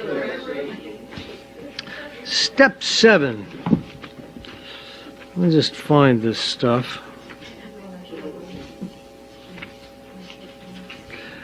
There we go. Here's what it says in the book Alcoholics Anonymous about step 7, and this won't take long. When ready, we say something like this: My Creator, I am now willing that you should have all of me. Good and bad, I pray that you now remove from me every single defective character which stands in the way of my new usefulness to you and my fellows. Grant me strength as I go out from here to do your bidding. Amen. I really love the way the prayers are laid out in this book. Very rarely does it say, God, please remove all the defects of character that keep me from being really cool, or that keep me from scoring with the babes. You know, it's always pointing you toward being of help to other people. It's pointing you toward something that's very unselfish, and that's pretty consistent throughout the book. Character defect removal. Again, I talked earlier today about it, and I talked about how I went up against my character defects early on. My first time through the steps, what I did was, after I did my 5th step, I set at work working on my defects of character so that I could remove them before I went out and made amends. If you can imagine. This is my philosophy at that period of time. Basically what I was doing was I was hanging in steps 6 and 7 so that I wouldn't have to go out and make amends, but I wasn't honest enough to admit that to myself, because some of the amends that I saw looming up in front of me terrified me. I knew that I'd need to do them when the time came, but I wasn't real happy about it.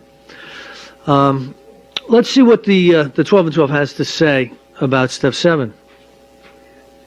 Without some degree of humility, no alcoholic can stay sober at all. You know, there's not a whole lot in the big book about humility, but when you look in the 12 and 12, it's a constant theme that runs through a lot of the steps.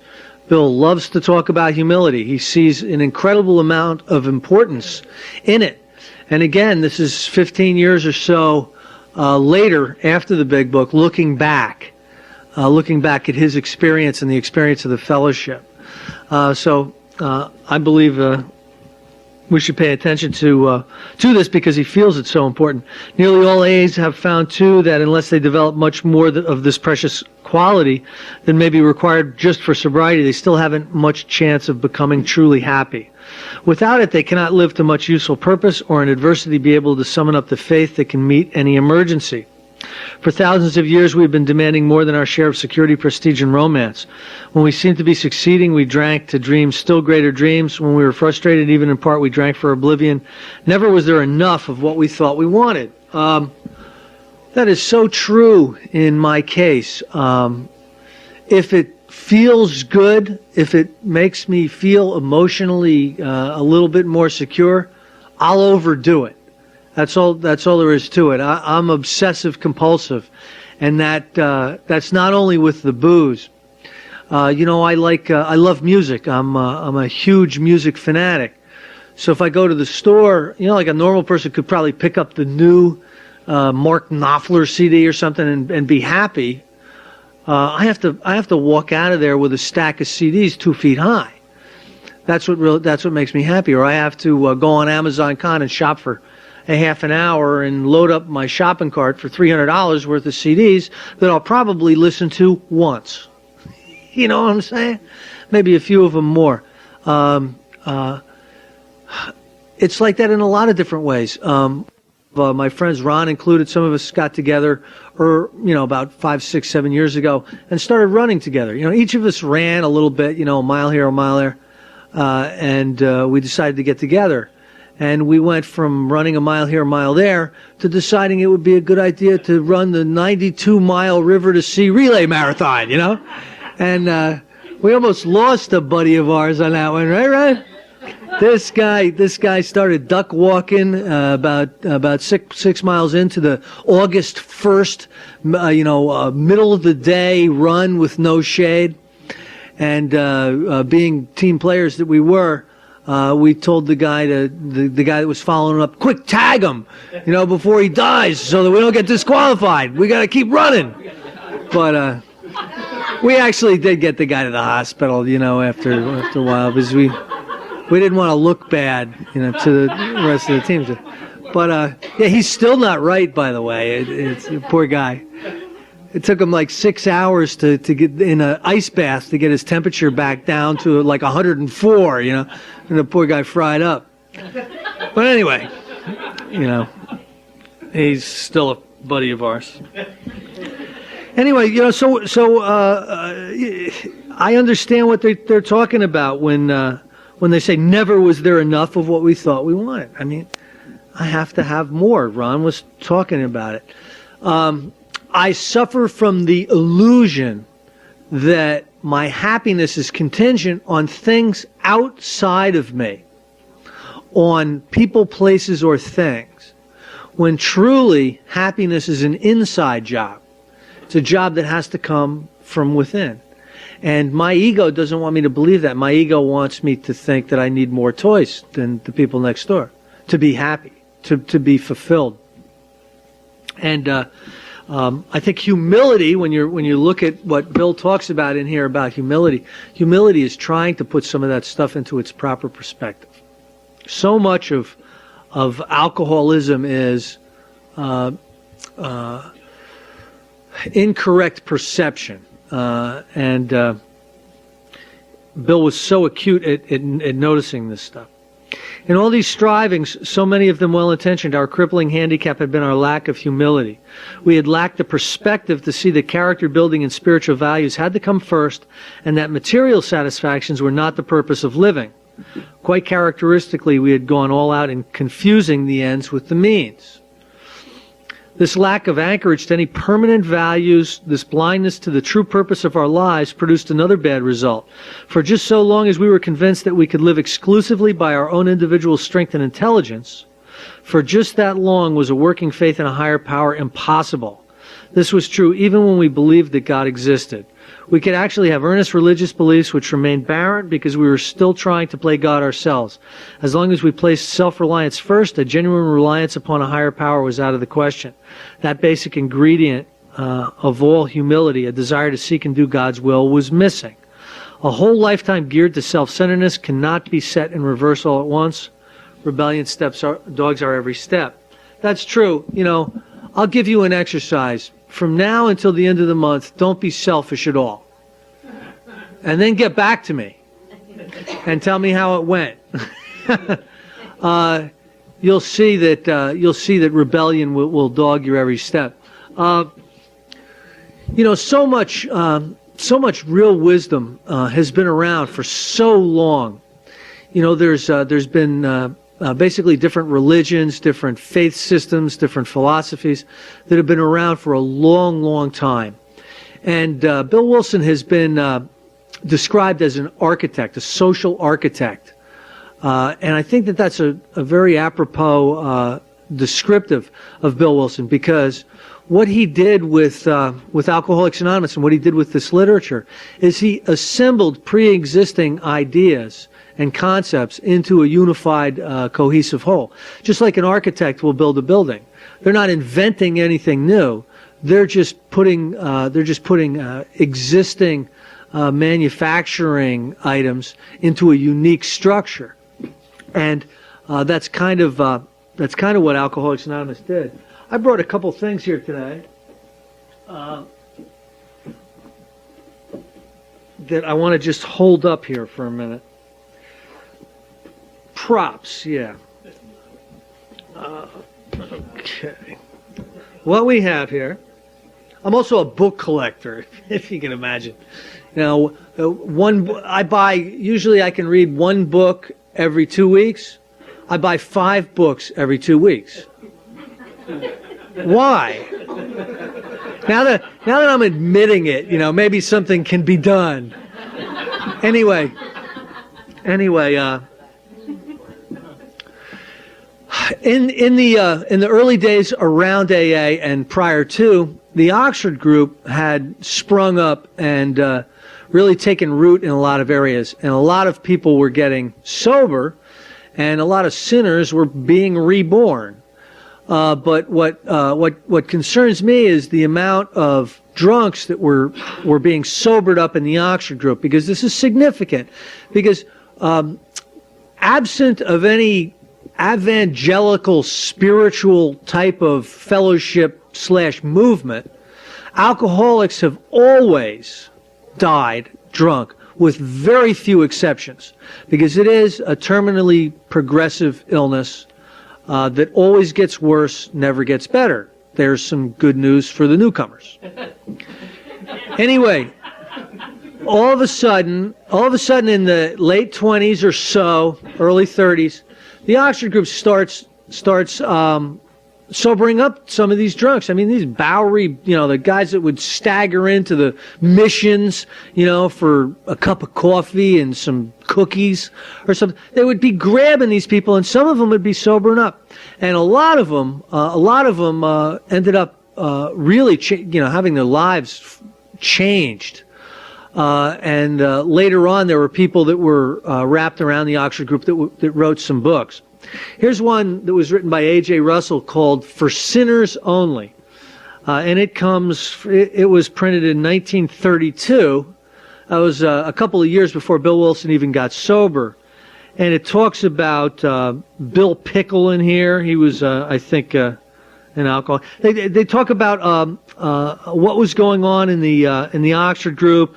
They talk about some house parties, some experiences of people, and how some people changed their lives, and also how some people got sober. You know, so this is years before Alcoholics Anonymous was anything. Here's another one that was written by Bigby. It's called Twice Born Men, and in it is stories of people who underwent the spiritual conversion exercises that Bill Wilson and Dr. Bob went through, who had changed their lives, and there's also some reference in here to people who got sober. Here's a book that's basically about Buckman and some of the other Oxford Group people called Life Changers. It's another book by Bigby. And it tells some stories about how what these people were doing changed so many lives. And there's some other experiences in here that are fascinating about how people were really at the bottom of the barrel and made a turnaround, and all of a sudden, you know, they're presidents of IBM and all kinds of crazy stuff like that.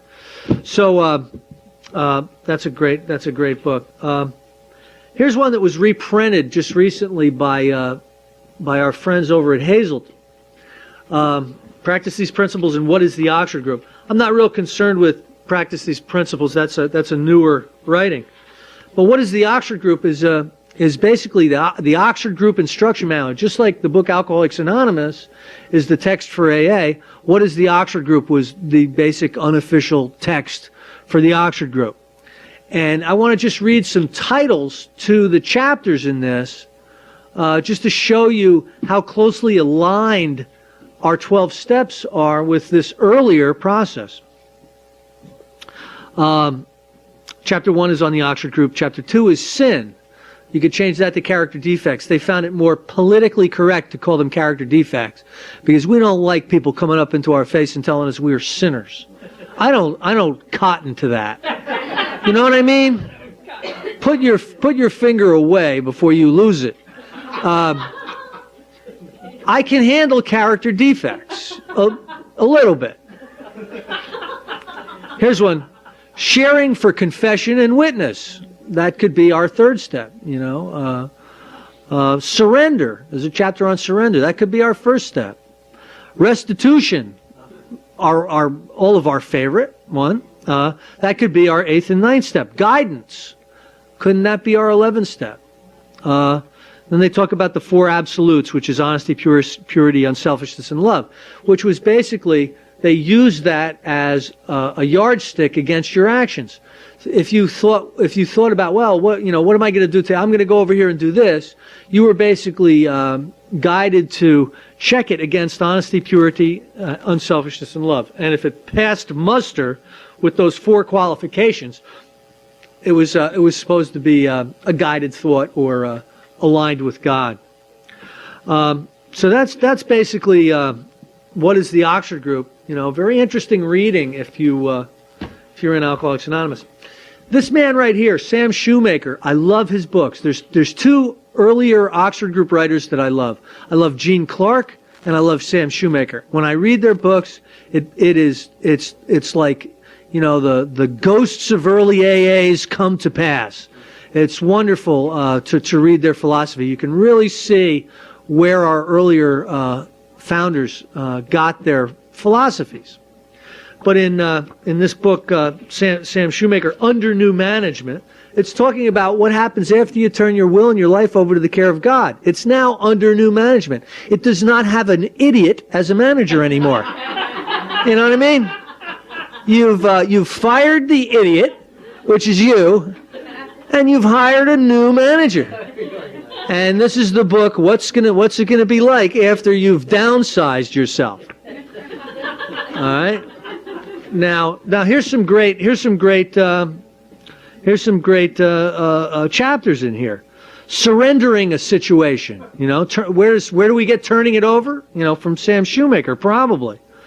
Growing up spiritually, being of sound mind, fellowship of the Holy Spirit, are you a channel, reconciliation, your job in a new dimension, how to talk about your faith, just some really, really good stuff. The living is experiment.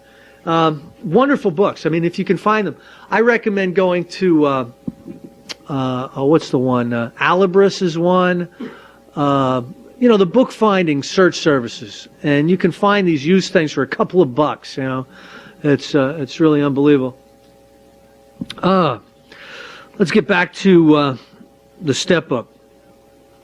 When we have finally admitted without reservation that we're powerless over alcohol, we are apt to breathe a great sigh of relief, saying, well, thank God that's over. I'll never have to go through that again. Then we learn often to our consternation that this is only the first milestone on a new road we are walking. Still goaded by sheer necessity, we reluctantly come to grips with those serious character flaws that made problem drinkers out of us in the first place. Flaws which must be dealt with to prevent a retreat into alcoholism once again. That's an important sentence, I believe. It's telling us that our character defects are the cause of our alcoholism. This isn't the only place that you find this reference. Your character defects are the cause of your alcoholism and all of your other problems in life. I used to think I was a subject to bad breaks and misunderstandings. You know what I mean? I never wanted to take full responsibility. When I first saw the spiritual axiom in the step book, I thought it was a typo. You know, how can you possibly say that whenever I'm disturbed, it's my problem? What about them? You know, do you have any idea what they did? And we aren't to care very much about what they did. Because it's an inside job. We have to find the peace and the answers inside. But if we don't deal with some of these flaws, we're going to retreat into alcoholism once again. And I don't know about you, but for me to drink is to die. And I die slow, painful, lonely, agonizing, pathetic type of death.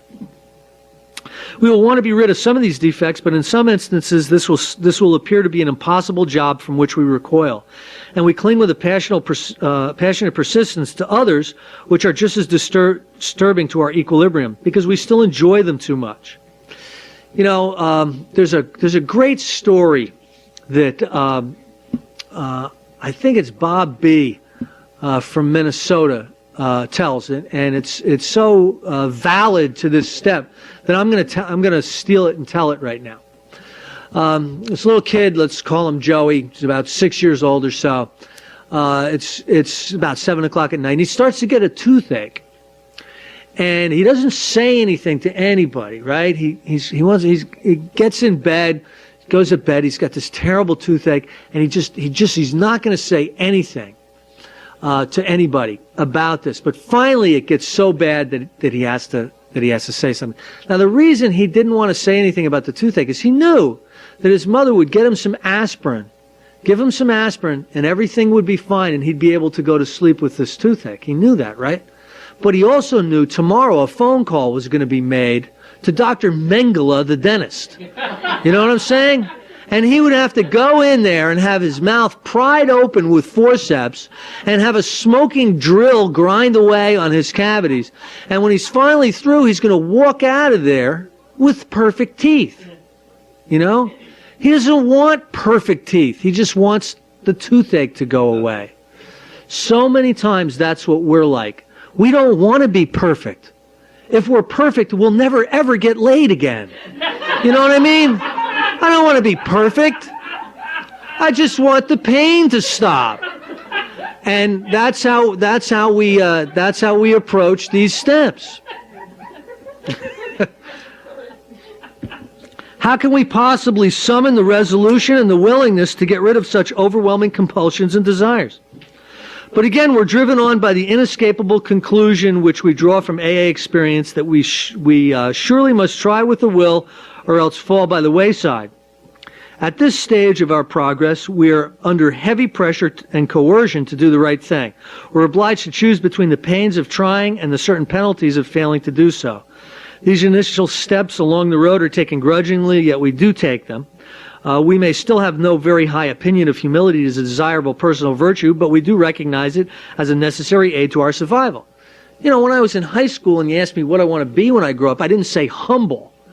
You know what I mean? It wasn't on the top of my list. Oh, I'd like to be kung fu, like kung fu, you know, just, you know, you can slap me around for about a half an hour until I finally get upset. No thanks. But when we have taken a square look at some of these defects, have discussed them with another, and have become willing to have them removed, our thinking about humility commences to have a wider meaning. By this time, in all probability, we've gained some measure of relief from our more devastating handicaps. We enjoy moments in which there is something like real peace of mind. A lot of my most devastating character defects were certainly addressed in my first couple of months of drinking. I was no longer careening around in a 4,000-pound automobile in a drunken blackout, holding one eye to try to see the line. I was very rarely getting arrested and wondering and waking up in jail not knowing why I was there. That's an important plus to not have happen. A lot of things, a lot of my violent, I never hit anybody since the day I got sober. A lot of the glaring character defects have been taken care of, but there's a lot more subtle ones. They describe the recovery process as the peeling back of an onion. You have some really rough layers on the outside, and as you start dealing with things, you start finding more and more layers. I thought I'd be perfect at year 10. You find out you've got a million more things. They're just more subtle, and this truly is a lifetime process. During this process of learning more about humility, the most profound result of all was the change in our attitude toward God. And this was true whether we had been believers or unbelievers. We began to get over the idea that the higher power was sort of a Butch League pinch hitter to be called upon only in an emergency. About the only time I called on God was when all of a sudden I'm driving home from the bar and all of a sudden there's a cop behind me. All right? I'm a praying fool right then and there. Please don't let those Christmas trees light up behind me, God. I swear I'll join a missionary service. You get me through this one. I'll go back to church. I'll collect that money for you. You gotta remember that when I first came in, I had some prejudice to organized religion, believe it or not. This was about the time that Jim and Tammy Faye Baker were selling 600 condominium complexes when they only had 3. Jimmy Schwaggart was calling all of you sinners, and he was hooking up with a hooker in a motel and getting caught. And I thought, my God, these are like God's front men, Holy mackerel. If these are God's front runners, if these are God's spokespeople, I don't want nothing to do with this. So I had some resistance to a few things. Anyway, I'm glad to say I'm over all that. I think my perception has changed to this, that there are religious institutions because we are imperfect people. So we'll go to them to try to make ourselves better people. So of course there's going to be idiots in there. I mean, look in AA, for God's sake. I mean, tell me there's not some idiots in here. Good. Some of the guys I've worked with, boy, I could tell you stories. But then I'm not going to do that because I don't judge anymore. Because I've had that defect of character removed.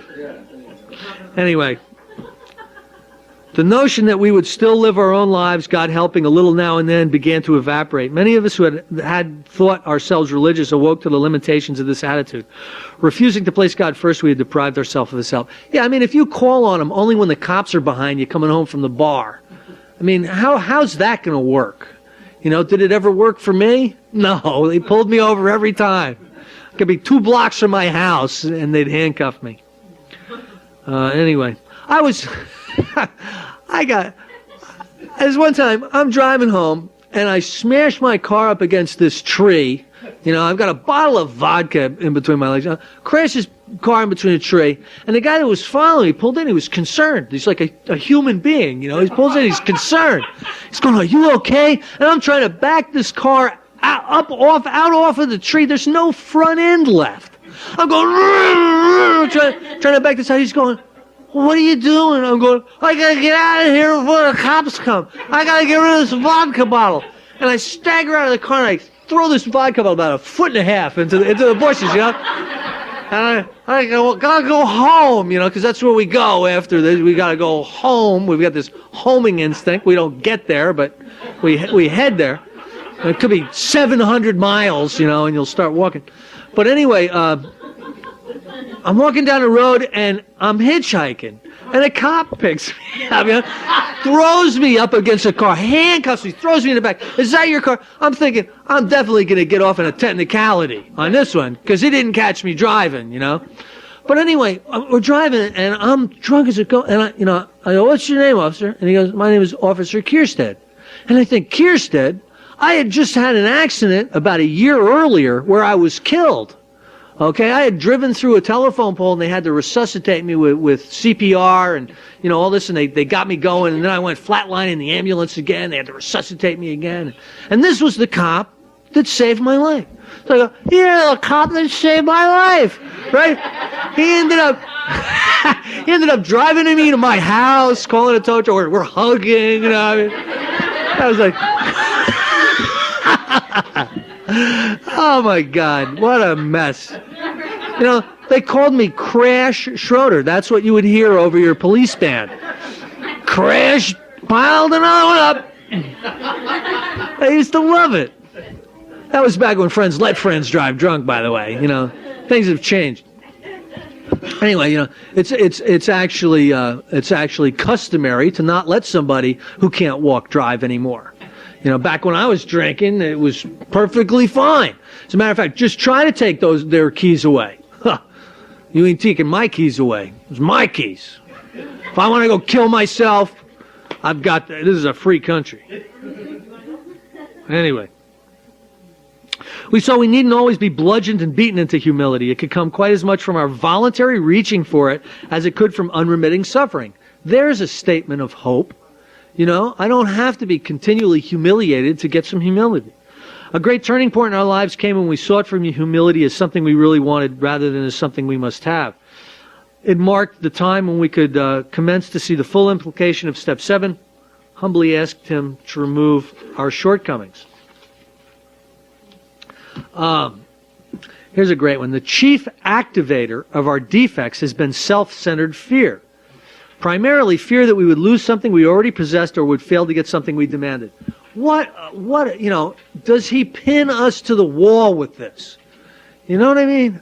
The amazing thing about Bill Wilson was the vision he had, the understanding he had about alcoholics. Now, he did spend all of his free time, which was all of his time. He never really did work. I love that. Lois, how's that job going at the department store? Don't you lose that job now. I'm busy. I'm doing 12-step work. Man, oh man. Pay attention, Mary Beth. Anyway. But man, could he pin us down? The activator of our defects, the thing that lights our defects up is self-centered fear. I'm not going to get something I want, or you're going to take something away from me that I have. Unbelievably powerful. And it's all our perception about the outside stuff making us happy and making us whole, instead of us looking inside. Living upon a basis of unsatisfied demands, we were in a state of continual disturbance and frustration. They're just not doing it my way. I mean, here's the thing. If everybody would operate the way I would like them to operate, I'd be happy, and you know what? They'd be happy, because I know exactly how they're supposed to be doing everything. You know what? There's a lack of cooperation out there. That's what I noticed. No one is cooperating. They just didn't recognize the fact that I had the right way to live. And, I remember calling up my ex-wife. I'm like 7 days sober, and I call her up and say, I've found recovery. By the way, you need Al-Anon. Let me tell you, that one bit of rash action right there kept her out of Al-Anon for 17 years. You know what I mean? God, you're telling me how to live? I had to move 7 states away to get away from you. You're a maniac. You're a criminal. You're a nightmare. You want me to live the way you think? What are you, crazy? Well, you have some codependency issues. Unbelievable. She wasn't codependent enough to stay with me very long. That was 12 of the happiest months of my life. That first marriage, boy. Anyway, therefore, no peace was to be had unless we could find a means of reducing these demands. The difference between a demand and a simple request is plain to anyone. The seventh step is where we make the change in our attitude which permits us, with humility as our guide, to move out from ourselves towards others and towards God. So it's an important step. You know, because there's not a lot of instructions in the book Alcoholics Anonymous, people tend to motor through this, you know, to motor through it and not to sit with it enough to really, really get what this step has to offer. To really start to perceive what this step is aiming us toward. The whole emphasis of step 7 is on humility. It is really saying to us that now we ought to be willing to try humility in seeking the removal of our other shortcomings, just as we did when we admitted our powerlessness over alcohol and came to believe that a power greater than ourselves could restore us to sanity. So, I don't know about you, but when I was finally completely beaten from alcohol and I asked God to help me with that, that's what happened. I separated from alcohol at that moment of time. And to this day, I've not had alcohol put into my body. What he's saying is you have other character defects. If you can summon that type of willingness and that type of humility and ask with that type of fervent enthusiasm, there's probably not a character defect that can't be overcome. You know, enlisting his aid. How powerless were you over alcohol? I know I was powerless. Yet a power came in. You know, that can happen with the rest of our character defects. If that degree of humility could enable us to find grace by which such a deadly obsession could be banished, then there must be hope of the same result respecting any other problem we could possibly have. And that is a really, really strong statement of hope. Because in this chapter, they say that our character defects are what cause our alcoholism and the rest of our problems. And they're saying we can overcome our character defects with humility and an honest desire to have God take us to better things. So they're showing us the problem and they're showing us the solution in this step to so much. And this was one of the steps that was so broadened and so deepened by Bill after the writing of the Big Book. I'm really, really grateful to have this additional text to kind of give me an idea of where he saw this step in his life and the people that he was with back in, I believe it was 1949 through 51 or something, that these things were being written. Do you know that when this book was being written, the steps were being written, there was wide-scale resistance to it? People did not want it published, including Dr. Bob. They thought that it would complicate things. They thought that, leave well enough alone. Let's not muddy anything up. And I understand their concern. I certainly do. But it was amazing that, when this book was written, especially the traditions, there was a lot of resistance to the traditions. Anyway, I'm gonna close it up. If I can find a schedule here. When are we back? What time? 2:45. All right, we're back here at 2:45. Ron is going to do steps 8 and 9. I won't get a chance to introduce him on this when he gets started, so I'll just say this. Out of everybody I've ever worked with, had the privilege of working with, Ron was the most diligent in steps 8 and 9 of anybody. It took him about a month and a half to do all of his amends. He finished every single amends that he was consciously aware of. And he's going to talk a little bit about what the difference is between doing almost all of your amends and doing all of your amends when he's up here. He's also going to bring some select people from the seminar this weekend up to share some of their experience, strength and hope on the 8th and 9th step, and it's going to be powerful. So we'll see you back here in about 20. I'm back. My name is Ron. I'm still an alcoholic. And not surprisingly, this is the way it usually works. When we get to amends, they'll come in more slowly. The group comes back gradually. Sometimes the group is smaller. And that's been my experience with working with other sponsees as well. You get to step 9 and the crowd thins out. People lose some of their enthusiasm, and understandably so, because Chris was talking about it earlier. Now I got to go back and talk to these people. You got to be kidding me. That doesn't seem to be like what I have in mind. But Chris mentioned something that I'll just touch on briefly. Let me just put here. He mentioned that I had the experience of completing all my amends in a relatively short period of time. And I don't want to take any credit for that because I was very naive. I was in a situation where I was surrounded by other people, and I was going to different meetings, and I really didn't understand AA, and I really didn't understand other people, and with the exception of my sponsor and getting to know a few other people, I was still kind of isolated and not feeling, broadly knowledgeable about AA. So I was going to every single meeting, discussion meetings, with people who really weren't necessarily going through the work. I just assumed everywhere I went, everyone else in the room had already done all of their amends. That's really what I thought. I really did. So I always thought I was behind.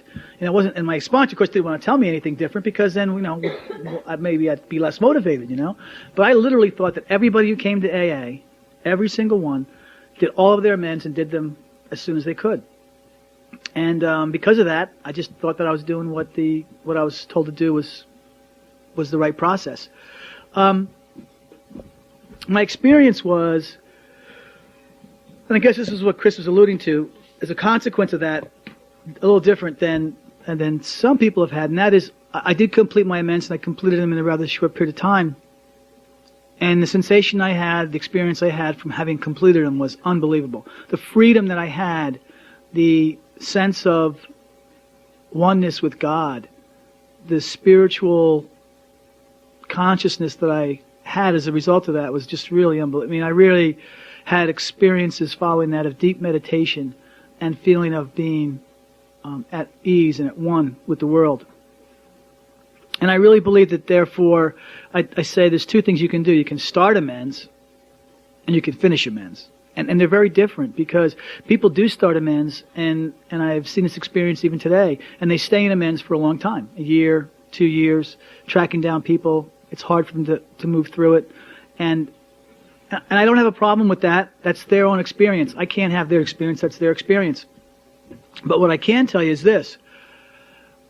I believe, from the people I've sponsored and from my own experience, once we move into amends, we got a new problem. All right? We're good people. We're people who understand that God is available to us, and we're beginning to have that knowledge. And now we've introduced a new problem. There's another thing I'm supposed to do, and when I'm not doing it, I'm not comfortable. It may not be with us every day. We may not be consciously aware of it, but we put a new thing in the back of our mind that's working on us. Okay? I'm supposed to be doing this, and I'm not. I know I should do this, which is also, when you say to yourself, I know I should do this, can I tell you what the definition of that is? God's will. Okay? When you say, I know I should be doing this, it means something is telling you, you should do this. That's called God's will. And when you're not doing it, you're working against God's will. So the problem with starting your amends and not finishing them is you've entered into a new area of knowing what you should do, and then choosing either to do it and feel good about it, or not do it and realizing that you're in opposition to God's will. So you've got a new problem. AA is great at that, isn't it? Like, wow, you're really doing good. Here's a new problem. And that's why I think completing the amends puts you at ease and it puts you in harmony with God, whereas not having completed your amends, just what I said before, if you know you should be doing it, something's telling you should be doing it, that's God's will, and if you're not doing it, you're in opposition to God's will. You can only be in two places, as far as I know, unless someone's got a spiritual place I'm unaware of. It's surrender, which means I'm willing to do what God wants me to do, or it's resistance. I'm not willing to do what God wants me to do. I don't think there's an in-between. If someone has heard of it, let me know. But I don't think there is a balance. You're either on that side or the other, because to be in the middle is nowhere. To be in the middle is nowhere. What's the middle like? I don't know, I guess the middle is, I know what God's will is, and I have consciously decided I'm not doing it today. And I feel good about it. I mean, I can't, I don't get that middle part. So I want to start by going through the amends process in the big book like we promised, and I'll come back to the 12 and 12. First of all, I want to talk about the fact that, like the other steps that I've described earlier this morning, the big book is very specific and the instructions are very specific. It's not easy to find them, again, because there aren't the PowerPoint type bullets and numbers and paragraphs, subparagraphs, but with the right guide or the right sponsor, the process by which you go through the amends is very specific. And as some examples, there is an overview that really starts on page 76 in the big book. Okay? And it talks about generally what amends should be. About halfway down page 77, there's a sentence that starts, "The question of how to approach the man we hated will arise." And from that are very specific instructions. And the reason I know that is, and I'll share some men's experience later. I had a men's experience with someone I hated, and I didn't know what to do. And I called my sponsor, and I said I'm ready. And then I was ready, and I had to go see him. And I didn't want to go see him. And then I was literally in my car, and I realized I was meeting this guy at a diner. We had to meet at a neutral place because there had been a physical altercation between us that involved a restraining order on my part against me. So we met at a neutral place, and I didn't know what to do. I mean, I was really afraid. And so I sat literally in my car before I left the house, and I read the question of what to do with the man we hate. And I can tell you from my own personal experiences, everything they said there is exactly true. You know, I know we all say this about parts of the big book. I can tell you, and I'll go back through it later, every single thing came true. Exactly what they told me I should do, I did, because I didn't know what to do. So I just followed instructions. And every result that they say in there would happen, happened. Okay, so the instructions for that are very specific. And then a little farther along on page 78, it says, most alcoholics owe money. And the instructions for the next several pages are equally as specific about what to do in terms of restitution if you owe money. There's not a lot of gray area. It tells you what the specific instances might be, how they may affect your family, what you might consider if the amount of money is so high that you can't afford to pay it all back at once. It's pretty specific in that it will tell you what to do. A little farther along, on page 83, it says we ought to sit down with family and frankly analyze the past. And then for a couple of pages, it talks about what our amends with our family should include. So what I've found in here at least, and maybe there's more and someone else has it broken down better, but I've found that there's a clear overview in the big book as to how to think about amends to get us sort of oriented. There is instructions on how to make amends to our family.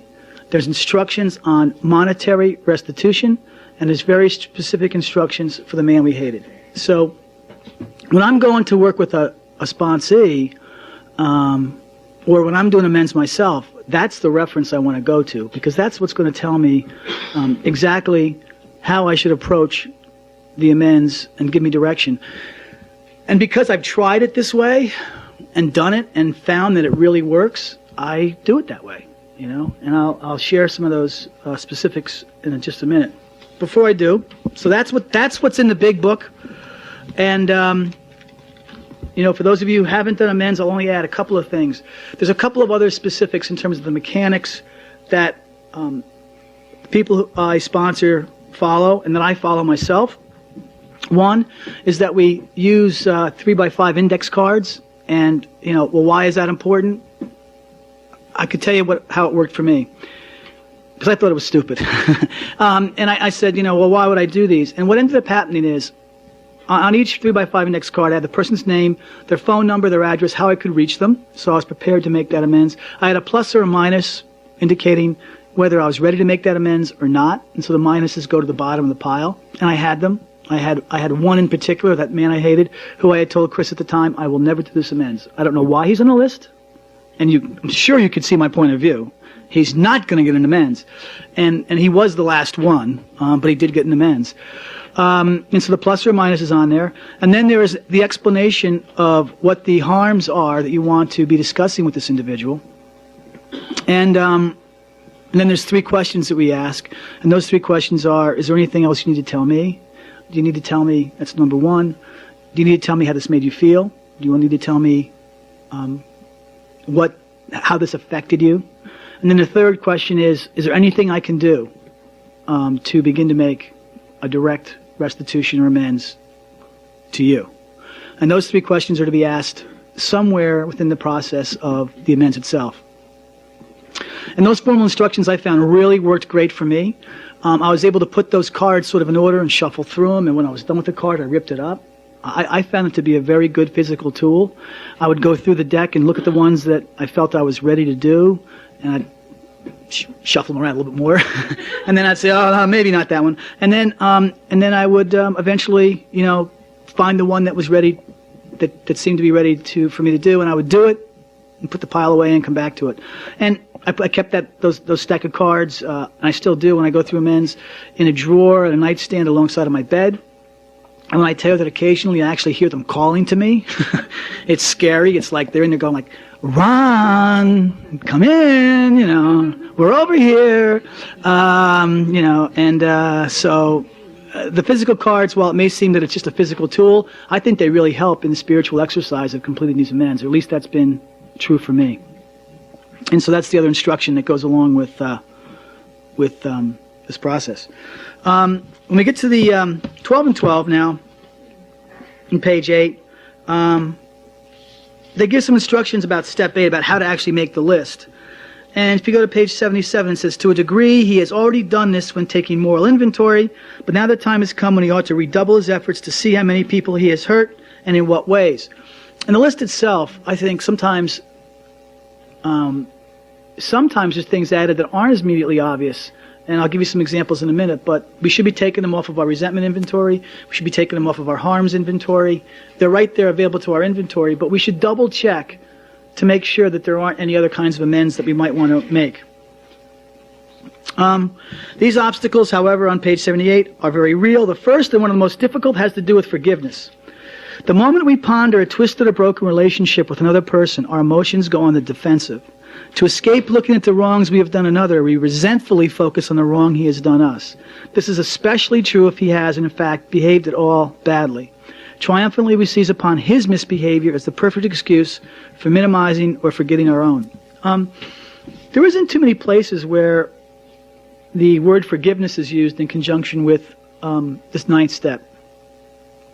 Because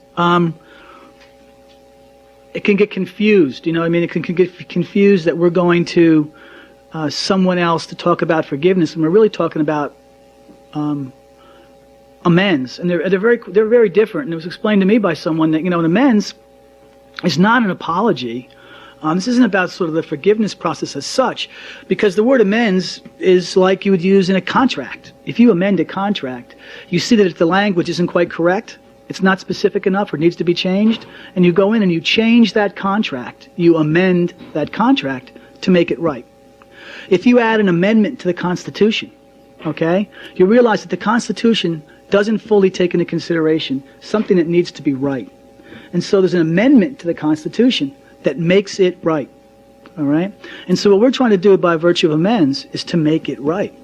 All right? We're not looking only for forgiveness or to give forgiveness to the other person. We're trying to make it right. Okay? We're trying to find out what we can do to correct that, to correct our behavior, to amend our behavior, just as you would amend a contract or amend the Constitution. All right? So if you think about it that way, it's not a simple act of forgiveness. It is really trying to correct, to amend behavior. But I will say, I want to talk about the word forgiveness, that I've gone through quite a few different spiritual books. Chris has got his stack. I've got my stack. I want to say one thing that's wonderful about Chris. I haven't said anything positive about him so far. He had said earlier, and this is a great story, I think, that we shouldn't be directing someone's definition of what God is. And so I'd come to a place, maybe I was 18 months sober, I'd finished my amends, I'd had a spiritual experience, I was beginning to really feel that sense of oneness with the world.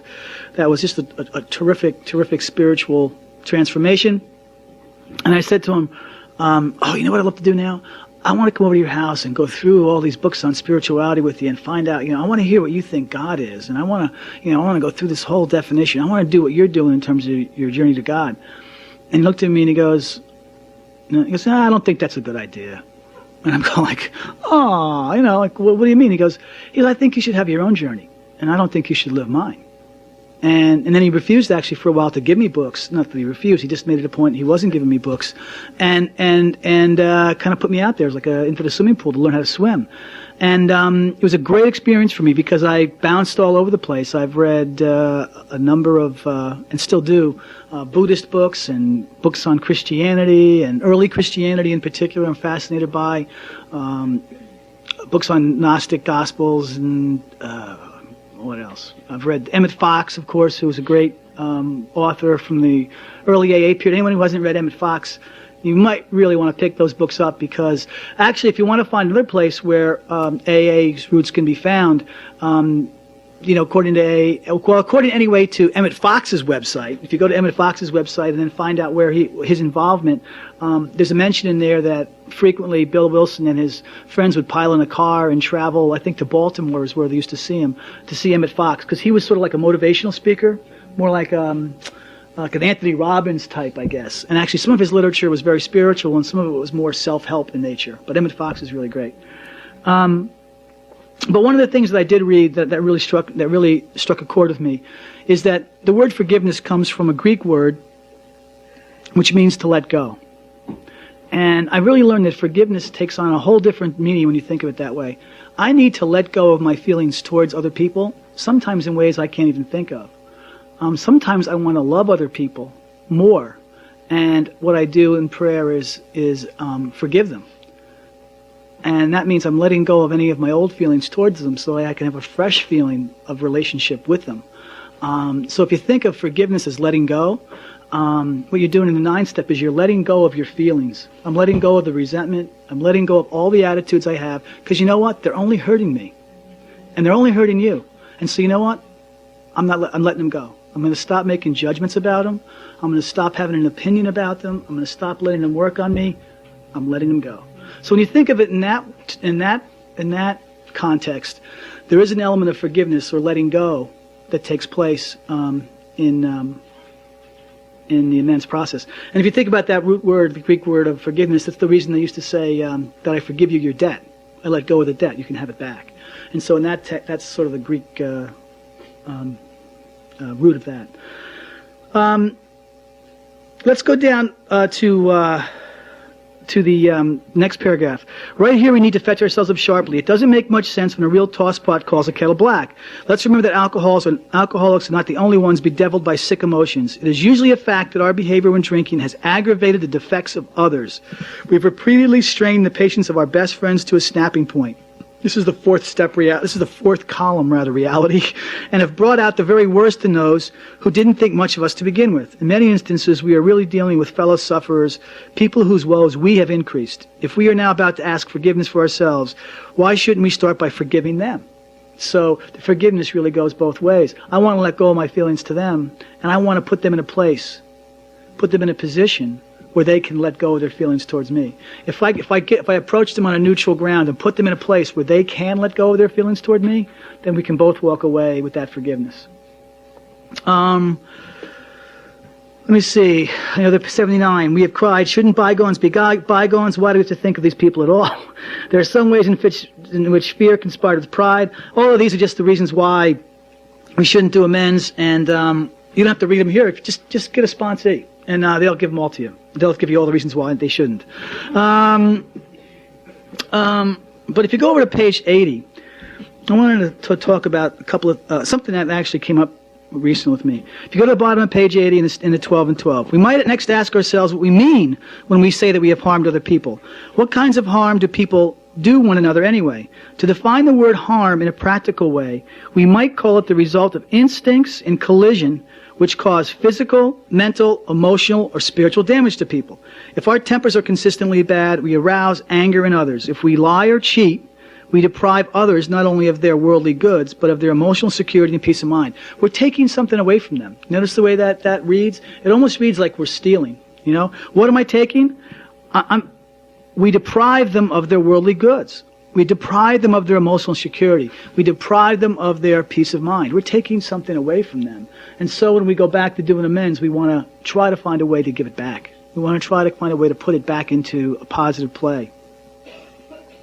And then on page 81, bottom of the page, having carefully surveyed this whole area of human relationships and having decided exactly what personality traits in us injured or disturbed others, we can now commence to ransack memory for the people to whom we have given offense.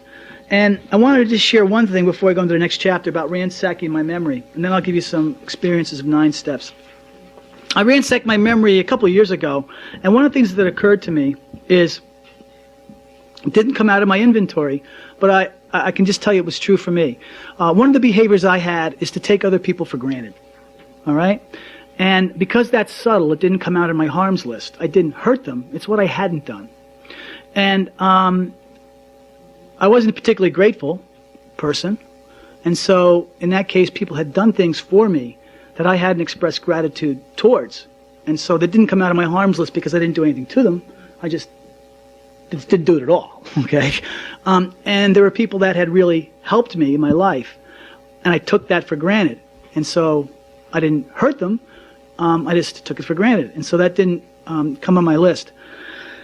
And for what it's worth, over the last couple of years, one of the things that's happened, it's not other than this page here where it talks about ransacking the memory. And in my own personal experience of ransacking my memory, I realized that was a behavior that was true for me. And I began to realize that there were people, and there were several, at least several that I've reached so far, who really helped me in my life, either in a career sense, you know, being sort of a surrogate father or a mentor in business or a teacher, or somebody who provided me real counsel and guidance, an older person who helped me in a very peripheral way, who I'd never thanked, who I'd never, I should say the real word is, I'd never acknowledged, okay? And what I realized is I had some amends to make that weren't as clear as I had thought. And if I want to amend that behavior, I had to also amend the behavior of taking people for granted. I had to amend the behavior of putting people in a position, and they didn't really care, because you know why? They're good people, okay? They're like, they didn't expect to be thanked, all right? But I realized that was an amended behavior I had to learn and find out more about. And I began to call these people, meet with these people, write them letters. In that case, and this is just, I'm only speaking for myself, and so these aren't AA instructions anywhere. I actually found that in that case of extending that kind of gratitude, particularly to someone, say, who had been in a kind of mentor or surrogate father kind of relationship, the actual letter was maybe even more appreciated than the face-to-face conversation, because some people look at something like that and they'll save it, and they'll you know, in a way, treasure it. In fact, the one guy I did that to said, you know, he actually sent me an email back later and said that he cried when he read the letter, and that it was one of the most important things he'd had happen to him recently, and all that kind of thing. And I actually think that was better done in the form of a letter. One of the things I specifically said to him, I said to him that he had helped me in my career by teaching me how to do my job, and as a consequence, I've been successful. And as a consequence, my family is well fed. As a consequence, my 3 children are going to, well, 2 of them went to college, and I'm doing okay. And as a consequence, I have a better life today. And I finished the letter by telling him, you know, what I really do is I look at you as a teacher, not as a boss. And when you think of the fact that teaching helps other people be better people, can there be a more important, can there be a more important job in life, you know? And I know he appreciated that, and he sent me back a letter. And that wasn't somebody I'd harmed, but that was somebody I owed a behavioral amends to. And as I've gone back through that process, not to spend too much time on it, it wasn't the obvious amends, but boy, I've done a few of those now.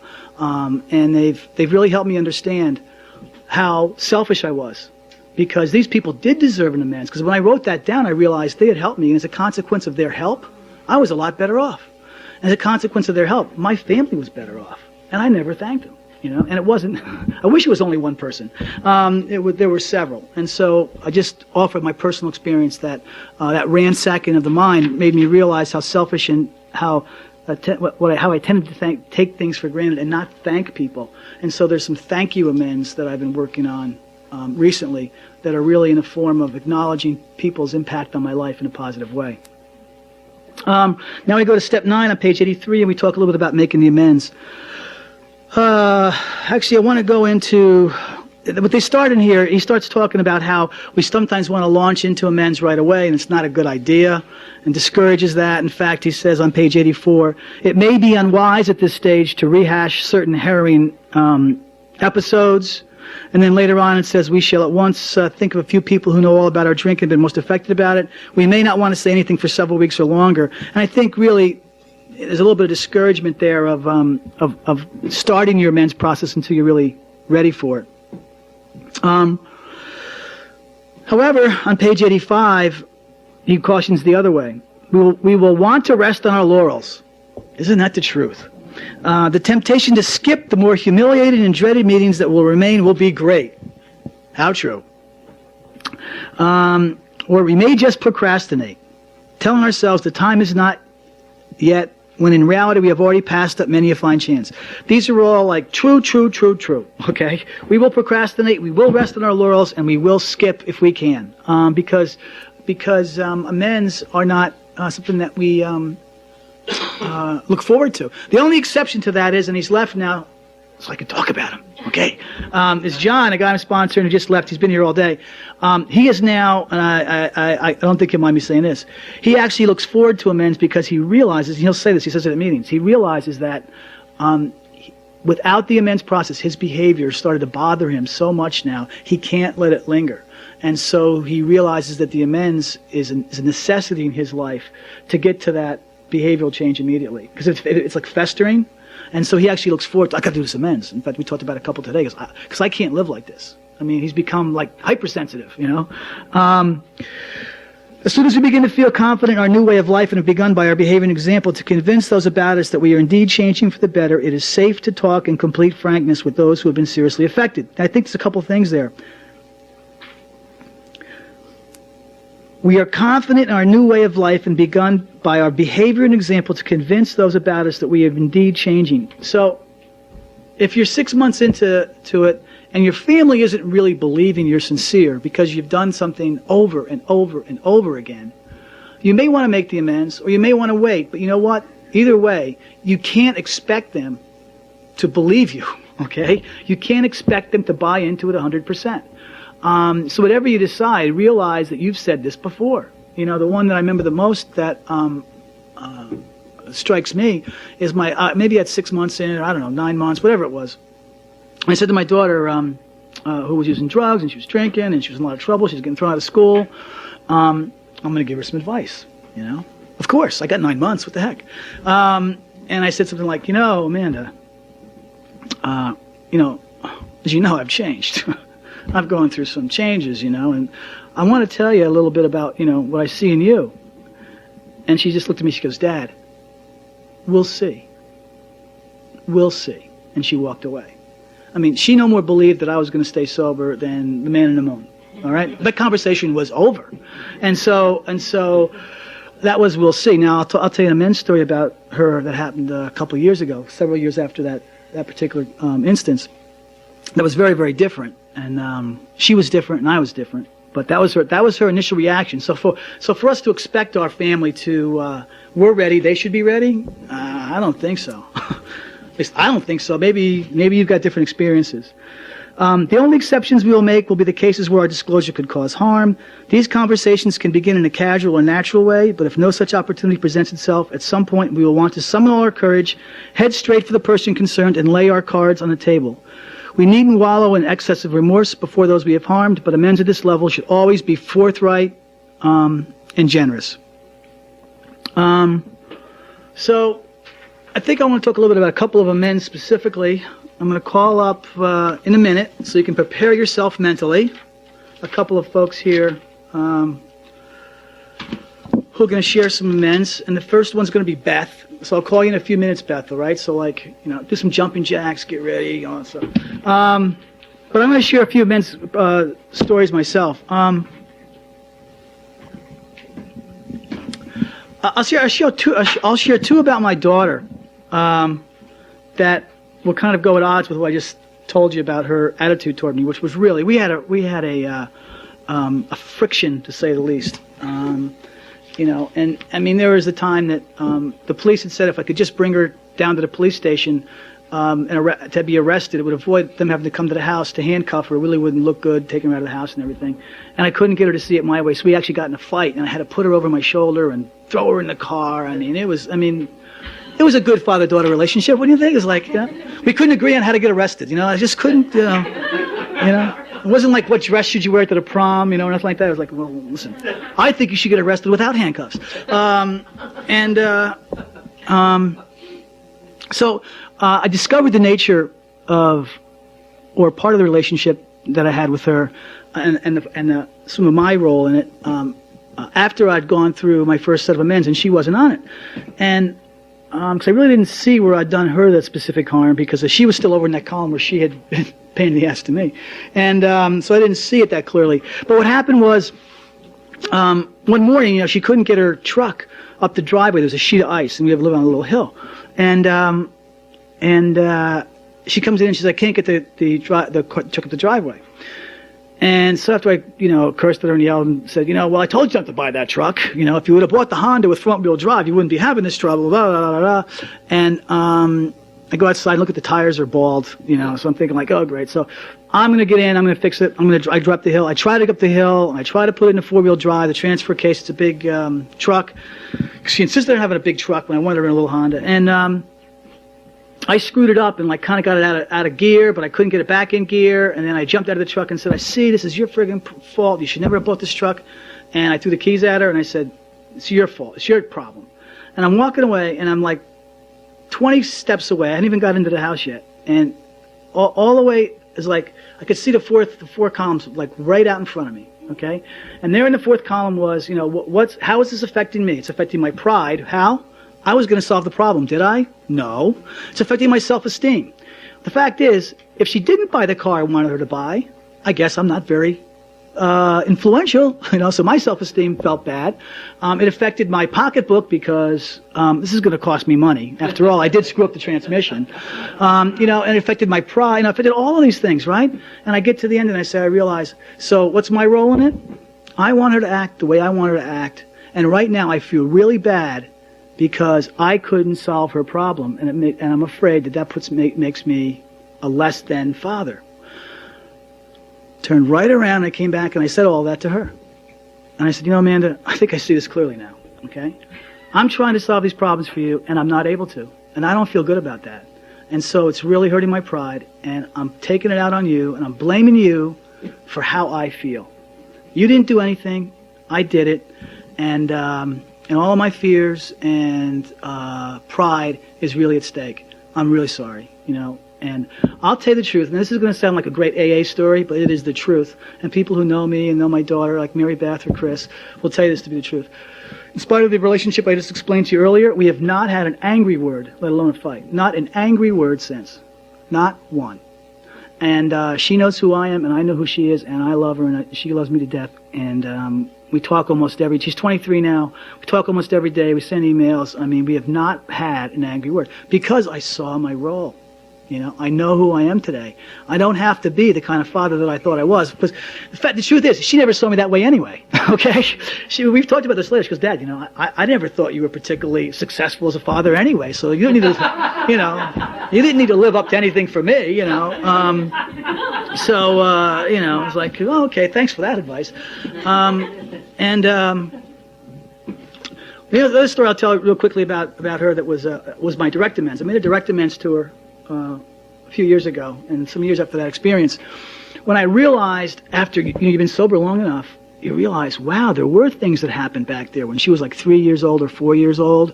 There was a real bad stretch I had in my alcoholism that affected my family quite a bit, particularly my sons who were a little older at the time, and my wife. My daughter was only like maybe three, four, maybe up to about age 6. Then we moved to a different town, and things weren't quite the same. They weren't quite as bad.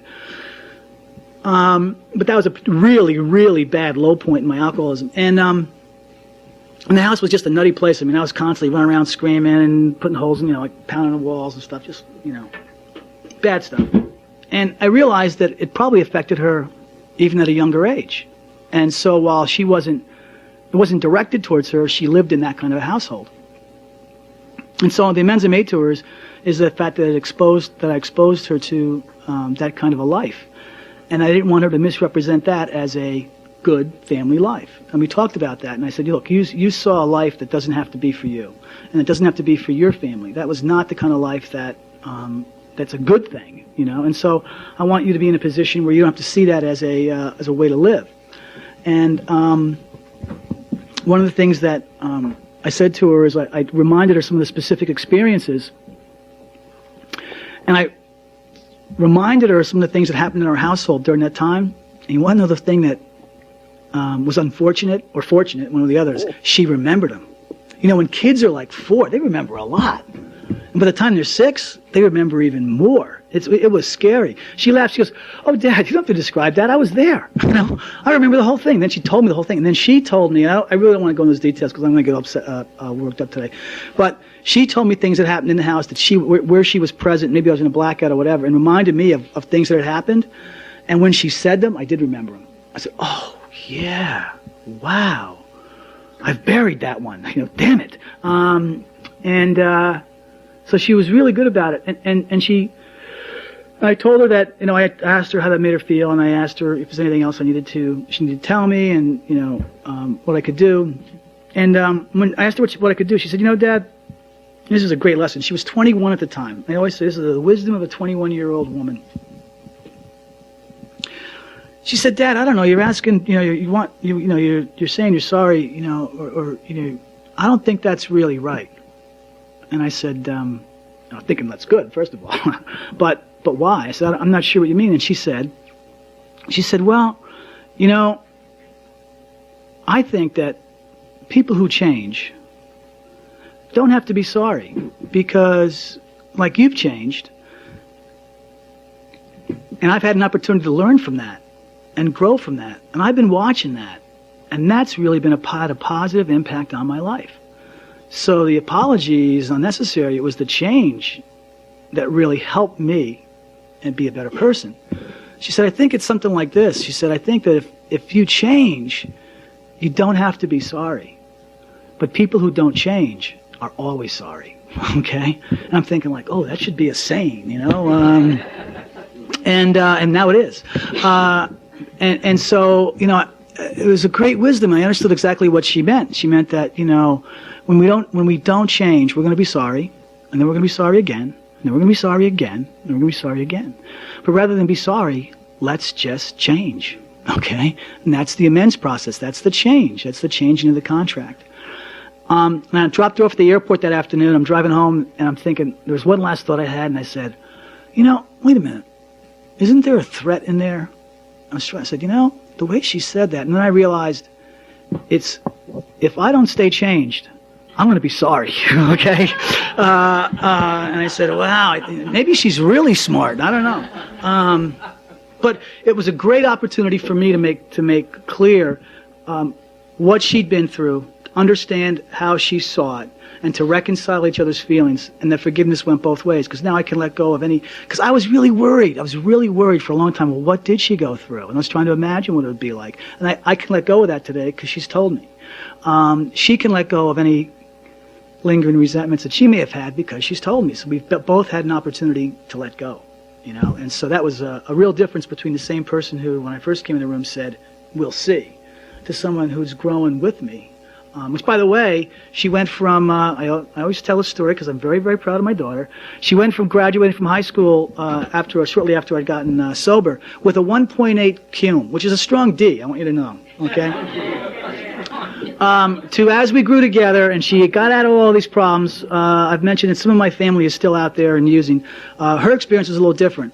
She went away to college, changed her life, really turned some things around. She made it onto the first semester dean's list, high honors, and stayed there for 4 years and graduated magna cum laude. And she's getting married in May. She's a great girl. Beth, do you think you could share with us some of your current amends experiences? Maybe give us a range of things that are going on. I like doing this because amends is such an important part of our process that I think seeing or hearing different experiences is really an important part of how we can learn, because sometimes we might want to make an amends and not know how, and someone else's experience can give that to us. Do you want to bring that one, Mike, or do you want to go up here? She can come up here. Want to come up here, Beth?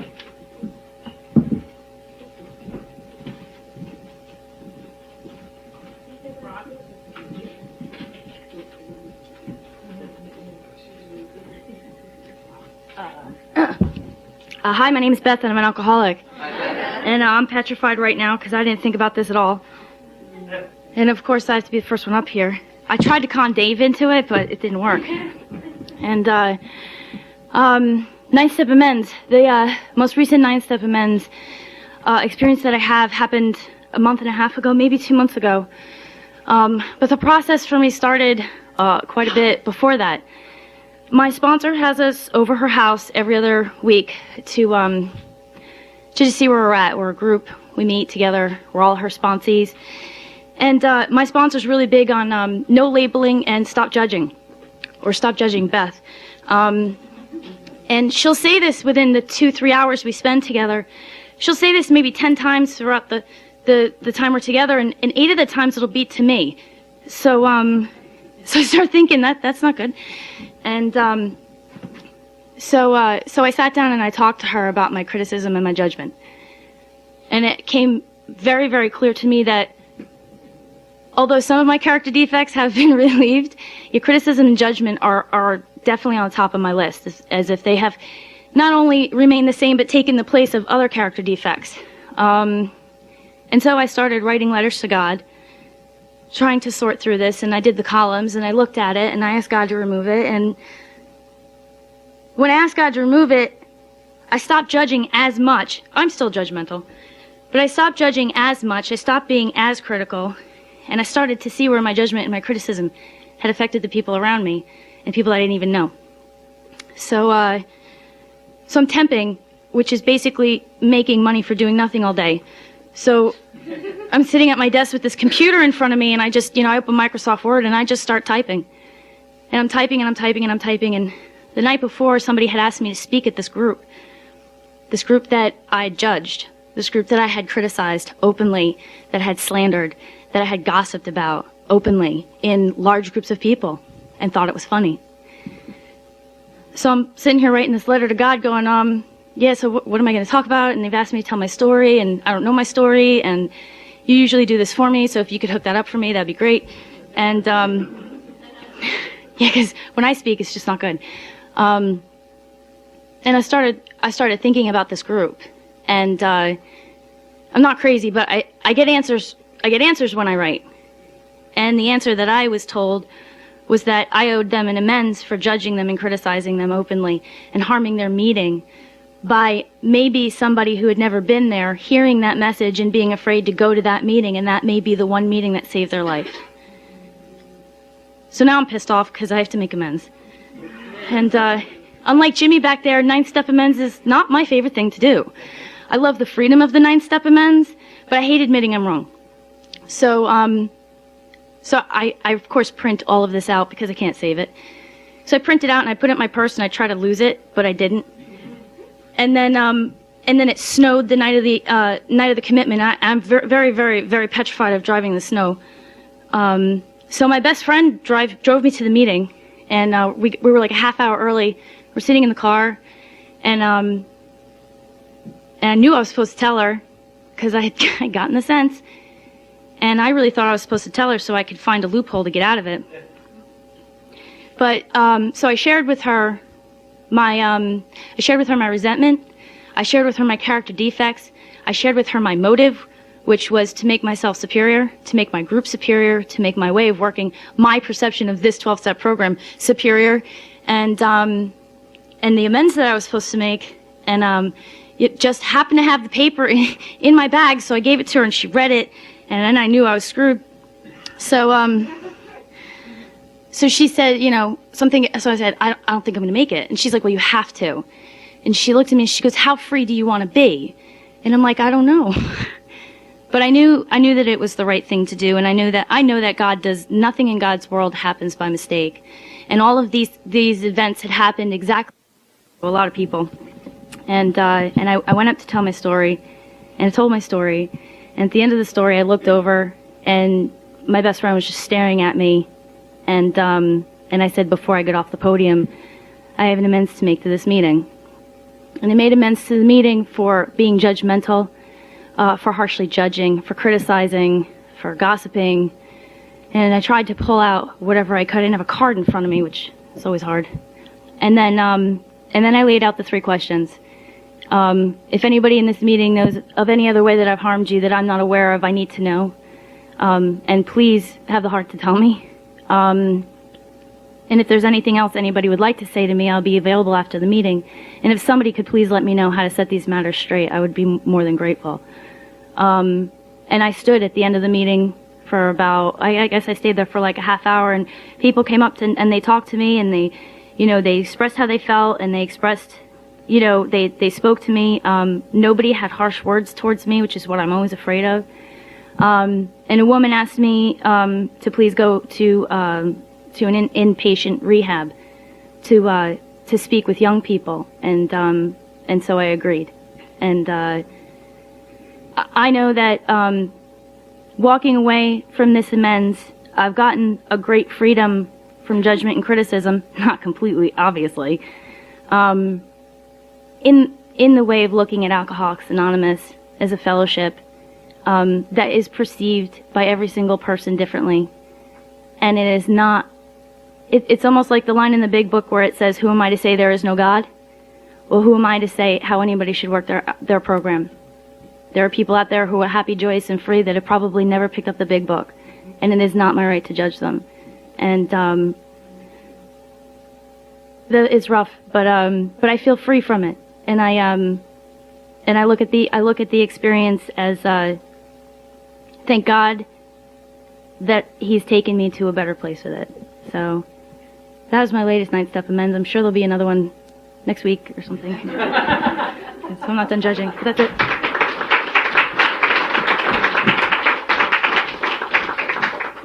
Thanks, Beth. It's wow. That one takes some courage, because it's easier to make an amends with one person than it is with a whole group, right? And then to stay after the meeting. And you know what? I can really identify with that too, because my tendency to judge others can be it can pop up and then come out of my mouth before I even think about it. I don't think about it, and it just boom, there it is. I wanted to describe an amends that I did with my family. I took my daughter briefly, but with my wife. And the reason is there's a lot of women in the audience, and maybe this is another way of my trying to make this amends kind of direct. Because I think that when I've told this before, men can really relate to it, and I had no idea what it was about until I had gone through this process and prayed and meditated. I mean, this thing what I'm going to tell you was just foreign to me, and I'd say that my experience has been, women will say, well, of course, And that was when I was all done with trying to determine what my amends with my wife was. I touched on this a bit earlier. I was all done, and I was thinking, well, I'm going to go through all these stories, and tell her how she was lucky that there was no physical abuse, because she always beat me into the bathroom and locked the door. I'd chase her, and I'm sorry for that, but God bless me, and you're always faster, but go through all these stories and summary of things that had happened over our 30 years of marriage. And what came to me, and I believe it was an insight, that was given to me. It wasn't something that I thought up. It wasn't that at all. It really boiled down to only one thing, and that was that I made her feel less than. And that was the entire essence of our relationship. I made her feel less than in terms of our parenting. I made her feel less than in terms of financial situation at home. I made her feel less than in terms of our relationship. Personally, I made her feel less than in every kind of relationship experience that we had. And I was good at it, meaning I could either say it to her, or I could simply roll my eyes oh, you're going to tell me how to do the finances? Oh, right, or just dismiss her. Okay? You want to make someone feel less than? Dismiss her. Your opinion, I'm not even, going to talk about the quality of it because it doesn't count. Okay? Your opinion doesn't count. I'll take care of it. And as I began to realize that was the essence of our relationship, that I made her feel less than, that was the nature of my amends. And so I talked to her very directly about only one thing. I didn't give her the whole litany of things. We didn't go through any list. I just described to her, I think I see what harmed you in our relationship, I think, and I want to talk to you about it, and it's the idea of making you feel less than. And it took me a long time to realize it, but she understood it immediately. And we talked for a long time about what that meant, how it made her feel, what I did to cause that, and the position that put her in. And in fact, she described to me that she actually had to live her life differently as a consequence. That she actually had to live her life differently. Stay out of my way, She began to feel less than. Well, that amends was great, because now I don't do any financial stuff. I don't even have checks. She only gives me one check at a time. She takes care of all of our finances. She takes care of literally everything. And you want to know something? She's better at it than I am. And you know what the kids have told me? They're going, Dad, you're kidding yourself. This is literally my kids talking to me one day. You're kidding yourself. You never took care of anything around this house anyway. Mom did everything. And we couldn't wait till you were going on a business trip so we could take care of everything. We'd fix the house, we'd get people in, we'd do this, that. And the one thing I've learned, not one thing, but one of the things I've learned as a consequence of that, of putting us back on an even playing field, is that I can now go to her for advice and for counsel, and she is a lot smarter than me. And there's things that I would never have thought of going to her 6 or 7 years ago for advice or for counsel, and I can now go to her and, wow, I mean, the advice that I literally said, well, what do you think we should do? It could be about the kids or about, my daughter's getting married in May. This is going probably the other way now, because I don't have to ask her what we think we should do. She's told me that she's taking care of the entire wedding. I'm not doing anything. And I asked to do something I'm not allowed. So it's like, stay out of it. So it's probably appropriate now. The balance has gone the other way. I'm less than, and probably appropriately so. But that was the amends I had to make for my wife, and I only share it because it was very, very important to our relationship, and it was a recognition. It was something I had not seen until I got into AA, that I could do that to somebody. And, you think about the damage you can cause somebody physically, the damage you can cause somebody in a lot of different ways. I now believe that emotional damage is very, very significant and could really, hurt somebody more than I had ever really realized. And anyway, I'm lucky that she's still with me. We're going to be celebrating our 33rd anniversary this year. And then while I'm thinking about that, Joanne's going to come up and share some current amends. Yes. And she's got some current ones. I'll only tell you that what we're going to do is we're going to go through a couple of other amends after this, and then we're going to try and wrap up around 4:15, and then I'll give you the schedule of events for later this evening and for tomorrow. Joanne. Thank you. Hi, everyone. I'm Joanne. I'm an alcoholic. Hi, Joanne. I'm going to introduce myself the way my sponsor taught me. My sober date is May 11th, 1994. My sponsor's name is Kathy. My home group is Sunlight of the Spirit in Bethlehem, Pennsylvania. And I'm extremely happy to be here. I love being at the Wilson House, and I'm really happy to see some of my old friends here that I used to hang out with at least once a week in New Jersey. And I was asked by a good friend of mine to come up here and talk about some current amends. And we talked about a certain amend, but I'm going to talk about a different one now. God will do that. Because as Beth was talking, I was thinking, there has to be something else that's a little more current. And actually, it was Thursday. On Wednesday, I was at work with a friend of mine, and we had driven about 180 miles from one school to the next. I'm working for a very prestigious university on a $3 million research project. And we go around to a couple of different schools that are in this research project, and we were doing our jobs on that research project. And I was starting to get a little nervous about all the work that I wanted to complete before I came up here for the weekend. And I said to her, you know what? I was thinking about calling in sick tomorrow. And she said, who are you going to call in sick to? And I said, well, you. And there's actually someone else who runs the project, but she wasn't going out on site with us the next day either. And I said, you can just tell her for me that, I really didn't feel well on Wednesday and I didn't look good either. And when I called you Thursday morning, you knew why I was, that I had been sick.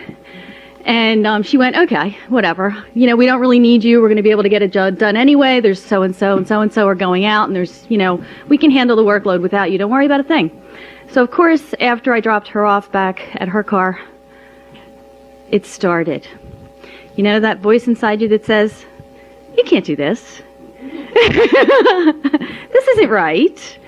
And then the other voice is saying, it's okay. They don't need you anyway. You're just going to cause another problem if you don't go through with the plan. Because, of course, this was my plan of how I was going to get out of what my responsibilities were and not rock the boat, not have to tell the woman who runs the project that this is what, that I just, didn't feel like going in that day. I just, felt that I had other priorities because, of course, her priority is to get her project done. And that was my agreement with her was that, I was going to work for her and help her get this project done. And I was, shirking my responsibilities, and I was trying to get out of it with a lie. And so I called this girl on the phone, and I said to her, I'm really sorry. I had no right to ask you to lie for me. I'm going to talk to this other woman and tell her what's really going on. And I said, and thanks for letting me off the hook and not, and I'll talk to this other woman, and that's what I did. So, it's almost as if today I can't even, as much as I would like to get into trouble, I get on the brink of it, and it was just, it's so much so that, I can't even, this woman that I was, that I was getting to be, complicit with me in this, act that I needed to make the amends to, and that's what I did. I really, I knew that I had no right to involve her in my schemes. So I would say that probably is my most recent amend. But then I was talking with Mary Beth, who asked me to come up here, and after she asked me, about 10 minutes after we talked about, one of my other current amends that I was going to share, but I won't. I said to her, there's something that I never hear talked about from the podium, and it's something that I don't read about in the literature either. And, there's a lot written about how to do a fourth step. There's a lot written about how to do a fifth step. There's also writings about what to do when you hear a fifth step. There's a lot written about how to do an eighth step. There's a lot written about how to do a ninth step.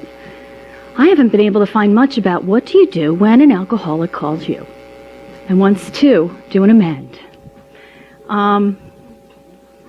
And for me, I can't say that my preparation for that is as intense, but it is intense. It's almost as if I'm preparing to hear a fifth step. Because I think in hearing someone come to deliver an amend to me, I have a responsibility. It's not as grave as hearing a fifth step, of course. However, there is a spiritual responsibility there that I feel as a fellow member of AA. And this first, it wasn't the first time. And, and then, of course, in my own cynical way, I think to myself, well, maybe it's because alcoholics don't call other alcoholics and do amends with each other. So there isn't a whole lot to write about this, I'd have to say that I've gone out and done more approaches to people to begin the amends process than other people have approached me. That's for sure. But in getting ready, when someone calls me and says, Joanne, I owe you an amend. Would you be willing to meet with me? What do I do? What do I think? Well, it depends on the person.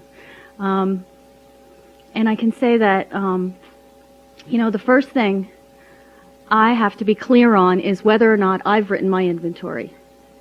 And if I'm clear with that person, as far as whether or not, because of course my first thought is, oh sure, they think they're going to come along and they're going to come to me and then they're going to be all fine and well with this, depending on how deeply I was hurt.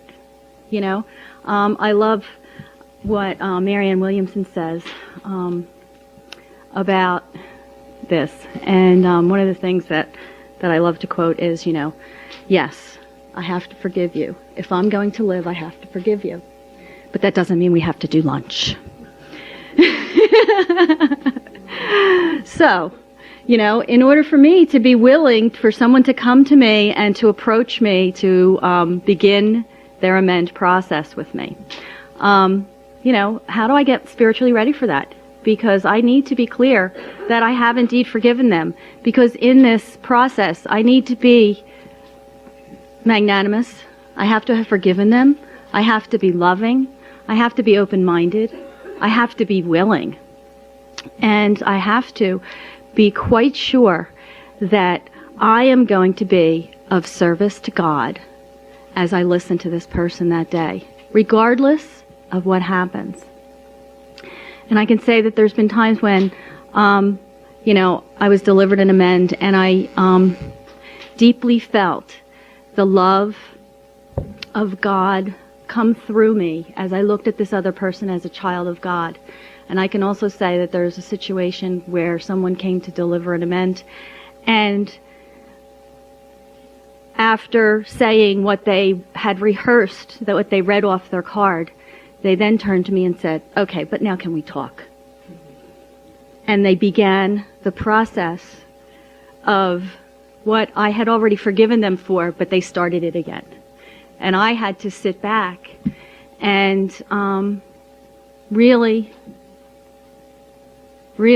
pray for God's help so that I could get through that session, because not everybody in Alcoholics Anonymous comes to an amend in a truly, humble state. Often they come with another agenda. And, I have to walk into receiving that amend knowing that God is there to hold me up no matter what happens.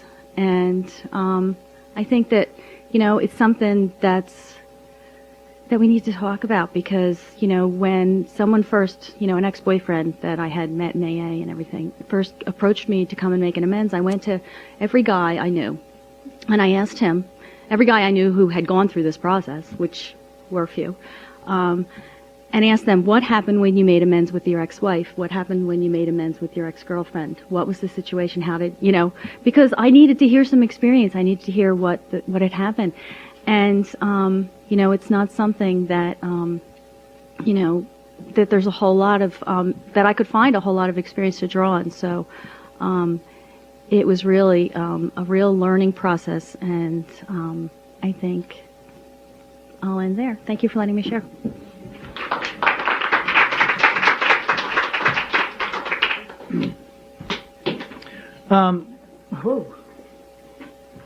Amends to me take on a couple of different categories, and I just thought I'd cover a couple of others before we get a couple of other experiences.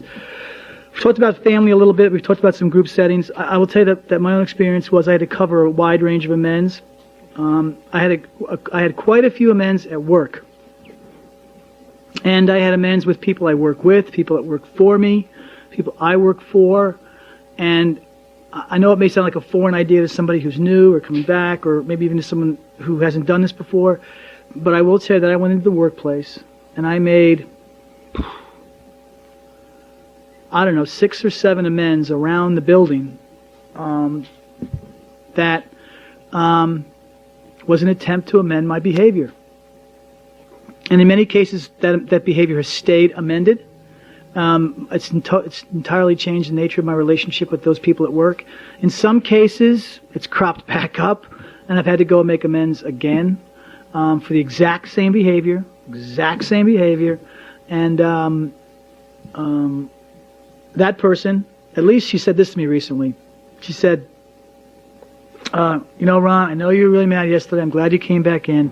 She said, I know you can be a real jerk sometimes, but one thing that's great about you, I know you'll realize it and come back. Is that a compliment? I don't really know. I don't know. So I did make those amends in the workplace, and they were important because those are close relationships. We think about our relationships at home. These people I'm with all day, every day, and I've treated them in some cases ways that were inappropriate, that needed to be amended, and I needed to change the nature of how I act in the workplace.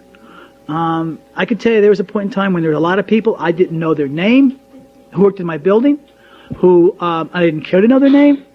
I had no idea if they had families or not, nor did I care. And I had to consciously go out and correct that.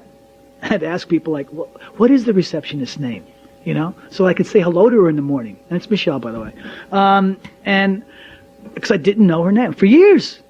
What do I care? She's the receptionist. Come on. And now I know her name. I know the names of her children. I can say, how was your weekend? I know most people who are nice people do this. That wasn't what I did. And I do it today. You know, I ask people, how was your weekend? I ask people, you know, how their kids are. I ask people, you know, things that I know about them. And it was a totally foreign concept to me.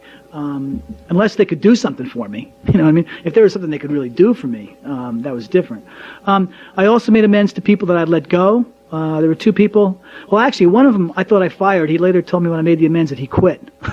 I guess I didn't let him quit, you know, or I thought I fired him, but he really quit. My ego must have been that I thought that I fired him. He's like, you didn't fire me, I quit. He also didn't accept the amends very well. There's another guy almost in the same situation who left the company, and the two of them left in very close order. It was during a kind of a downsizing, and so one of them still has a negative attitude towards me because he just didn't accept the amends well, and that's his prerogative. It was a bad scene, and I didn't treat him well. I made him feel as though it was his fault when really, first of all, he was leaving. I wasn't firing him, and made him feel like his life was going to be really bad now that now that he wasn't working for me, you know. And the other guy was a similar situation, and I made amends to him, and he was relieved. Although he did tell me, he says, you know, Ron, I'm glad you told me that because you know what, it really hurt me that you put me in that position. And it hurt me for a long time. And I said, well, I'm not sure. You know, explain that to me. And he said, I thought very highly of you, and I looked up to you, and I really respected you. And when you treated me like that, I got the impression that I was really, you know, for crap. You know, that I was doing a really lousy job. It took me a long time to recover because I respected your opinion. And if that was your opinion of me, that's who I thought I was.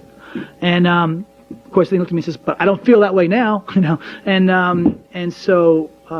You know, I thought it was I thought that was about business, and it ended up being personal. I mean, he did take it very, very personally because he thought highly of me, and I let him down in a way. You know, so I'm going to bring Dave up in just a minute, but I just wanted to let you know that in addition to, I think it's very important to do the family amends. We have to do our family amends. We have to do our amends that involve people we're very close to. But we need to get that workplace amends done as well. So Dave, you want to get a little share your experience?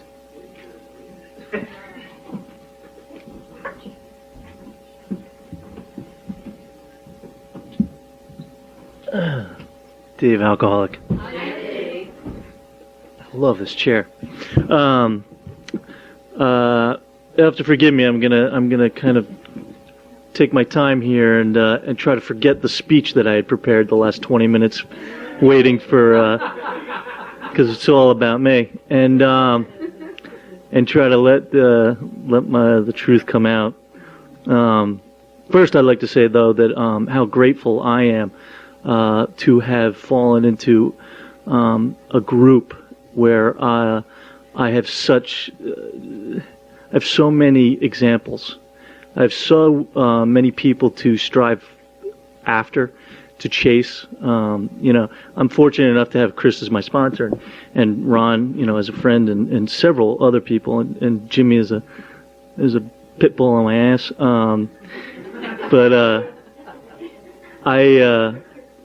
But you know, if they weren't around in my life, I would seek the level. Water seeks, you know, its own level, and for 2.5-3 years, I was fine with just doing service, making coffee, going to meetings.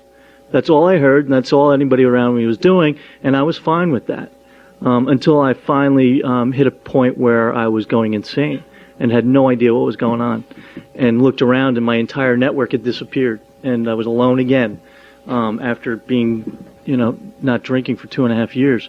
Luckily, I'd run into people like Chris and heard the message, the people that from our area. There's a lot of us up here. Back 7-8 years ago, you didn't hear any big book or any steps or anything in our area. And coming up, we're going to have a unity breakfast where there's at least 5 groups that all work big book workshops. And we're going to be having a unity breakfast. So it has grown tremendously in the last few years, and it's all to the extra work that these guys are putting into it. But that's my speech. I'm going to share one. My first amends is one that I don't like sharing, but Chris likes me sharing it, and you might find out why I don't like sharing it when I'm done. I had balked a lot for a while on amends, and I'll tell you, I was one of those people that the moral psychology. You think, okay, I was a good person. I'm a good person, so what can be wrong? I haven't done anything. I haven't harmed anybody. I haven't done. I'd done most of my life. I'd done a lot of volunteer work. I'd done this. I'd done that. My fears kept me from, I felt, doing anything wrong. I hadn't gotten arrested. I hadn't gotten in trouble. So, I kept looking back and saying, what was so bad? But I was really fearful of what people were going to say. What, God forbid somebody doesn't like me. All these kind of things were coming up. I also was struggling with the God thing. I came in as an atheist, and it took me a long time to get anywhere where I was even willing to come to believe. So here I am. I'm really procrastinating some amends because I could rationalize they were far away. I couldn't find them and things like that. And I had guys around me saying bullshit. And I had people around me doing them, and I was feeling, either my own inner self is going to get me to do it, or watching them grow and not growing with them is going to get me to do it. And that's luckily what also happened to me. Besides my own inner pain, people were growing away from me, and I couldn't let that happen. So I'd made the decision. I'm going to make this amends. It was at a school in New Mexico. After college, I was a volunteer in New Mexico at a school for Native Americans for a year. A lot had happened out there, and one of the things that I had come out in my 4-step was that I had been in charge of the petty cash, and in my mind, I had used the petty cash and may not have supplied it back. That's how I went with my mind. That's what may have happened. Okay, so I'm like, you know what? I just need to do it. So I took a week off from work, and I rented a car, and I got in the car and I drove. About a carton of cigarettes and a case of soda, and 32 hours later, I arrived in New Mexico. Now, New Mexico was what I used to consider, I used to tell people was my first spiritual experience, because I had gone down to Juarez, and one night in Juarez at like 3 o'clock in the morning, I was drinking shots with Sister Marie. And about the 3rd shot, she started looking good. And now that's a spiritual experience. And that was my first spiritual experience. And so now I'm pulling into Santa Fe, New Mexico, and I love Santa Fe. It's very religious, very spiritual. And I'm pulling in, and as I'm pulling in, clouds are starting to form. And I'm 32 hours. You can imagine a lot of things are going through my mind, but I'm pulling in. I'm like, you know what? I just want to get there. I just want to get there and get to sleep. So, but some drive was driving me to get there, and so I'm coming in, clouds are forming, I'm coming through the mountains are winding, I'm struggling just to stay on the road, and I'm like, not now, a flood, like a flash flood's going to come, I'm just going to crash, they're going to find me a year later, and it'll be a story at my home group about this guy that died in New Mexico, I see the clouds starting to form, and I'm like, not now, not now. I can't take it. I was going to lose it. I was literally going to lose it. And I see this cloud open up over a mountain, and the sun shines on the top of the mountain, and it's in the distance. And I'm like, if I could just have that, if I could just have that, grace. And over my shoulder, the sky opened up, and the sun's coming in on my shoulder. And it's coming in my face. And I started crying. And I felt an amazing amount of warmth and comfort. And like a true alcoholic, I said, if you could do that again, if you could just do that one more time, then I'll believe. Then I'll believe. And it didn't happen. But I'll tell you, it did not rain on me until I got into town.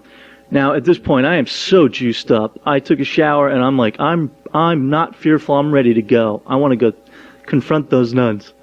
And I showered, and I called Chris on my way, and I'm like, I'm on my way. I'm going. I'm going to make amends. And I pull up, and it's dark out, and I pull up, and there's a chain link fence across, and it says closed for sale. Who would have figured? This school was 100 years old when I was there, and they're selling it. There's nobody. I'm looking around, I'm walking around the fence, and I call Chris. I'm like, you won't believe it, and now I understand why he says call ahead. So. I tell this story. You can understand why now I don't like to tell this story. And people are like, well, didn't you call? Okay, no, I didn't call, all right? I didn't think a 100-year-old school would close. At least one person. A Quasimodo guy kind of walking around maybe. Ringing the bells. Maybe somebody, So I call him and I'm like, you won't believe this. And I'm cracking up, and I'm like, what do I do now? And he goes, for some reason you're there. He goes, go to the local church and see if they know anything. And I'm like, you know what, you're right. So I started walking towards town, and now I'm walking through Santa Fe, and there's a festival going on, and people are walking by me. Now I'm looking for a sign. I'm looking at everybody in the face. I'm reading every little sign that's like, I'm like, okay, where are you, God? Show up. I'm thinking I'm going to run into somebody I haven't seen in years to make an amends, something. And I'm walking through town kind of looking at everybody. I probably looked like, I smelled and looked like crap. But I make it all the way to the church on the other side of town. And I get there and I'm like, all right, now what? So I see this prayer of St. Francis, and a couple of guys that I know use that for meditation. And so I say, okay, I'll start reading it. So I start reading it, and as I'm reading it, I hear laughter. And I go around the corner, and as I get around the corner, there's about 20 to 30 people with coffee cups smoking cigarettes, laughing.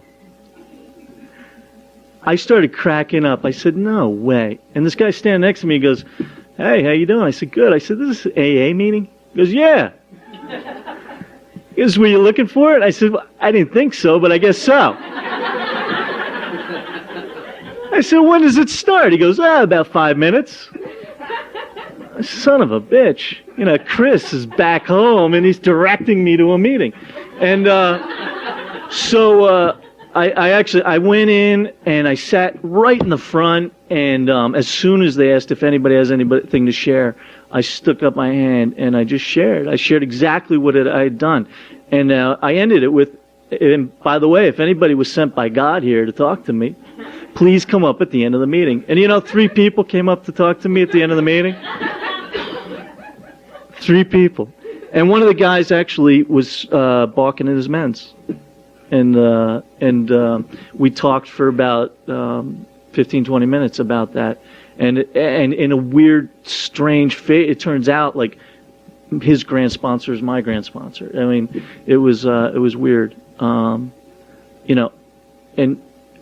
I realized at that point what Chris was saying, why was I there? Because I want to stay sober. Because that's what I was told to do. I was carrying the message. It wasn't the greatest idea to do it 32 hours away, but I was carrying the message and I needed to do it. I'll tell you though, I drove away from that with no fear. And I don't have any fear to make any amends or talk to anybody that's around. I just want to mention one more after that, which is a recent one. But it was it gave me a response I did not expect. I went to make an amends to an old employer. Now I'm not fearful, and I'm actually a little cocky and arrogant.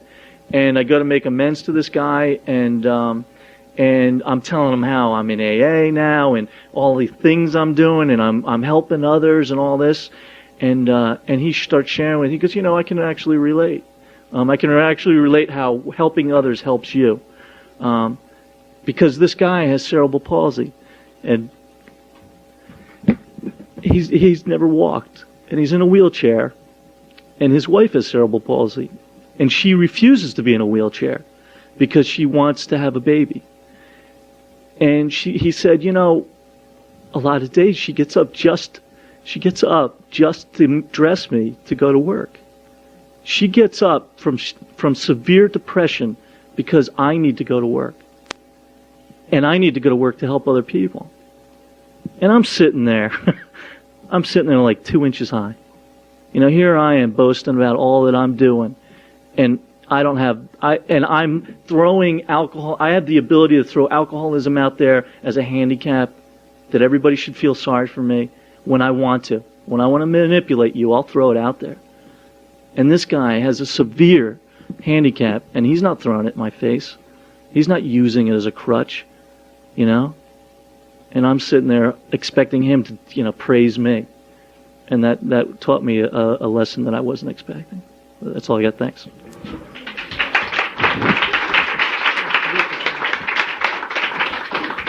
Okay, we're winding down our amends, and I'm going to cut this off right now. I'm going to say that the amends process is so vital.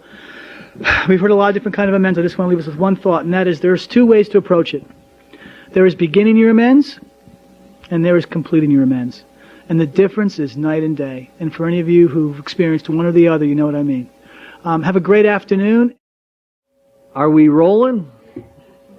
Okay, my name's Chris. I'm an alcoholic. Anyway, I would like to read this once again from page 174 in Tradition 9 from the 12 and 12. It says, unless each AA member follows to the best of his ability our suggested 12 steps to recovery, he almost certainly signs his own death warrant. Important warning sign for us all. Okay, I would definitely keep that in mind. Now, why is that? Here's a great sentence from the foreword to the 12 and 12. It says, AA's 12 steps are a group of principles, spiritual in their nature, which, if practiced as a way of life, can expel the obsession to drink and enable the sufferer to become happily and usefully whole. That says a whole lot right there. Again, when I first came around to Alcoholics Anonymous, it was about activity. It was about going to meetings and being really active. And if you look at the if you look at the 3 legacies of Alcoholics Anonymous, the 3 legacies are unity, recovery, and service. Unity is the fellowship. Unity is where we get together and we help each other solve our common problem and to recover from alcoholism. But there's more to Alcoholics Anonymous than just going to the meetings. And if you're anything like me, if that's all you do is go to meetings, there are certain aspects of your life that are going to continue to suffer. There are certain difficulties that you're going to have continuing in personal relationships. There are some emotional and psychic difficulties that are not specifically going to be addressed by massive amounts of meeting attendance. And somewhere along the line, my personal story about how I discovered this was I didn't discover the 12 steps in the rooms of Alcoholics Anonymous.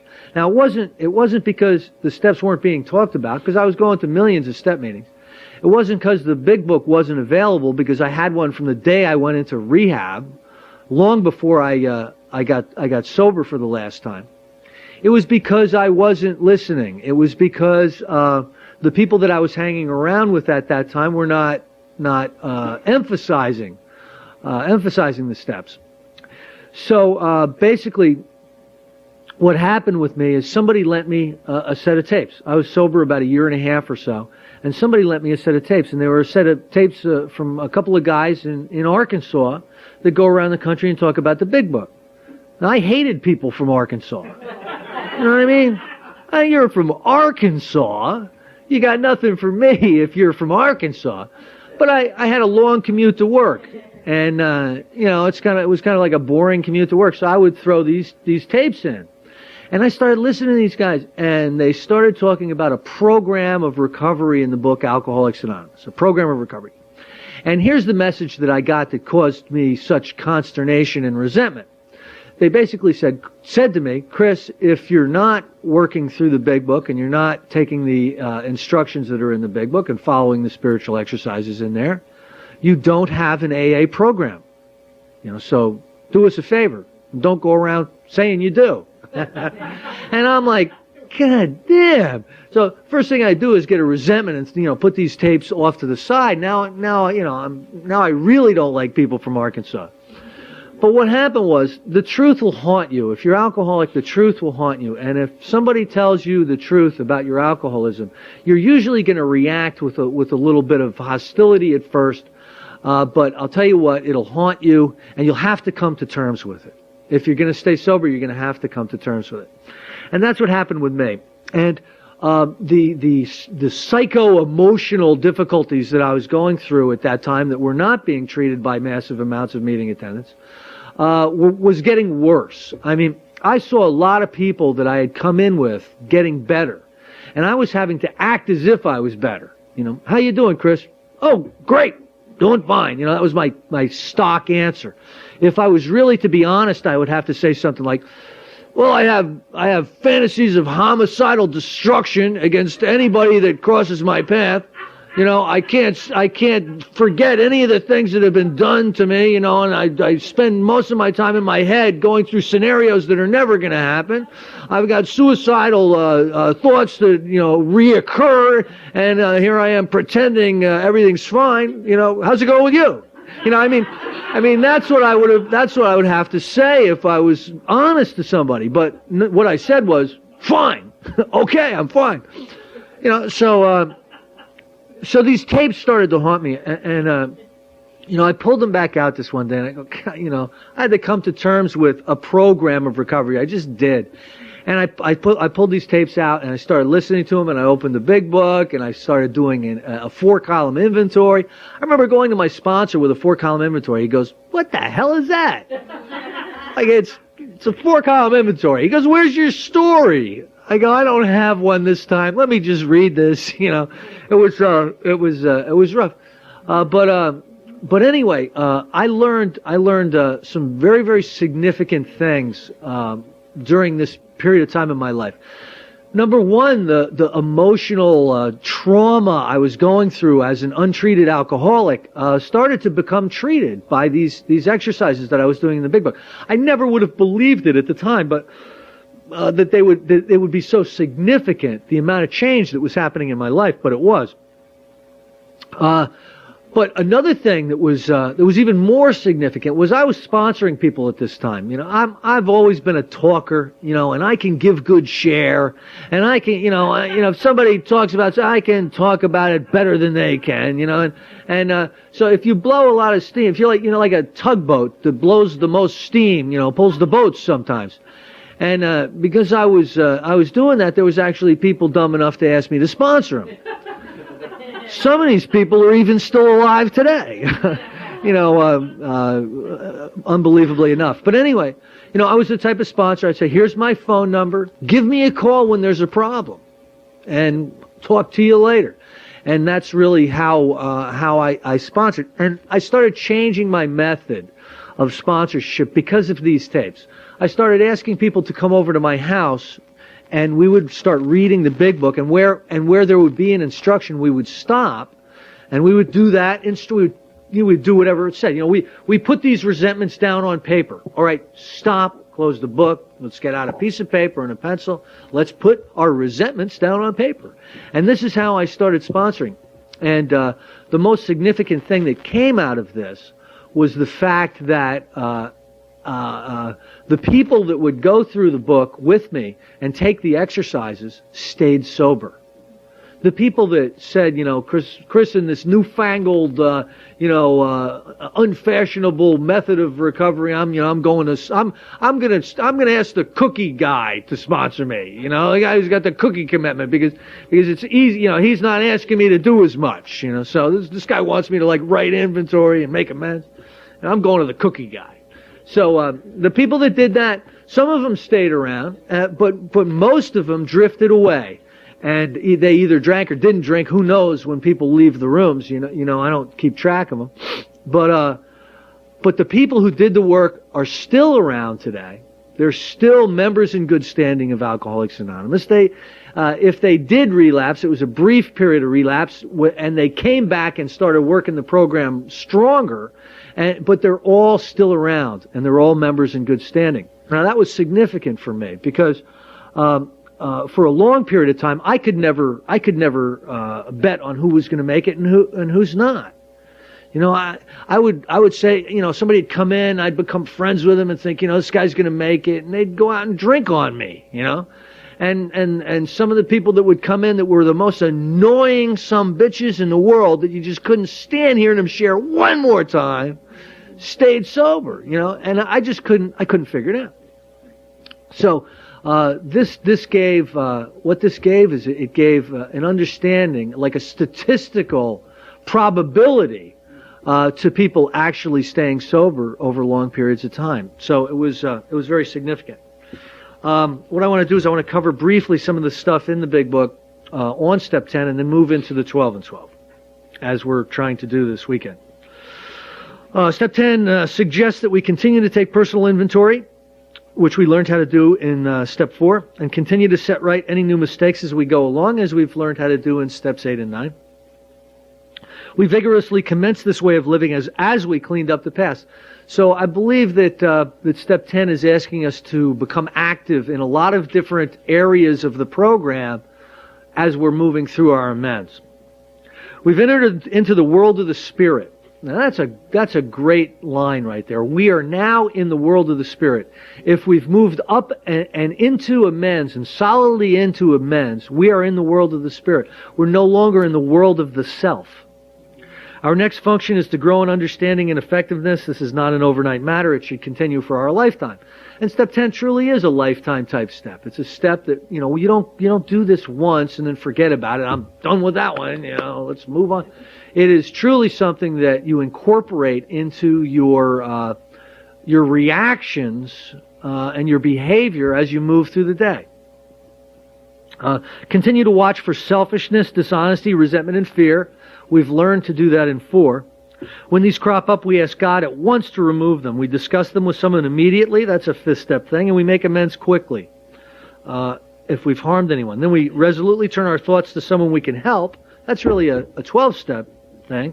Love and tolerance of others is our code. That wasn't a code I was really happy with when I first started. That's going to be my code? Oh, man. But it's turned out to be a pretty good one because when I'm in that state of consciousness, which I'm not going to pretend is a majority of the time, but when I am in that state of consciousness, wonderful things end up happening to me. You know, it's like the rest of this stuff. When you do it, you get really good results. But part of the alcoholic mindset is to think differently. You know, well, I've made like 78 amends and it's been great every single time. But this 79th one, it's going to be horrible. You know, I mean, that's typical for the alcoholic. You can have 400 examples of positive responses to the steps, and you're still going to doubt that it's going to work out the next time. And we have ceased fighting anything or anyone, even alcohol, for by this time sanity will have returned. We will seldom be interested in liquor. If tempted, we recoil from it as if from a hot flame. This set of promises, this set of 10-step promises, you know, we hear all the time the AA promises, and they're the 9th-step promises, really, is what they are. But the 10-step promises are equally significant. Think about this. These promises are telling you that the alcohol problem is going to be removed. It will no longer be an issue for you. Living your life in a spiritual manner is going to be an issue for you. But alcohol as a problem is going to be over with if you maintain your spiritual condition and continue to practice these steps. We react sanely and normally, and we will find that this has happened automatically. We will see that our new attitude toward liquor has been given us without thought on our part. It just comes. That is the miracle of it. We're not fighting it, neither are we avoiding temptation. We feel as though we've been placed in a position of neutrality, safe and protected. I've felt this way for many, many years. We've not even sworn off. Instead, the problem has been removed. It does not exist for us. We are neither cocky nor are we afraid. That is our experience. That is how we react so long as we keep in fit spiritual condition. Let's say you're working with a relapser, and they're in and out, in and out, in and out, and you believe that they're honest, they're sincere about staying sober. You need to ask them, well, have you gone through the first 9 steps in AA to the best of your ability? Have you gone out and made amends to everyone on your list? Well, no. Well, you're not supposed to be safe and protected then. You know what I mean? This book is telling you, if you get to this point in your spiritual process, you're going to be safe and protected. If you're going to a lot of meetings and making a lot of coffee, it doesn't say in the book that you're going to be safe and protected. So, what I try to do with people that relapse, because they get shoved off to me quite a bit, is I try to help them get to a point where they're convinced that working a program in a vigorous way, in a methodical way, is going to lead them into a state where alcohol, the obsession to alcohol is going to be removed. It's easy to let up on the spiritual program of action, rest on our laurels. We're headed for trouble if we do, for alcohol is a subtle foe. We're not cured of alcoholism. What we have is a daily reprieve contingent on the maintenance of our spiritual condition. The difference between recovered and cured is simply this. To be cured of an illness is to have the illness removed. To be recovered from the illness is to have the symptoms of the illness removed. At best, in alcoholism, you can have the symptoms of alcoholism removed. Like driving the wrong way up the highway in a blackout. I mean, how many of us have done? I wish I had $1 for every one of those stories. You know, how often not drunk do you drive up the wrong way on a highway? How many times have you lost your car when you were sober? Anybody in here ever lose your car? Yeah, I mean, I gotta go find my car tomorrow. You want to help me find my car? You ever ask that to a non-alcoholic? They're like, what? What do you mean you lost your car? I don't remember where I parked it. What? You know? Anybody here ever sleep in their car? I'm an old car sleeper from way back when I was drinking. I'll tell you what, I'm sleeping. I'm at this party in Florida. It's like August, and it's about 4 in the morning, and I stagger out to my car to finally pass out, and I'm laying in the back seat, and 2 people that were in the party the night before are going to play tennis about 8 in the morning. Now the sun is bearing down on this car. I'm in the back seat sleeping, right, or passed out. The windows are up and the car's locked, and they see me in there. They go, he's gonna die. Look at him. I mean, I'm in a puddle of sweat. They're banging on the car. Finally, they wake me up. And they said that I got out of the car, I staggered to my feet, and I said 2 words. Couch, house. and I staggered off into the house. This is like, I should never have made it to today. I have to tell you, I should have died in that car. But I was a car sleeper, you know? I mean, because I had 3 DWIs, it was bad luck for me to drive while I was drunk. I knew that. You know, the alcoholic is the type of person, they don't say, I have to quit drinking when they get their 3rd DWI. They say, I gotta stop driving. You know? I swear. And they wonder, and we wonder why they send us to IDRC screening, you know what I mean? Where they watch you for 24. They do that in New Jersey. I don't know if they do it up here, but they put you in a room and they watch you for 24 hours just to see what's going to happen. Like you're like this guinea pig. They want to see if you freak out. You know, you try to remain calm for 24 hours. It's pretty tough if you're an alcoholic. It's easy to let up on the spiritual program of action and rest on our laurels. We're headed for trouble if we do. For alcohol is a subtle foe. We're not cured of alcoholism. Again, what we really have is a daily reprieve contingent on the maintenance of our spiritual condition. Every day is a day when we must carry the vision of God's will into all of our activities. How best can I serve thee? Thy will, not mine, be done. These are thoughts that must go with us constantly. We can exercise our willpower along this lines all we wish. It's the proper use of the will. Again, they've already shown us how our willpower is not going to make it against alcoholism. If you're a chronic alcoholic and you're drinking like crazy and you make the decision to not drink anymore, that's pretty useless, you know, because what's going to happen is that state of consciousness whereby you're just absolutely sure you're going to quit drinking is not going to hold.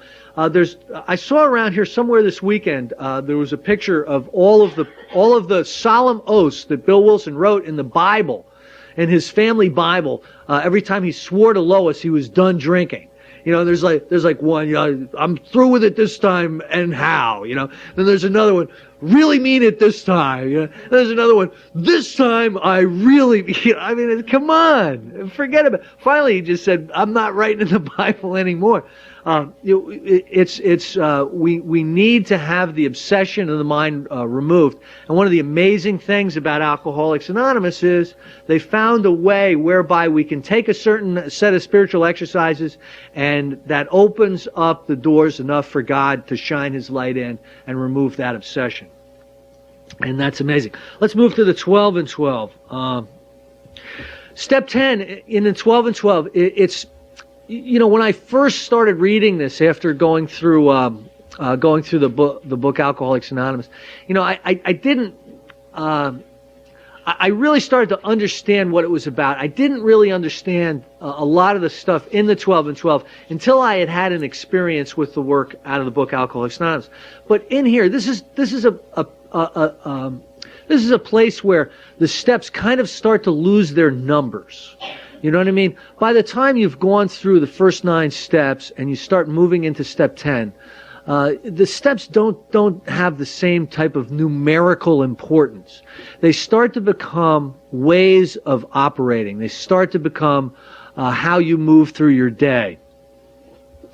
Step 10, continue to take personal inventory, and when we were wrong, promptly admitted it. When we approach step 10, we commence to put our AA way of living to practical use day by day in fair weather or foul. Then comes the acid test. Can we stay sober, keep an emotional balance, and live to good purpose under all conditions? Yes, you know, we can. I have seen people go through some of the most amazingly horrific, you know, loss of children. I mean, I have seen them go through amazing things and remain not necessarily devoid of depression or remorse, but remain in a fit enough spiritual condition so that alcohol isn't even a consideration. You know, drinking to get away from the pain isn't even a consideration. They're just going to move through this pain the way they've learned in Alcoholics Anonymous, which is like a day at a time, and trying to practice principles as they're moving through it. And that's one of the most amazing things. That's one of the most amazing statements of hope that I've seen since I've been in AA. A continuous look at our assets and liabilities and a real desire to learn and grow by this means are necessities for us. No one can make much of his life until self-searching has become a regular habit, until he is able to admit and accept what he finds, and until he patiently and persistently tries to correct what is wrong.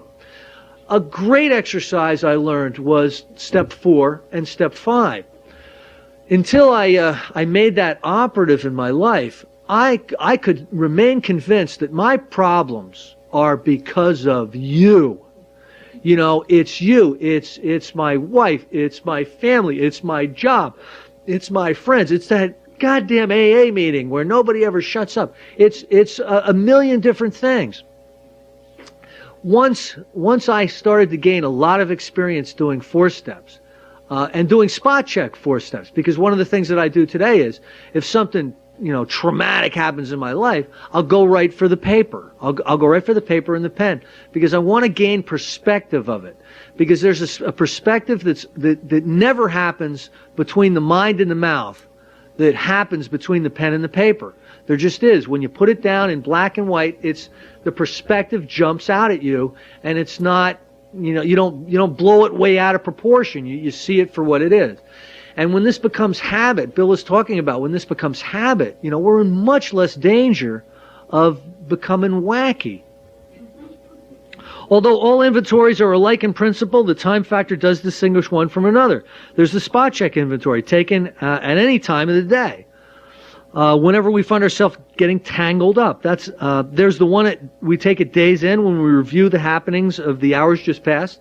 That's an evening review. We're taught in the 11th step to do an evening review. Then there are those occasions when alone or in the company of our sponsor or spiritual advisor, we make careful review of our progress since the last time. That's the annual or semi-annual house cleaning, which I do at least every, maybe 14 months or so. I will do a complete 4-step to catch the stuff that I've missed with spot check inventories or 10th and 11th step work. And they're usually bigger than I think they're going to be in the beginning. I usually find out a lot more significant things than I think I'm going to. And I usually find patterns. I've done so many inventories. I usually find patterns. The one pattern will be economic insecurity. A lot of my resentments revolve around work issues where, there's a lot of fear about losing my job or something. Then the next inventory, it'll be about looking bad. It'll be about situations that make me look less than I think I should look. And, there'll be all these different kinds of patterns. And as I move through it, I'll heal from it. That stuff will be pretty much removed, and I'll gain a perspective. Like I remember doing this one inventory, and every single resentment, every single fear had to do with work. Now I didn't even recognize this pattern as I was writing it all. I was just writing. I'm reading a 5th step in front of my sponsor. And he says, Chris, let's just stop for a minute. Do you realize everything you've put down has to do with your job? I'm like, yeah, I guess. He goes, the next time we do an inventory, I don't want to see any of this stuff. This should be apparent to you that there's an issue here. Within 6 months, I had a new job. Now all my resentments are about me looking bad. I look bad. This guy's making me look bad. But if I didn't do that inventory, I could still be in that job that I hated, and it was a civil service job that all I needed to do was punch in and hide. It was just one of those terrible type of jobs where if you showed any kind of enthusiasm or ambition, people would get paranoid that you're trying to become their supervisor, and they'd sabotage you. And it was like, so inefficiency was rewarded. And, and I'm trying to practice practice a spiritual way of life, and I'm going to work and practicing inefficiency. And, and this inventory just showed this, that I'm in the wrong place. Leave. And my sponsor just looks at me and tells me, what don't you understand about this inventory? And again, I never would have seen it just walking through day to day. Many AAs go in for annual or semi-annual house cleanings. Many of us also like the experience of the occasional retreat from the outside world where we can quiet down for an undisturbed day or so of self-overhaul and meditation. Here was my favorite line of all when I was 3 days sober. It is a spiritual axiom that every time we are disturbed, no matter what the cause, there is something wrong with us. I truly thought the us was a typo. They can't possibly mean that. I've got all these resentments that are so justified. Don't you know that my wife left me when I needed her the most? How could that be my problem? Well, I inventoried it, and you know what I came up with? She'd have been crazy to stay. I never would have saw that without the inventory. Anyway, few people have been more victimized by resentments than have we alcoholics. It mattered little whether our resentments were justified or not. A burst of temper could spoil a day. A well-nursed grudge could make us miserably ineffective. Anybody in here ever held a grudge? And alcoholics are black belts at this. I remember this one guy ripped me off on a pot deal, like in 1976, right? Well, I went back down to Florida to go to this wedding, and he was in the wedding party, and I'd held, I'm gonna get this. This guy was in the wedding party, and this was like 1988. It was like many, many years later, and he was there with his new fiance, right? And we're all sitting around drinking, and I go, I'm gonna go to the liquor store to get another couple of cases of beer. Anybody want to go? And I look over at his fiance, like this, right? And she goes, yeah, I'll go with you. Well, I took her out and I made sure that we went bar hopping all night long and didn't get home until about 9 o'clock the next morning, right? And we walk in and he breaks up with her and, I'm like, all right. Got ya. Took 14 years, but I got ya, That's the way I was. I was like a resentment machine. I was like the resentinator, I swear. Don't be messing with me. Nor were we ever skillful in separating justified from unjustified anger. As we saw it, our wrath was always justified. Anger, that occasional luxury of more balanced people, could keep us on an emotional jag indefinitely. These emotionally dry benders often led straight to the bottle. Other kinds of disturbances, jealousy, envy, self-pity, hurt, pride, did the same thing. So this emotional state of mind that we allow ourselves to get into when we're untreated, we've got no program, we've got no behavioral modificational systems at all. We're just like struggling through. They'll take us out. Because I don't know about you, but how long can you suffer? How long can you suffer emotionally without putting something into your body to give you at least a little bit of peace of mind? I can't stay sober forever like this, like some people can. Some people have that incredible willpower. There's a couple of meetings in our area where recovery is like not really all that noticeable. But the people like stay sober and they just like I'm not drinking today, and they are better men than me because I can't live like that. I don't know how long I last, but I don't last forever with that type of unrestrained tension going through me. A spot check inventory taken in the midst of such disturbances can be very great help in quieting stormy emotions. Again, emotional issues are huge for me today. I've grown very, very sensitive to emotional difficulties. When I first came in, I was raping and pillaging and answering the door with handguns, and it's like the Girl Scout cookie girl, and I was just a nut. I was crashing cars, I was absolutely nut. And when I came in, I could handle a certain amount of emotional traumatic stuff. Today, I couldn't go near that kind of pain. I've grown really sensitive to it. So when I get a resentment or when something happens that really disturbs me emotionally, I have to go into the program. I do, because I just can't take that kind of pain. Email is a strange thing. You can get a one sentence thing from somebody in email and you don't know how they meant it. You know what I'm saying? And I got an email the other day that I'm thinking, does he mean what I think he means? And I started to get really emotionally traumatized by this particular email. And I had to stop myself and I said, wait a minute, I don't even know what he means. Why am I freaking out about this? And I was able to use some of these principles to move away from that emotional pain that would lead into a resentment, that would lead into revenge, and all that other stuff. I was able to stop that process. In all these situations, we need self-restraint, honest analysis of what is involved, and a willingness to admit when the fault is ours. That was so hard for me to begin to do. Sorry, I was wrong. It was like you had to almost drag it out of me because I didn't want to be wrong. But to start to be able to admit that I was wrong was huge. And an equal willingness to forgive when the fault is elsewhere. There's about 10 million spiritual disciplines, religions, and philosophies that say that forgiveness is everything. If you can get to the point where you can forgive everybody for everything, then you'll have that Buddha peace of mind. You know what I mean?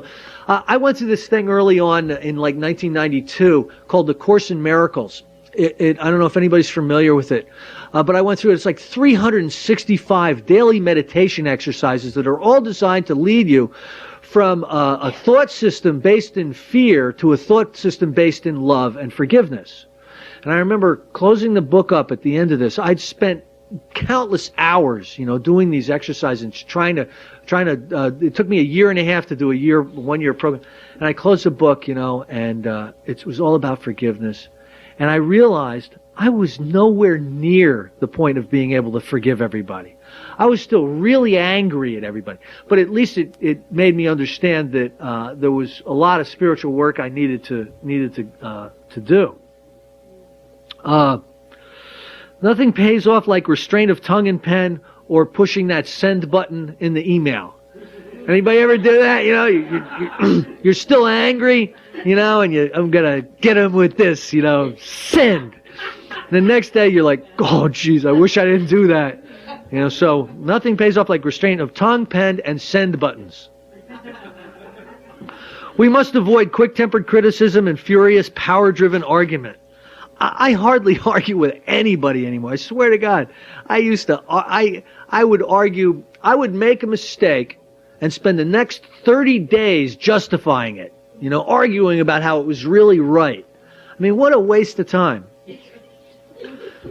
The same goes for sulking or silent scorn.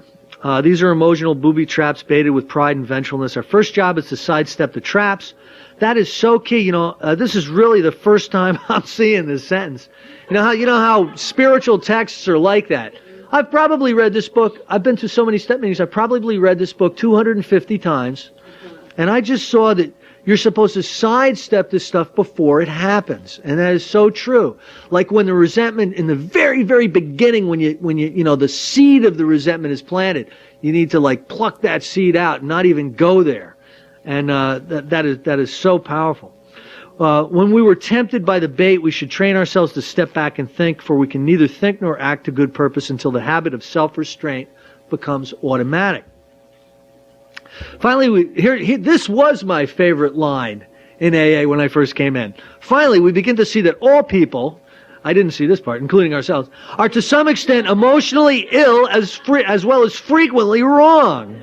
Yeah, see? I told you. Emotionally ill, frequently wrong. And then we approach true tolerance and see what real love for our fellows actually means. It will become more and more evident as we go forward that it is pointless to become angry or to get hurt by people who, like us, are suffering from the pains of growing up. You know what? That's so true. That's so true. One of the huge problems I had was thinking I was spiritually superior to people, and there really is no such thing. We're just at different places in our spiritual growth. We're at different timelines. We can try to stop making unreasonable demands upon those we love. We can show kindness where we had shown none. With those we dislike, we can begin to practice justice and courtesy, perhaps going out of out of our way to understand and help them. Powerful, powerful exercise. Whenever we fail any of these people, we can promptly admit it to ourselves always and to them also when the admission could be helpful. Courtesy, kindness, justice, and love are the keynotes by which we may come into harmony with practically anybody. When in doubt, we can always pause saying, not my will, but thine be done. And we can often ask ourselves, am I doing to others as I would have them do to me today? This is not, Bill Wilson didn't invent a lot of this stuff. This is, this is the golden rule, this is Christianity 101. This is the Ten Commandments. It's all that stuff. When evening comes, perhaps just before going to sleep, many of us draw up a balance sheet for the day, the evening review. This is a good place to remember that inventory taking is not always done in red ink. It's a poor day indeed when we haven't done something right. As a matter of fact, the waking hours are usually well filled with things that are constructive, especially after you've been around a while and you've been practicing this. Good intentions, good thoughts, and good acts are there for us to see. Even when we have tried hard and failed, we may chalk that up as one of the greatest credits of all. Under these conditions, the pains of failure are converted into assets. Out of them, we receive the stimulation we need to go forward. Someone who knew what he was talking about once remarked that pain was the touchstone of all spiritual progress. So when somebody's like really in a huge amount of pain, I like to go up and say that. Pain's the touchstone of spiritual progress. Yeah. Usually they're real happy to hear that one. But truly, in the 11th step, one of the things that Bill Wilson talked about in the big book about the 11th step is this isn't about beating ourselves over the head. This isn't about something that's supposed to drive us into remorse about our actions. We're imperfect people. We're going to fall short in word, thought, and deed every day. This is a constructive exercise in seeing it and trying to get perspective on it, because that's a great way to move away from it. The more you notice the patterns in your life, the more you notice some of the defects of character that are portrayed, the easier it is to move through the rest of this work and get to a place where God can remove these character defects.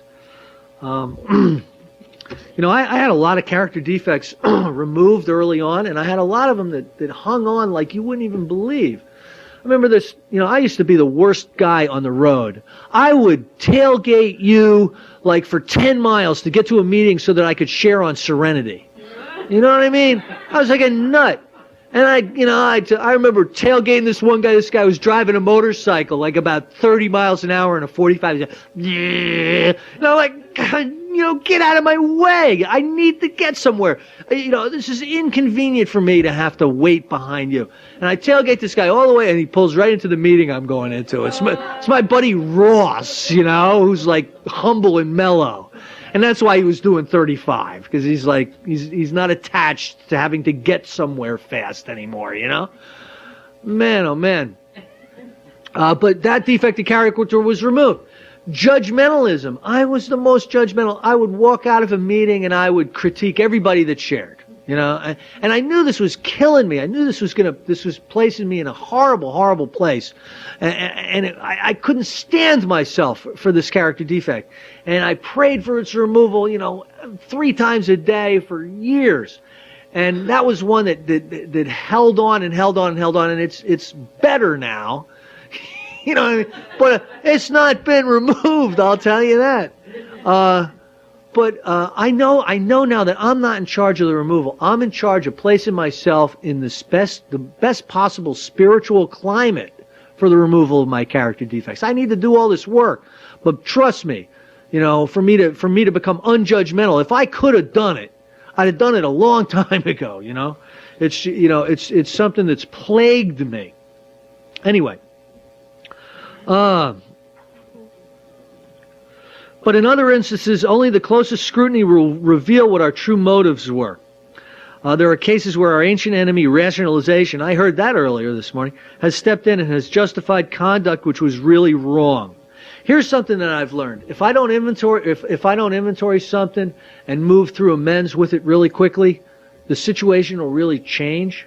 The situation will change, and it'll become It'll become less about what I did and more about what the other person did, because they're spiritually ill and frequently wrong. You know what I mean? So I need to move into that stuff quickly.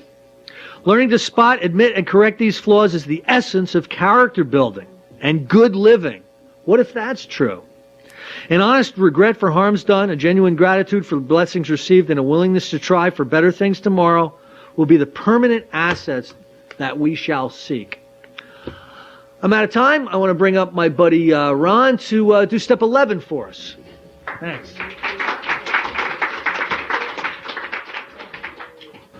Good morning, my name is Ron. I'm an alcoholic. I was thinking, Chris is such a funny, colorful character. You might be thinking, like, what's he doing hanging out with Ron?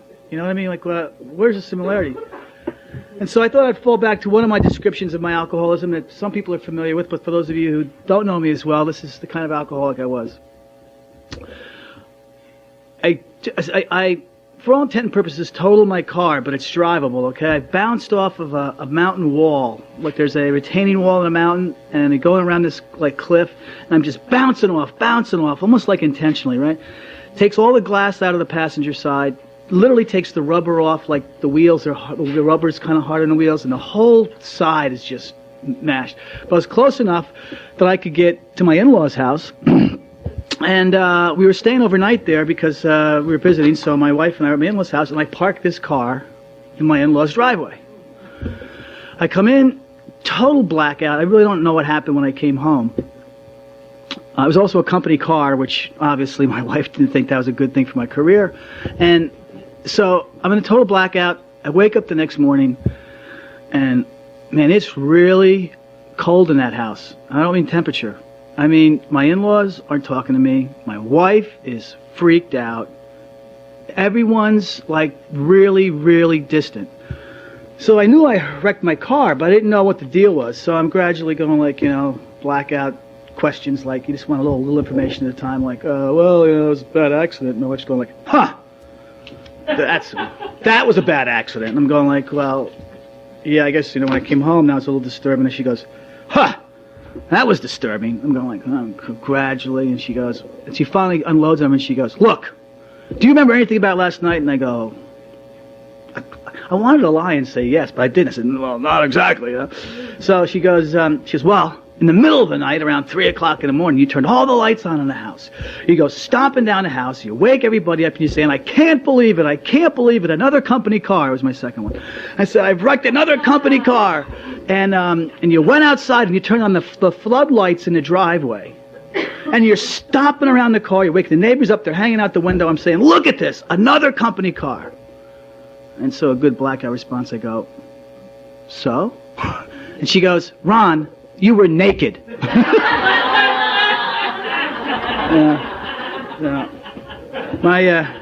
Took my in-laws a while to get over that one. And the going the wrong way, Chris. Some of you will notice from Route 46 back in the early '80s. Route 46. By the time you get out towards Hackettstown, between like Stanhope, where is it? The Stanhope area. Netcong, and then into Hackettstown. It goes from two lanes with a median to one lane going each way, right? So I'm total drunk one night. I ended up in the police station. I really don't know how I got there. They've taken my car away. I'm getting tickets for every damn thing, and they said, "Oh, we had a roadblock out on you." And so, it took me to the next morning. I had to go back to the scene of the crime to see what happened. And what I had done is I thought I was on the part of Route 46 where it was 2 lanes going each way. And I wanted to turn around and go back. But I was on the part where there's 2 lanes and a median. So I turned around to go back, but I stayed on the right-hand side. Of course, it was just a fast lane going the other way, right? And I go back, and now I wanted the cops start to chase me, right? And I'm going like, whoa, the cops are coming. So I wanted to get on Route 80.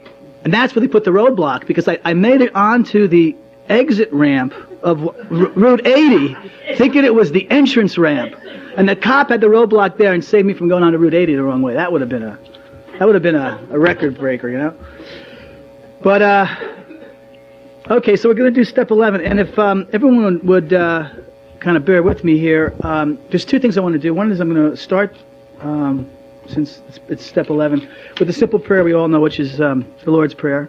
And then later on, when we end this session, if it's okay with everybody here, or anybody who wants to, you can join me in the St. Francis prayer. We'll do that at the end. But if we could just start this session with the Lord's Prayer, that'd be a good way to start Sunday morning. So,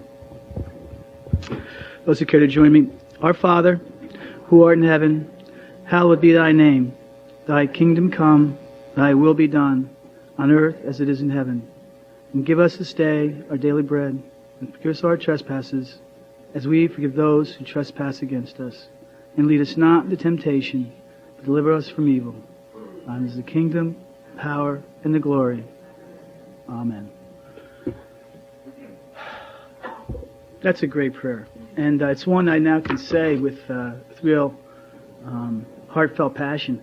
You know, when I went back up not too long ago, a couple of years ago, I guess. I'd go to church with my parents occasionally on Easter or Christmas, and I would purposely stand next to my father and not participate in the service, just to let him know,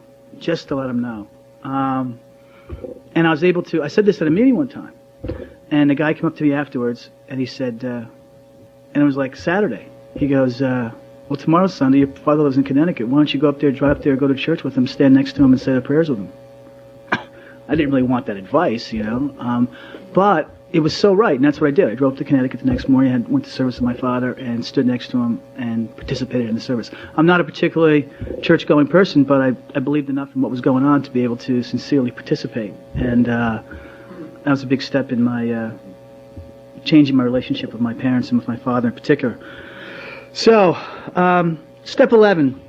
I'm going to start by going to the Big Book, because one of the things that the Big Book does that I thought was great, and I think it's a reflection of their association with the Oxford group. When you look at the Big Book, and I'm going to go through this relatively quickly because I want to get into the 12 and 12, but let me see where I am. Okay. Is when I first wanted to learn how to pray and to meditate, I began to think about the instructions in the Big Book. And, you know, I kind of looked at it, I read through it, and I said, okay, so what it's telling me to do is I got to pray.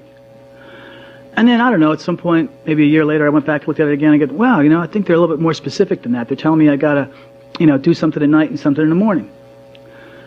I don't know, then another year went by or something, and I went back and I said, you know, I think it's more specific than that. I think there's really specific instructions. And I started to identify the specifics of what they were asking me to do. And then I started to follow those directions. And it wasn't until that period of time that I realized the directions were very specific.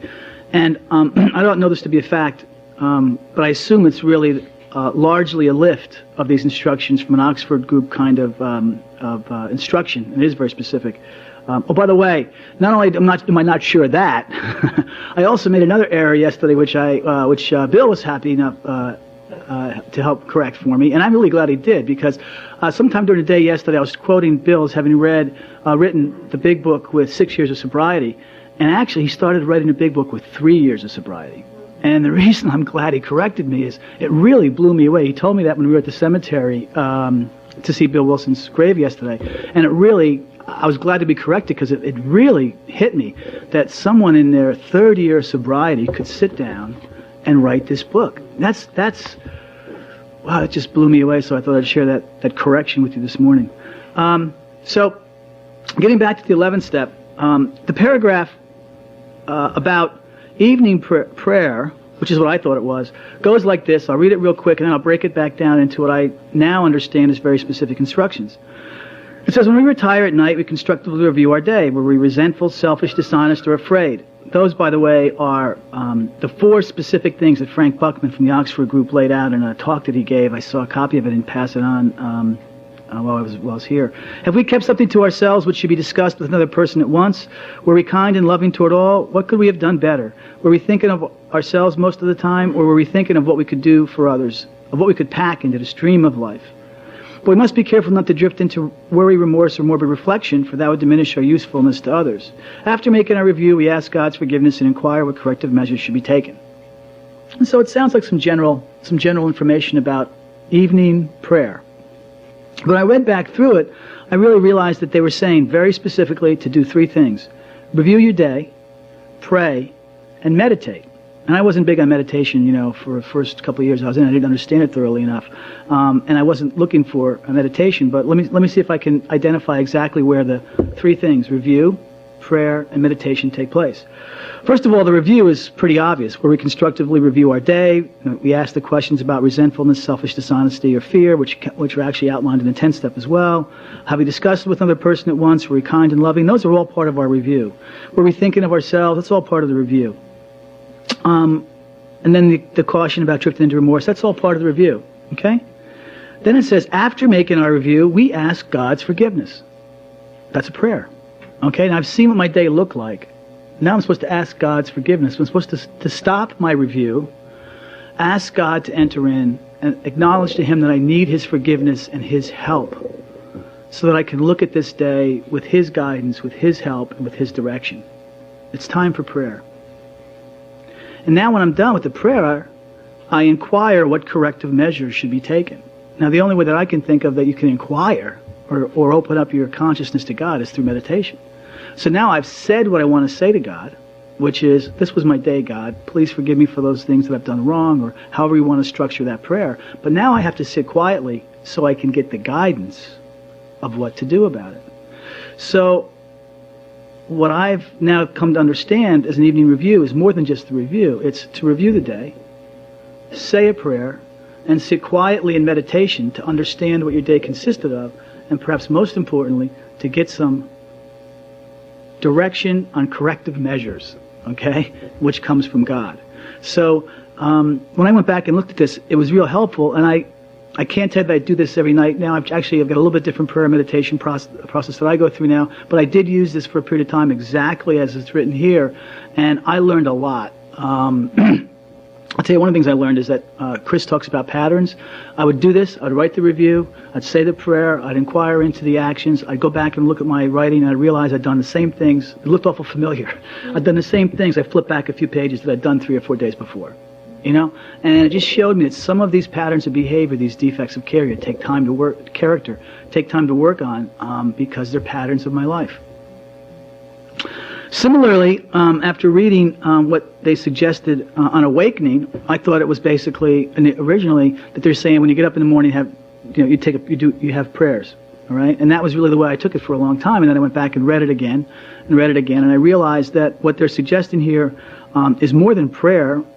It's really a prayer to God to open your heart and let Him in, followed by a period of thought and then meditation, and then followed then by a prayer of guidance to complete your day. And I'll show you where that's outlined here.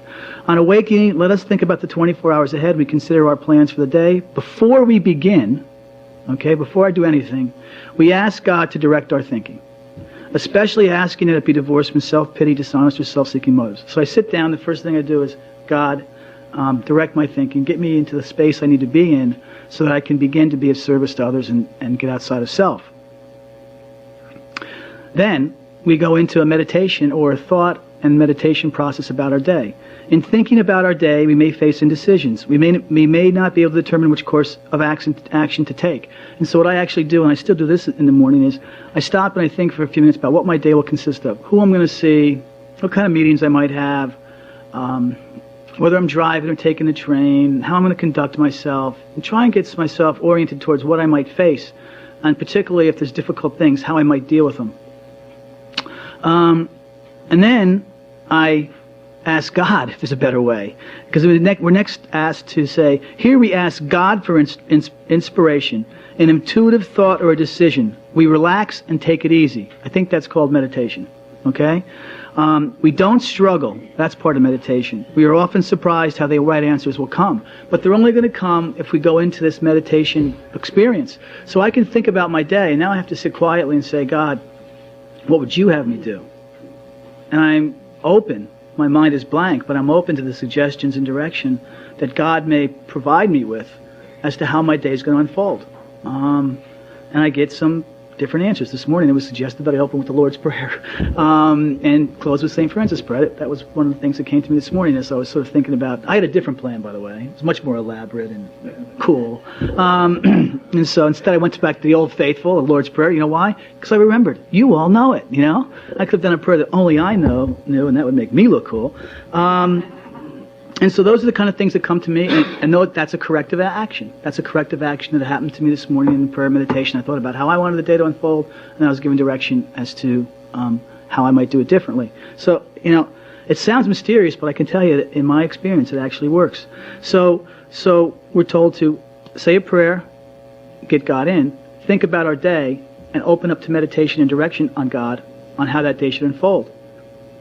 And then it says we conclude the period of meditation with a prayer. So now it's a second prayer, that we be shown all through the day what our next step is to be, that we be given whatever we need to take care of such problems. We especially ask for freedom from self-will.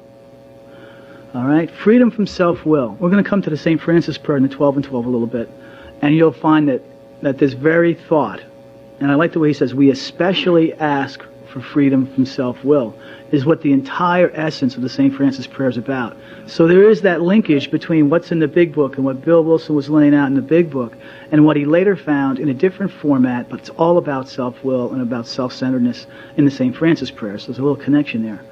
And are careful to make no request for ourselves.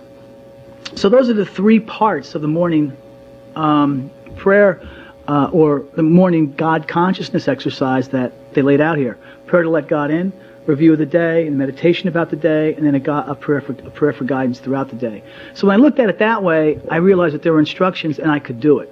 So instead of just getting up in the morning and saying a prayer, I got up and I followed those instructions, and I still do that part of it in the morning. I include a little bit more meditation, frankly, and for anyone who's hasn't tried meditation, in a different way. While I think meditation is often associated with Eastern spiritual principles, Buddhism, Zen, it's actually got a great history of deep meditation in the Christian faith.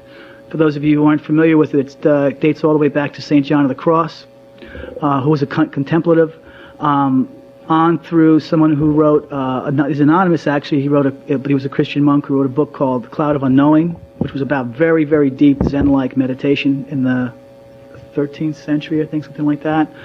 And on through Meister Eckhart, who was a German Catholic, later around the 14th, I think, or 15th century. I may have that wrong. And then on into even Thomas Merton. And Thomas Merton was a contemporary from the 60s, a Catholic priest or monk, who was here in the States and was they call it contemplative. That means he was really into deep prayer and meditation. In fact, one of his contemporaries, who he became very close with, was, I'm going to pronounce it wrong, Thich Nhat Hanh, who was a very famous Buddhist monk. And they actually spent time together at a Catholic retreat in, I think it's called Gethsemane, Kentucky. So meditation, or perhaps more associated with the Christian mystics, was called contemplatives. Meditation has been a practice not only for Eastern religions or philosophies, but it very, very much has a history in the Christian faith. So for any of you who think that it's only for those Zen guys, meditation is very much a part of that practice, that religion as well. And if you're interested, my favorite book that I've been reading recently, which is from a student of Thomas Merton, is a book called The Contemplative Heart by James Finley, who spent, I think, Chris, 7 or 8 years with Thomas Merton, and has a great book. And really, it breaks down the meditative practice in a way that I think anybody could understand.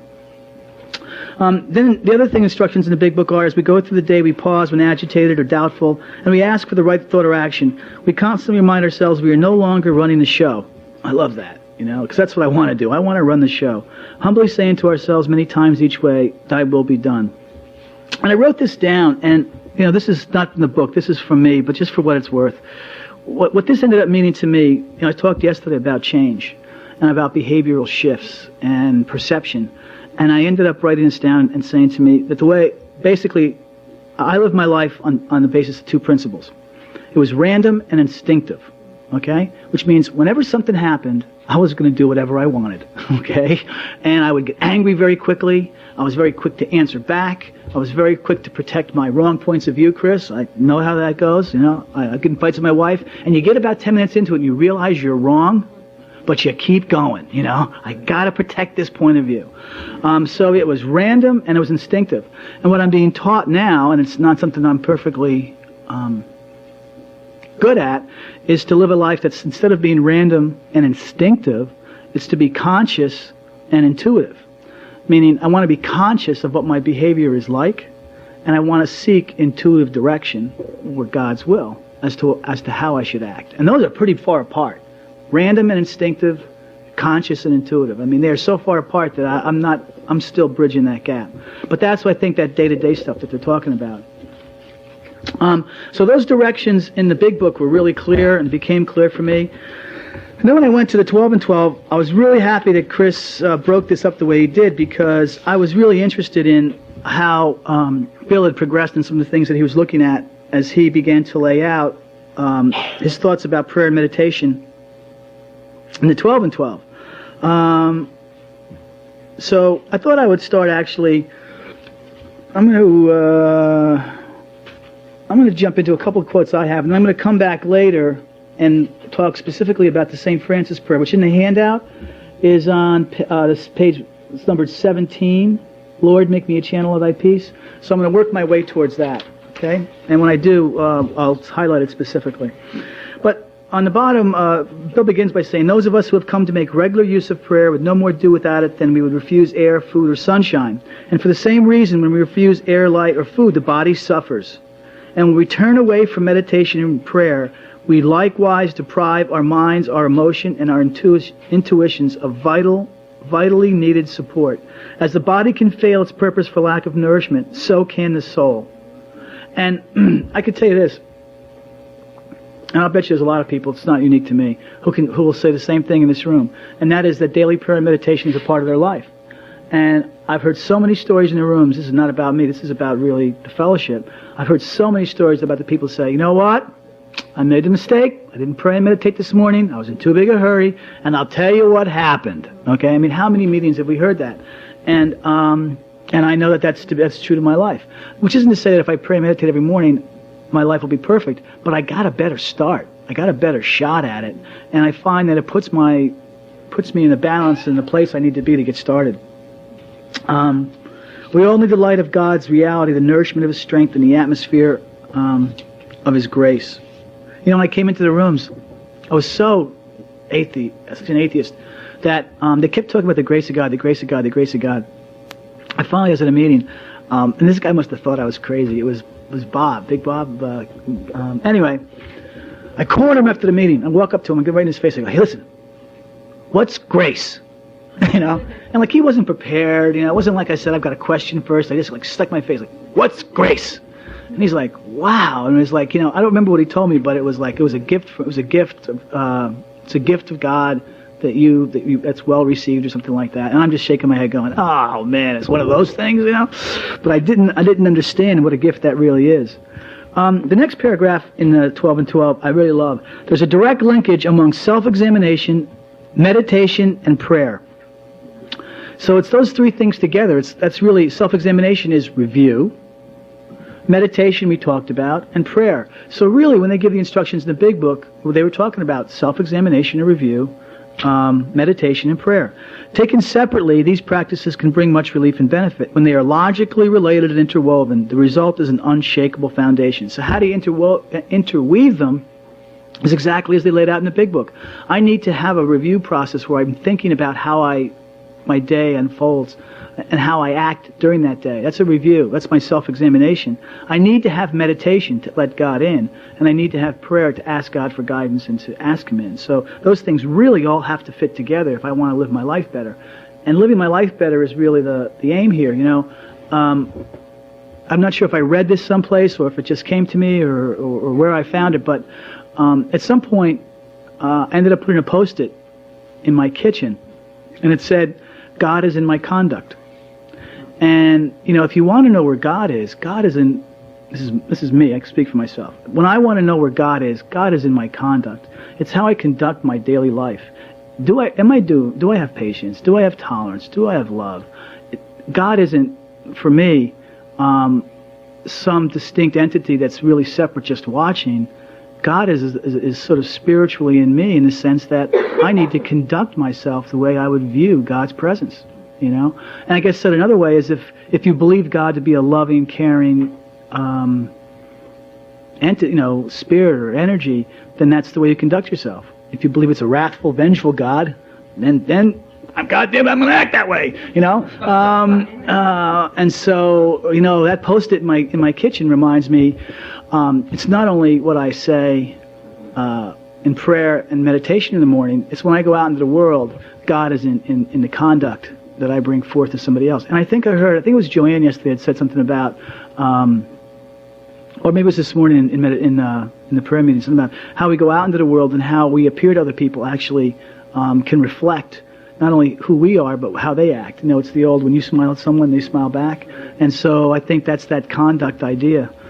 Now and then we may be granted a glimpse of what that ultimate reality, which is God's kingdom, and we'll be comforted and assured that our own destiny in that realm will be secure for so long as we try, however faltering, to find and do the will of our Creator. You know, I work with sponsees, and they say, well, how do I know, like third step, this actually comes up, how do I know when I'm doing God's will? Well, what is God's will? You know, what if I don't get the outline? You know, what if I don't get the point-by-point God's will description for the day? And what I found over the years, and what works for me, is that I simply ask them, well, first of all, I'll say this. I've never met, and maybe I will, but I've never met or worked with a sponsee who doesn't know what God's will is. It's just never been my experience. When I sit across from somebody who's willing to be honest, and I say, well, look, God's will is doing the right thing. Let's go through a few examples, okay? Do you think road rage is God's will? No. Okay. Do you think stealing is God's will? No. So then the opposite of that would be honesty. Is that God's will? Yeah, I guess so. Do you think, lying is God's will? No, that wouldn't be God's will. You go through enough of those examples, and pretty soon it's pretty clear to me that I think that we know the difference between right and wrong. And I think we know what God's will is. We have a different problem, and that is not wanting to do it, okay? We have a different problem, and that is trying to ignore it. We have a different problem, and that is recognizing it and only wanting to see it out of a corner of our eye, you know? That's the problem. At least that's been my experience, because I haven't sat across from anyone who's honest, who goes through a litany of things that are evil and says they're God's will. I just haven't found that to be the case. So early on, what I help sponsees think through is, if you want to know what God's will is today, go back and keep doing the next right thing. You know, they hate hearing that. And what I say to them is, the next right thing will be God's will. And so that's the way you can think about, God's will. As we have seen, self-searching is the means by which we bring new vision, action, and grace to bear upon the dark and negative side of our natures. It is a step in the development of humility that makes it possible for us to receive God's help. Let me see here. I'm going to go to the bottom. The actual experience of meditation and prayer across the centuries is, of course, immense. The world's libraries and places of worship are a treasure trove for all seekers. And here I think that Bill's given us a little bit different from the big book. He's given us not only license, but he's encouraging us. Go out. He's basically saying, hey, by the way, don't take it from me. The world's libraries and places of worship are a treasure trove for all seekers. Go be a seeker. My stack of books that I read is pretty big, and I read a couple at a time. And I've read everything from fairly extensive works of Buddhism to Emmett Fox, Sermon on the Mount, and I think I was talking about yesterday, early first century Christian writings from the Gnostic Gospels, and I found them all to be very helpful and very helping liberate my spirituality. It is to be hoped that every AA who has a religious connection which emphasizes meditation will return to that practice. And I really think that, as I said, almost every religion I know of has a meditative aspect to it if you just choose to find it. But what about the rest of us who are less fortunate, don't even know how to begin? We might start like this. Let's look at a really good prayer. Now, I'm not going to say the prayer right now. We'll do that at the very end. But what I will do is I'm just going to point a few things out about it. When Bill breaks down the St. Francis prayer, it is all about getting out of ourselves. It is all about the prayer to remove self. Because that's where, I don't know about you, but that's where I want to be. All right? I want to be in that area where it's all about me. I want to be in that area where it starts with me and things occur because of how I'm involved. You know, it's like, it's just got to be that way. And I'm at my happiest, I feel at my most like light or some kind of in harmony when I'm not like that. And so how do you get there? Well, you know, this prayer asks that we reverse things and we say, you know, instead of anger or hate, we want to bring love to situations. Instead of bringing anger or fighting, we want to bring harmony. Instead of bringing, you know, pointing out the errors or continuing to perpetuate a lie, all right? Let's take Chris's example. I'm going to continue to perpetuate my point of view even though I know it's a lie, okay? You know, it says, no, why don't we try the truth? You know, that would be a refreshing idea. You know, and it's saying, where there's despair, I want to bring hope. Let me help the other person. Let me convey hope. And I love this one because I have a very spiritual association with, you know what's interesting to me? I don't know how many of you have noticed it or done a lot of readings, and I know a lot of people here have. And I've read everything from some of the things I've talked about earlier, including even some Hindu writings and things like that. Every spiritual writing I've ever found, and really every spiritual writer, like even someone like Eckhart Tolle, who's a current writer who wrote Power and Now, every single one uses the metaphor of light. I've never found one yet that doesn't use the metaphor of light. There's got to be some kind of, you know, spiritual overall symbolism to that, because it's used extensively in Christ's writings in the New Testament. It's used extensively in Buddhism and Hindu and Eckhart Tolle, and so I really think that there's a message there about light, and I'm not sure what it is, but there's a message there. And so it says that where there are shadows, may I bring light, and where there's sadness, I may bring joy. You know, one of the interesting things I'll just add is that St. John of the Cross, who was this Christian mystic way back in the pre-medieval times, I guess it was, he talked about the dark night of the soul. Anyone hear that expression, the dark night of the soul? I think it's used in Catholic liturgy as well. It came from him. But he talks about needing to pass through that darkness in order to achieve that light. And that despair is going to come first, because as we enter into a real contemplative or meditative exercise, we're going to encounter truths about ourselves which we may not like. And the tendency is to want to run from that darkness.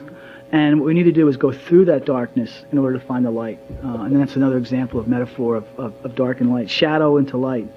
Where there's sadness, joy, and to seek, I love this one, to seek rather to comfort than to be comforted, you know? And as being a guy, you know, I think of, like, do I want to be comforted? It's like when I'm sick. Now, I know women know guys when they're sick don't like to be comforted, right? It's like, I have the flu. Can you bring me some soup, you know? I think of myself in that sort of whiny kind of thing. And I think of myself that way spiritually sometimes. You know, I want to be comforted. You know, I want people to comfort me. And really, I got to go out and comfort them. And you know what? You know what I found? When I can be conscious of it, there are so many opportunities to do that. All right? You don't have to go far. You don't have to go farther than this room to give someone a hug or a handshake or look them in the eye and ask them, you know what's great? Since I've been sober, I realized you can actually look someone in the eye and ask them how they're doing today and mean it and be interested in the answer. You know? It's like, I used to think that was a greeting so that you could walk right by the person real quick. But to comfort someone and then to really ask them how they're doing. You know, and how many of us, and I've seen it done at the meetings before, people ask, how are you doing? And the person says, well, okay. And the person will say, no, how are you really doing? That person is trying to comfort that individual. So that's all I got left? Okay, so how about those of you who would wish to join me in the St. Francis prayer? So it's on page 17, and it starts with, Lord, make me a channel of thy peace. You can read it right here. Here. Everyone see it there? It starts with, Lord, make me a channel of thy peace. And let's keep in mind that what we're trying to do as we go through this prayer this morning is we're trying to get outside of ourselves so that we can be of service. We're trying to get outside of ourselves so that we can be open to others, to the world around us, and to God. All right? Lord, make me a channel of thy peace, that where there is hatred, I may bring love. That where there is wrong, I may bring the spirit of forgiveness. That where there is discord, I may bring harmony. That where there is error, I may bring truth. That where there is doubt, I may bring faith. That where there is despair, I may bring hope. That where there are shadows, I may bring light. That where there is sadness, I may bring joy. Lord, grant that I may seek rather comfort than to be comforted, to understand than to be understood, to love than to be loved. For it is by forgetting that one finds, it is by forgiving that one is forgiven, it is by dying that one awakens to eternal life. Amen. We're going to take a short break, and we're going to come back here, Chris, at what time? 11:15. Thank you very much. An alcoholic. We have one more hour to go here. We're going to be talking about the 12-step. I'm going to do a half an hour. Ron's going to do a half an hour, and then we're all free to do whatever we want to do and head out of here. Now, there's kind of a major difference between what the Big Book talks about in Step 12 and what the 12 and 12 talks about.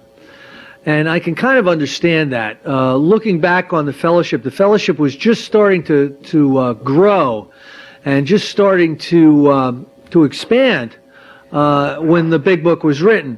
So obviously there's going to be a lot of information in there on how to get more people involved in this life-saving endeavor. So they talk a lot about 12-step work, a lot about how to get people involved, how to help them recover, how to get them ready to be members in the fellowship, and that's all in chapter 7. Then I look at chapters 8 and up as the practicing the principles chapters. There's a lot of principles that we can pay attention to that kind of point us in the right direction as far as how to live spiritual lives and how to work with other alcoholics and the different types of pitfalls that we're likely to fall into as recovering alcoholics.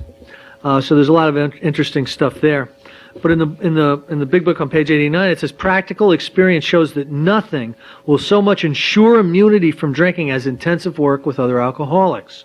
It works when other activities fail. This is our 12th suggestion. Carry this message to other alcoholics. You can help when no one else can. You can secure their confidence when others fail. Intensive work with other alcoholics. I believe that means today that you are to take more of an active role in helping others than to encourage them to not drink. I got a lot of encouragement to not drink when I came into AA.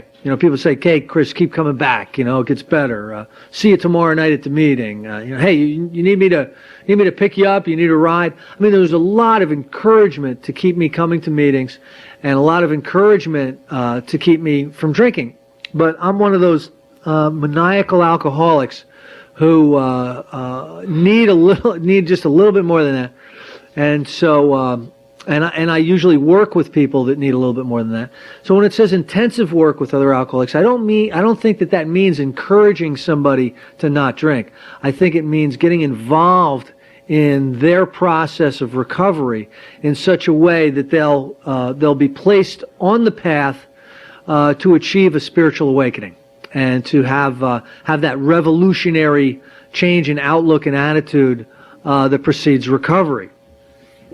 So, although the 12 and 12 doesn't talk a lot specifically about 12-step work and about how to take people through the steps, Bill Wilson had had kind of, I guess, decided to talk about the things that weren't talked about in Chapter 7 in the book Alcoholics Anonymous, and talk more about the principles and more about how to practice the principles in all of our affairs, and more about the spiritual awakening.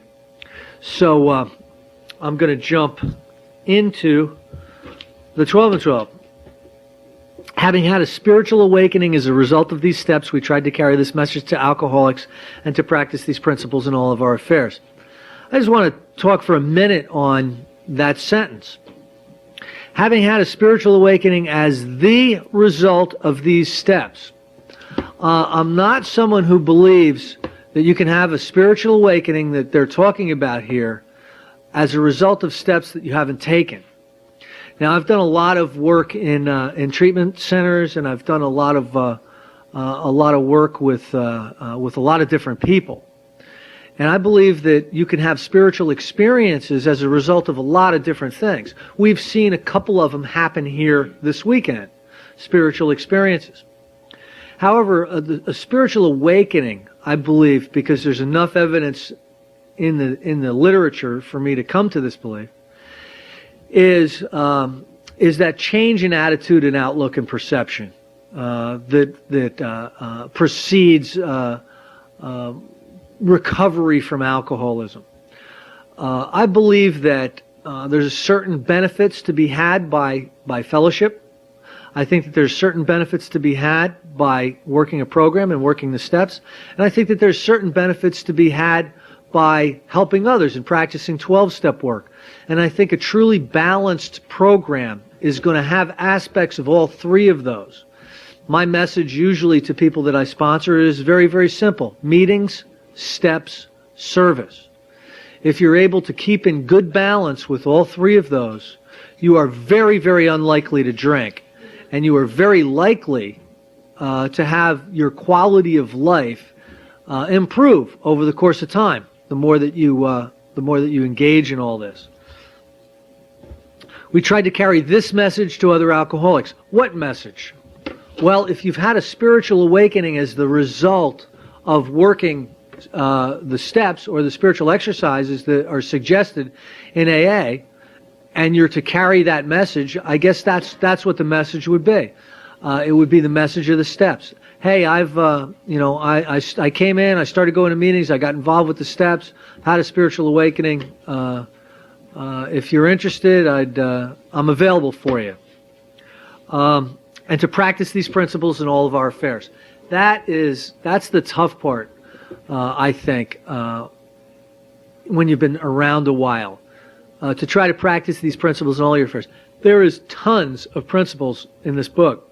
One of the things that I did was when I got a new book, I got a 4th edition. I had, like everybody else, I had a dog-eared 3rd edition that had all my highlights and underlines and notes and everything, and it was falling apart. And it came time for me to get a 4th edition going, and I decided to highlight it in a specific way this time, to go through it and highlight it kind of scientifically. And what I did was I highlighted all the instructions in yellow, all the examples, truths or experience in red, and all the spiritual principles in blue. And one thing that I noticed after doing all this is there's more blue in the chapters after working with others than there is previously. So there are a ton of spiritual principles that we can take a lifetime to practice. And practicing them in all of our affairs is not only a virtuous thing to do, it also helps us to maintain our spiritual condition, thereby placing us in the atmosphere where the obsession to drink alcohol is going to be removed, and our character defects can be placed in the hands of God, and we can participate in their removal, and our lives can get better in many, many ways. The joy of living is the theme of AA's 12th step. And action is its key word. Here we turn outward toward our fellow alcoholics who are still in distress.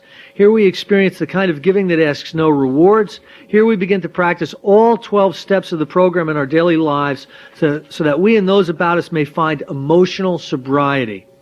When the 12th step is seen in its full implication, it's really talking about the kind of love that has no price tag on it.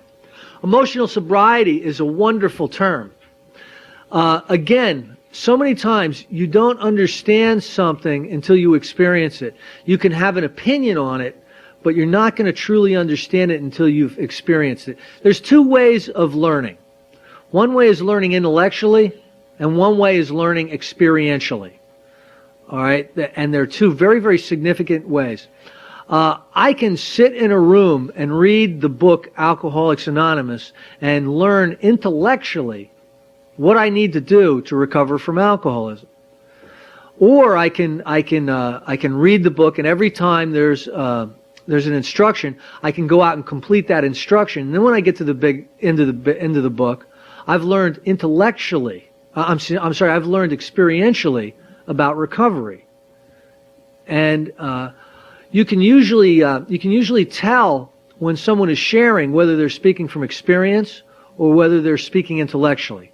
I'll give you a very, very simple case in point. You know, it's a 12-step meeting. It's a step meeting, and it's on the 9th step, and somebody raises their hand and they say this. We've all heard this. I haven't taken this step officially yet, but, and here's what they don't say. I'm going to take this meeting hostage for 5 minutes, giving you my opinion on what I think this step might mean to me if I ever did take it. And, that's an opinion based on maybe some intellectual knowledge on an experience that someone's never had. Now, somebody else right behind them raises their hand and says something like, I just got back from Milwaukee where I made 4 amends to some of my extended family members. And I'd like to just share about that. Now you're about to hear about somebody's experience. So again, those are two different ways of learning. And what I understand today about emotional sobriety, because I've been through the steps, I've been very, very active in carrying the message, and I've been very consistent with meeting attendance for a long time now, is I understand a little bit about emotional sobriety. Physical sobriety is easy, separate from alcohol. But that's usually not our big problem. Our big problem is emotional sobriety. What is going on with us? We're wacky in like 100 different ways. We're uncomfortable with ourselves and our environment. We're prey to misery, depression, remorse, guilt, self-centered fear, anxiety. You name it. We're restless, irritable, and discontented. This is some of the things that contribute to a lack of emotional sobriety. So when he's talking about practicing all of AA's 12 steps in your life and then going out and helping others brings you to emotional sobriety, that's a powerful statement of hope. Because if you're not experiencing emotional sobriety, if you have huge amounts of depression and anxiety, self-centered fear, resentment, remorse, you feel uncomfortable practically everywhere you are, you want to be somewhere else, there's a lot of hope. There's a lot of hope because there's answers for that. If you're alcoholic, there's answers for that. Let's see here. Our 12th step also says that as a result of practicing all the steps, we have each found something called a spiritual awakening. Maybe there are as many definitions of spiritual awakening as there are people who have had them, but certainly each genuine one has something in common with all the others. When a man or a woman has a spiritual awakening, the most important meaning of it is that he's now become able to do, feel, and believe that which he could not do on his own unaided strength and resources alone. He has been granted a gift which amounts to a new state of consciousness and being. It's pretty powerful. He has been set on a path which tells him he is really going somewhere, that life is not a dead end, that's not something to be endured or mastered. In a very real sense, he's been transformed, because he has laid hold of a source of strength which in one way or another he had hitherto denied himself. He finds himself in a possession of a degree of honesty, tolerance, unselfishness, peace of mind, and love, which he had thought himself quite incapable. What he has received is a free gift, and yet usually, at least in some small part, he's made himself ready to receive it. That's really the definition of grace. You know, yes, we have to participate in our recovery. Yes, there's certain things that we need to do to start moving ourselves. But again, I truly believe that the Creator is the one who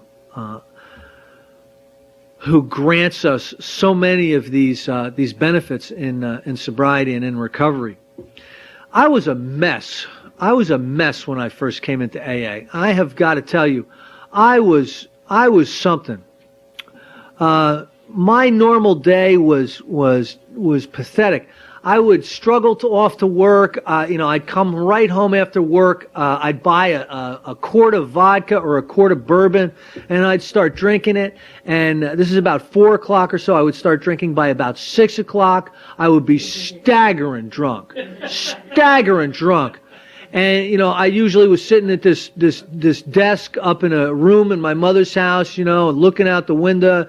And I was a puker. I don't know about anybody else, but I'd be drinking, and I'd throw. I wouldn't even try to make it to the bathroom. I'd throw open the window and hang my head out the window, and whoa, like somebody'd be walking by, and I'd keep drinking, and I'd sit there and I'd wonder where all the babes were.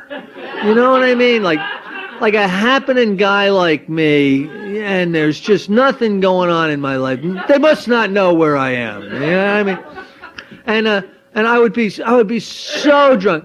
I mean, this one time I get up in the middle of the night, lights are off, and you have to make it to the bathroom, and I trip on some clothes that are on the floor, and I go down, and I know I'm going to catch myself, but there's an open door in the way.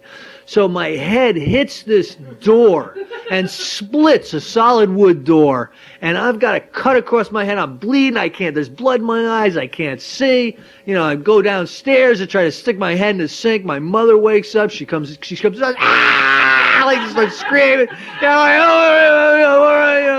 I mean, just horrible, horrible stuff. I burnt the house down. I told you about that. I burned it down twice, actually. I burnt the house down. I'm sitting there. I go up back after I burnt the house down. I go back up in the room, and the firemen have washed everything down. There's soot. The fuses have blown. The windows have been axed out. It's like the middle of winter, and I'm just looking at this mess, and I'm going, why me? Well, because you left a cigarette, burning in the bed or whatever it was. That's why you. And I'm just my life is, there's nobody around anymore. And, it was just a really, really pathetic, miserable life. And when I came into, I finally was driven, under the lash of alcoholism into some kind of treatment and some kind of recovery process. I think, AA, I gotta go to AA. With all these people that, oh man, why in the world do I have to do this? This is horrible. And I truly didn't know what was going on. My perception of everything was so screwed up. I really thought that my life is now over, now that I need to go to AA. Can I tell you something? My life is so full today. I've got a problem turning great things down. Back when I was drinking, I was that's all I could do is drink and barely work. And today it's just remarkable the things that go on in my life. Step 1 showed us an amazing paradox. We found that we were totally unable to be rid of the alcohol obsession until we first admitted that we were powerless over it. In step 2, we saw that since we could not restore ourselves to sanity, some higher power must necessarily do so if we were to survive. Consequently, in step 3, we turned our will and our lives over to the care of God as we understood Him. For the time being, we who were atheists or agnostic discovered that our own group or AA as a whole would suffice as a higher power. This all seems so logical to me since I've done it. But prior to doing this, I'm like, I don't know about those steps. They seem kind of academic. to me. I'm kind of complicated person. I don't know how that's really going to change me fundamentally. I mean, I had a lot of preconceptions about things I hadn't done yet and what was going to happen. And I truly thought I was way too bad of a case for the steps to do anything with. And of course, I found out that wasn't true. Beginning with step 4, we commenced to search out the things in ourselves which had brought us to physical, moral, and spiritual bankruptcy. We made a searching and fearless moral inventory. Looking at step 5, we decided that an inventory taken alone wouldn't be enough. We knew we wouldn't have to quit the deadly business of living alone with our conflicts and in honesty confide these to God and to another human being. At step 6, many of us balked for the practical reason that we did not wish to have all defects of character removed because we still loved some of them too much. Yet we knew we had to make a settlement with the fundamental principles of step 6, so we decided that while we still had some flaws of character we could not yet relinquish, we ought nevertheless to quit our stubborn rebellious hanging on to them. We said to ourselves, this I cannot do today, perhaps, but I cannot stop crying out, no, never. Then in step 7, we humbly asked God to remove our shortcomings, such as He could or would, under the circumstances of the day we asked. In step 8, we continued our house cleaning, for we saw that we were not only in conflict with ourselves, but also with people and situations in the world in which we lived. No. I was in conflict with everything. I was in conflict with the stairs. I was in conflict with the weather. I mean, we had to begin to make our peace, and so we listed the people we had harmed and became willing to set things right. We followed this up in step 9 by making direct amends to those concerned, except when it would injure them or other people. By this time, at step 10, we had begun to get a basis for daily living, and we keenly realized that we would need to continue to take personal inventory, and that when we were wrong, we ought to admit it promptly. In step 11, we saw that if a higher power had restored us to sanity and had enabled us to live with some peace of mind in a sorely troubled world, then such a higher power was worth knowing better by as direct contact as possible. The persistent use of meditation and prayer, we found, did open the channel so that where there had been a trickle, now there was a river, which led to a sure power, safe guidance from God as we were increasingly better able to understand Him. That's an excellent place to be at the end of that road, I got to tell you. And the next logical step is to start working with other people. You can't go through this process and not be so changed and so fired up that you want to help somebody else. It's just, you can't just take this and leave with it. It's just not part of the progression of a spiritual awakening. So what you do is you get involved in helping other alcoholics. It's certainly something that I've done. And there's many ways to do this. There's many ways to do 12-step work. One of the greatest ways is in meetings. There are a lot of people that are suffering incredibly in meetings because of one part of the three legacies, one part of the circle and the triangle, or two parts that they're not working. I'll give you for instance. It's a threefold illness, all right, body, mind, spirit. Threefold recovery process. Meeting, step, service, unity, recovery, fellowship. Somebody's coming around to meetings and, making a lot of coffee and they're miserable and they're year after year, nothing's getting better, or month after month, nothing's getting better with them. I can go up to them and I can say something like this, well, you're participating in the fellowship. There's also a recovery process and there's also a service process. So you have a threefold disease and you're trying to treat it with one fold. You're two folds short. You want some help with that? Yeah. I'll help you with that. So there's ways to do that without antagonizing people because, nobody wants some know-it-all coming up to them and saying, yeah, I can to teach you how to do. You have to use tact and common sense and try not to be shaming about it. Or antagonistic or overly evangelical, but there's ways to do it with tact and common sense, and you can really help people out. I've done it a lot of times, and a lot of people come to me, and a lot of the people that I hang out with who've been around a while. You know what I mean? I've just started working with somebody with over 20 years. So it's just the way it is. And then there's the working with wet drunks. I've had some good wet drunk experiences lately. Ron, I gotta tell this one. Ron and I, this is one of the guys that Ron sponsors. We found out that he's back out there and he's holed himself up in the Red Roof Motel, and he's fixing on drinking himself to death. You know, so we hear this from his wife, and we go, okay, Ron, what are you doing? Let's go. And we go over to the Red Roof Motel. And he's all the way down on the end. You know, he's got the last one on the end, of course. And all the blinds and shades are drawn, right? You know, of course. So we knock on the door. He comes to the door in his underwear. Oh God, it's you guys. All right, come on in.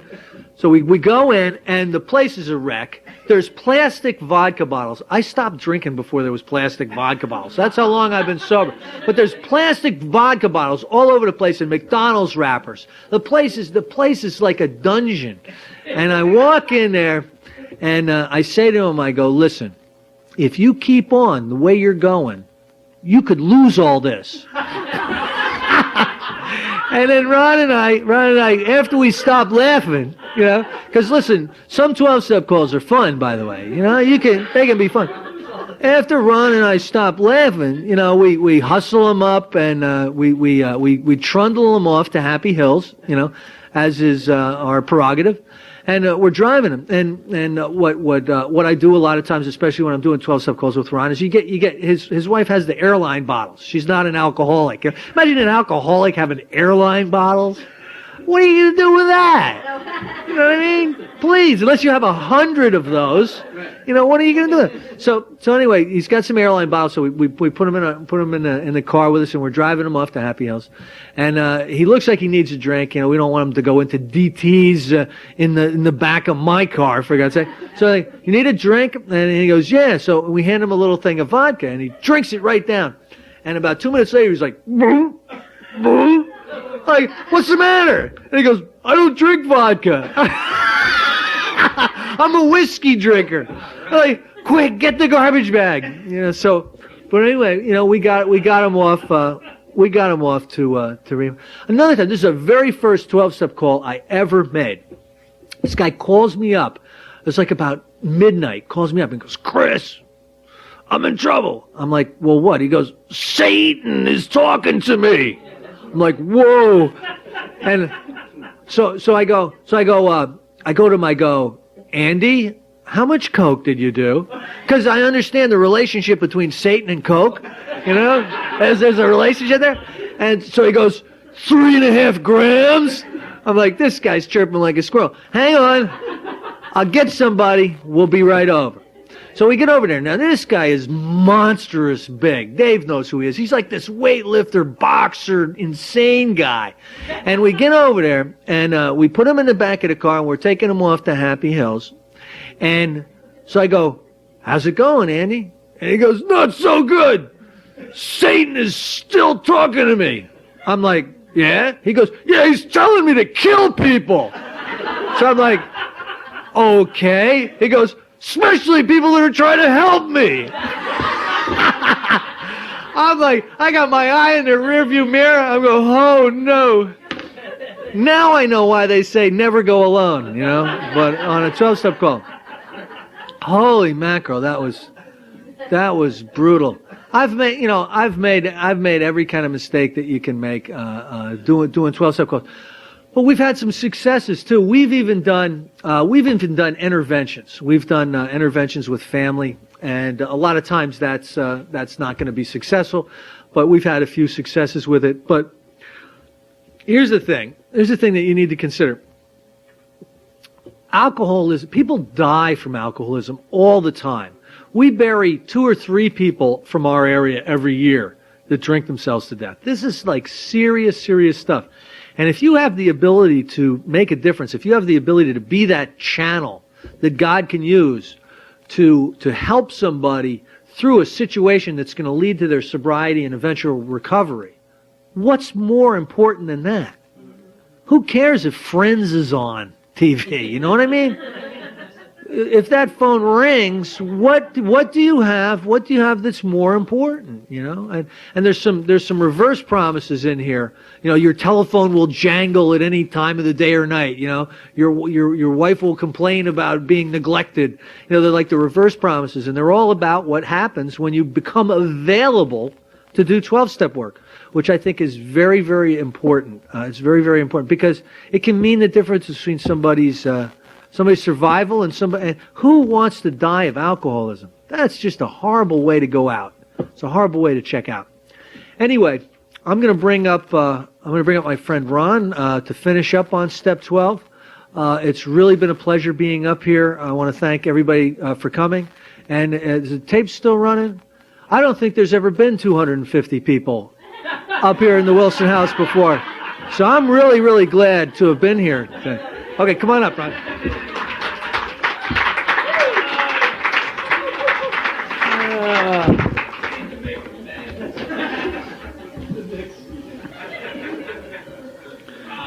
Can you picture, Chris, like, what did he say? You need to approach these people with tact, and what else did he say? Yeah, right, Chris. To tact and diplomacy, yeah. As Chris walks right up to her and says, "You need some steps, man, come on." Chris talked a lot about sponsorship, and then 12 and 12 outlined sponsorship with some information on pages 109 and 110. But Bill also gets into a couple of things regarding how we can conduct ourselves in AA. I'll touch on them really briefly, but he does say, we sit in AA meetings and listen, not only to receive something of ourselves, but to give reassurance and support which our presence can bring. And it may sound trite, but I do think that simply by being in an AA meeting, simply by showing up, by being part of an AA group, and by sharing, I think that that's a way for us to give back and to be a part of AA. So that doesn't minimize the need for sponsorship and being active and doing other kinds of service, but I think people should do what they can do, and sometimes all they can do for a while is to get to the meeting. And I think that that's one of the ways that they can provide that service. If your turn comes to speak at a meeting, we can again carry AA's message. Whether our audience is one or many, it's still 12-step work. And so I think just being a part of AA is a part of our 12-step work. I think Chris and I both agree it takes more than that to keep our spiritual development going, but that is part of the process. Bill then goes into, from page 111 in the 12-step, in the 12 and 12 on, he begins to talk about things like, how do we apply these principles in all of our affairs? How do we apply them to our job? How do we apply them to family? How do we apply them to our marriage? And I'm going to touch on each one of those briefly, and just to kind of give some of the examples I'll read just in those sections because time is relatively short. This is kind of a famous sentence out of the 12 and 12. Now comes the biggest question yet. What about the practice of these principles in all our affairs? How many times have we heard that in a step meeting being read, and then somebody comes back and shares about that, and that really becomes the topic for the whole meeting. Can we love the whole pattern of living as eagerly as we do the small segment of what we discover when we try to help other alcoholics achieve sobriety? I have to tell you, I'm not trying to minimize things or throw anybody off, but I do think it's an axiom that it's easier to apply these principles inside the rooms than outside. And here's the reason I say that. It's been my experience that I can see people here. This is a quiet time. We're joining together in the spirit of addressing our spiritual development. We have a common problem. We understand commonly the notion of desperation. We understand commonly a word that I know we all understand. That's loneliness. There's a common aspect to who we are. We understand that a solution is available to us and that God is part of that solution. So I think the idea of us sharing that in brotherhood and in love and in harmony is easier to do when we're all here together to do it together. And I think that's pretty much true of most AA meetings. We get outside and not everybody has got those same concepts running through their head. The realities of the world, we have to make money, I need gas in my car, there is illness in the world, families have problems, all of those things come at us, at a pace that, I don't know about you, but I think the world is just moving at a faster pace these days, and those things come at us. And so it makes it much more difficult to use these principles outside of the rooms, I think. It's been my experience. I find it easier to love people and to hug people and to listen to their problems when I'm here, and a little more difficult to do that in a real spirit of love and tolerance when I'm outside of the rooms. So what can we do? Can we bring the same spirit of love and tolerance into our sometimes deranged family lives that we bring to our AA group? Can we have the same kind of confidence and faith in these people who have been infected and sometimes crippled by our own illness that we have in our sponsors? Can we actually, there's another good example. Can we treat people in our own family the same way we treat our sponsors or a sponsee? We didn't spend a lot of time, I don't remember from yesterday, talking about living amends, and this is a good example of it. Can we have the same kind of confidence, sometimes crippled by our own illness? We've hurt other people in our families, and I've made amends to all members of my family, but I can tell you, I really believe in the concept of living amends. I have a living amends that's going to exist with my wife for the rest of my life. I really believe that. And I consciously consider it. One of the examples is, I used to get up in the morning all hungover, and my wife, and she still talks about this day, every morning was a nightmare. My shirt's not ironed. Where's my suit from the cleaners? I would get her up out of bed. I remember like 5:30 morning to go to work. It's snowing. I need you to grab a snow shovel and help me shovel. It would be like mornings were my time to be a jerk. Just a real jerk. And poor, my poor wife, she's sleeping. Now, first of all, I don't know if you're like me, but just to be woken up suddenly and start your day suddenly is bad enough. But to wake up and realize you have a lunatic like standing right over your face, looking right at you like, can you believe it? My shirt's not ironed, what was that like, And today, I am so conscious when I get up in the morning, and I think about it every single morning. I remember it. I am like, I tiptoe around the bedroom thinking like, hope I don't wake her up now. And it's the reason I do it is it's that living amends of realizing that's what I used to do. And I wish I could tell you that only happened once a week. It happens so frequently. That's why I had those anxiety attacks, because I was too busy yelling and screaming and everything. But that's the living amends. That's what I need to keep in mind every day, so that I actually do just the opposite of what I would do, what I used to do. Can we meet our newly recognized responsibilities to the world at large? Can we bring new purpose and devotion to the church or religion of our choice? Can we find a new joy of living and trying to do something about all these things? That's all about the bringing into these principles into all of our affairs. The next paragraph talks about, can we bring those principles in when things get bad? All right? And I guess the two thoughts I have regarding that are, isn't it more difficult to do when things get bad? It's easy to talk about this stuff when we're here at, Wilson House and things are okay, and don't we all agree life is good, And then as soon as bad things happen, what principles, So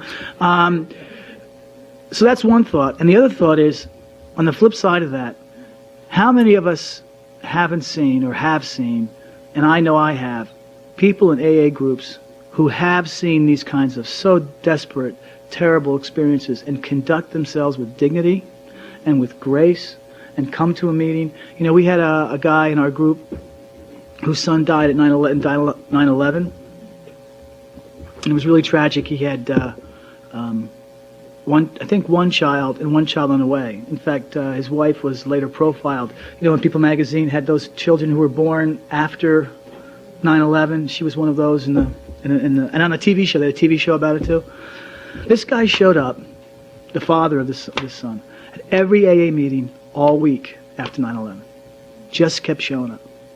And he didn't share, at least not that, I didn't go to every meeting that he went to, but I don't remember him saying anything profound or anything, but he was just there. And he was just there, I think, to demonstrate to the rest of us that that's the way you conduct yourself. You show up and you go back to work. You show up and you continue with life. And it's not that he wasn't sad. It was terrible because he had to take his son's family in for a while because it was just devastating. But he kept showing up. And gradually, I can remember a few weeks later, a couple weeks later, I remember him, and he started to share about it. And you know what he did when he started to share, at least this one time that I can recall specifically? The way he shared was, instead of explaining how he felt and what he went through, what he shared about is how thankful and grateful he was to the people in the rooms for their support. And that's what he shared about. It was all about them, not about him. I remember sitting there thinking, like, man, he's not telling us how devastated he was. He's not telling us how it ruined his family and, you know, how they're recovering. He didn't talk anything about the family. He talked about the people in the rooms and how great it was for them to be there and how important it was for him. He made everybody else in the room feel good, you know? I mean, that's the kind of thing we see when you read this paragraph. How shall we come to terms with seeming failure or success? Can we accept and adjust to either despair or pride? Can we accept poverty, sickness, loneliness, and bereavement with courage and serenity? Steadfastly content ourselves with humbler yet sometimes more durable satisfactions and the brighter glittering achievements. You know, the good news is I get examples when I come to meetings. I get examples of a guy like that who does it, you know, who represents it to me. So I know it's harder for me, and I know it's harder for you to conduct ourselves with these principles outside of these rooms. But I've seen it happen. I've seen people go through death. I've seen people go through losing homes. I've got a guy I sponsor right now. He's just one step away from being homeless. He's struggling to find a job. He wants a job. He can't find a job. And he's got a certain dignity about him and serenity about him that, I mean, he's not happy, don't get me wrong, but he's also not ranting and raving. He's going out there looking for a job, you know? So that's what we mean about, in that paragraph, about how can we conduct our lives in difficult situations. A little farther on, Bill talks about marriage. Most married folks in AA have very happy homes. To a surprising extent, AA has offset the damage to family life brought about by years of alcoholism. You know, and then he goes on, permanent marriage breakups and separations are unusual in AA. I don't know if that's true. I see it happen. I see people break up. I see some marriages that I think are broken up because the person got sober. And maybe that's what needed to happen. Obviously it did. That's just what had to happen. I've seen other marriages repaired. I've seen other marriages created. So I think all of those things can happen by applying these principles in our affairs. I am really, really fortunate in this regard. I'm really one of the lucky ones, and I really feel blessed, and I don't mind sharing it. You know, I tell people sometimes that for me, in a way, AA is a love story, because I woke up out of all those years of drugs and alcohol, and I was with the person I loved. All right, I really was, and she stuck around, you know, and so I'm really blessed. I'm exactly where I want to be. I'm with the person I love, and she stuck around, and today I realize it. You know, what I didn't realize when I was drinking is that I had that. I mean, I was taking it for granted, and it was really a blessing, you know. There was a pretty big distance for a time in our relationship, but today it's back, and that's a blessing, you know. So if you think I'm not grateful for AA for that, you know, you just imagine. If you think my wife's not grateful to AA for that, just ask her. She'll tell you. I mean, there's no problem with that. You know, she'll tell you that things are better today. And then she'll tell you what they were like before, too. She'll throw a few of those in. Oh, yeah, yeah. Oh, yeah. What was it she told me just the other day?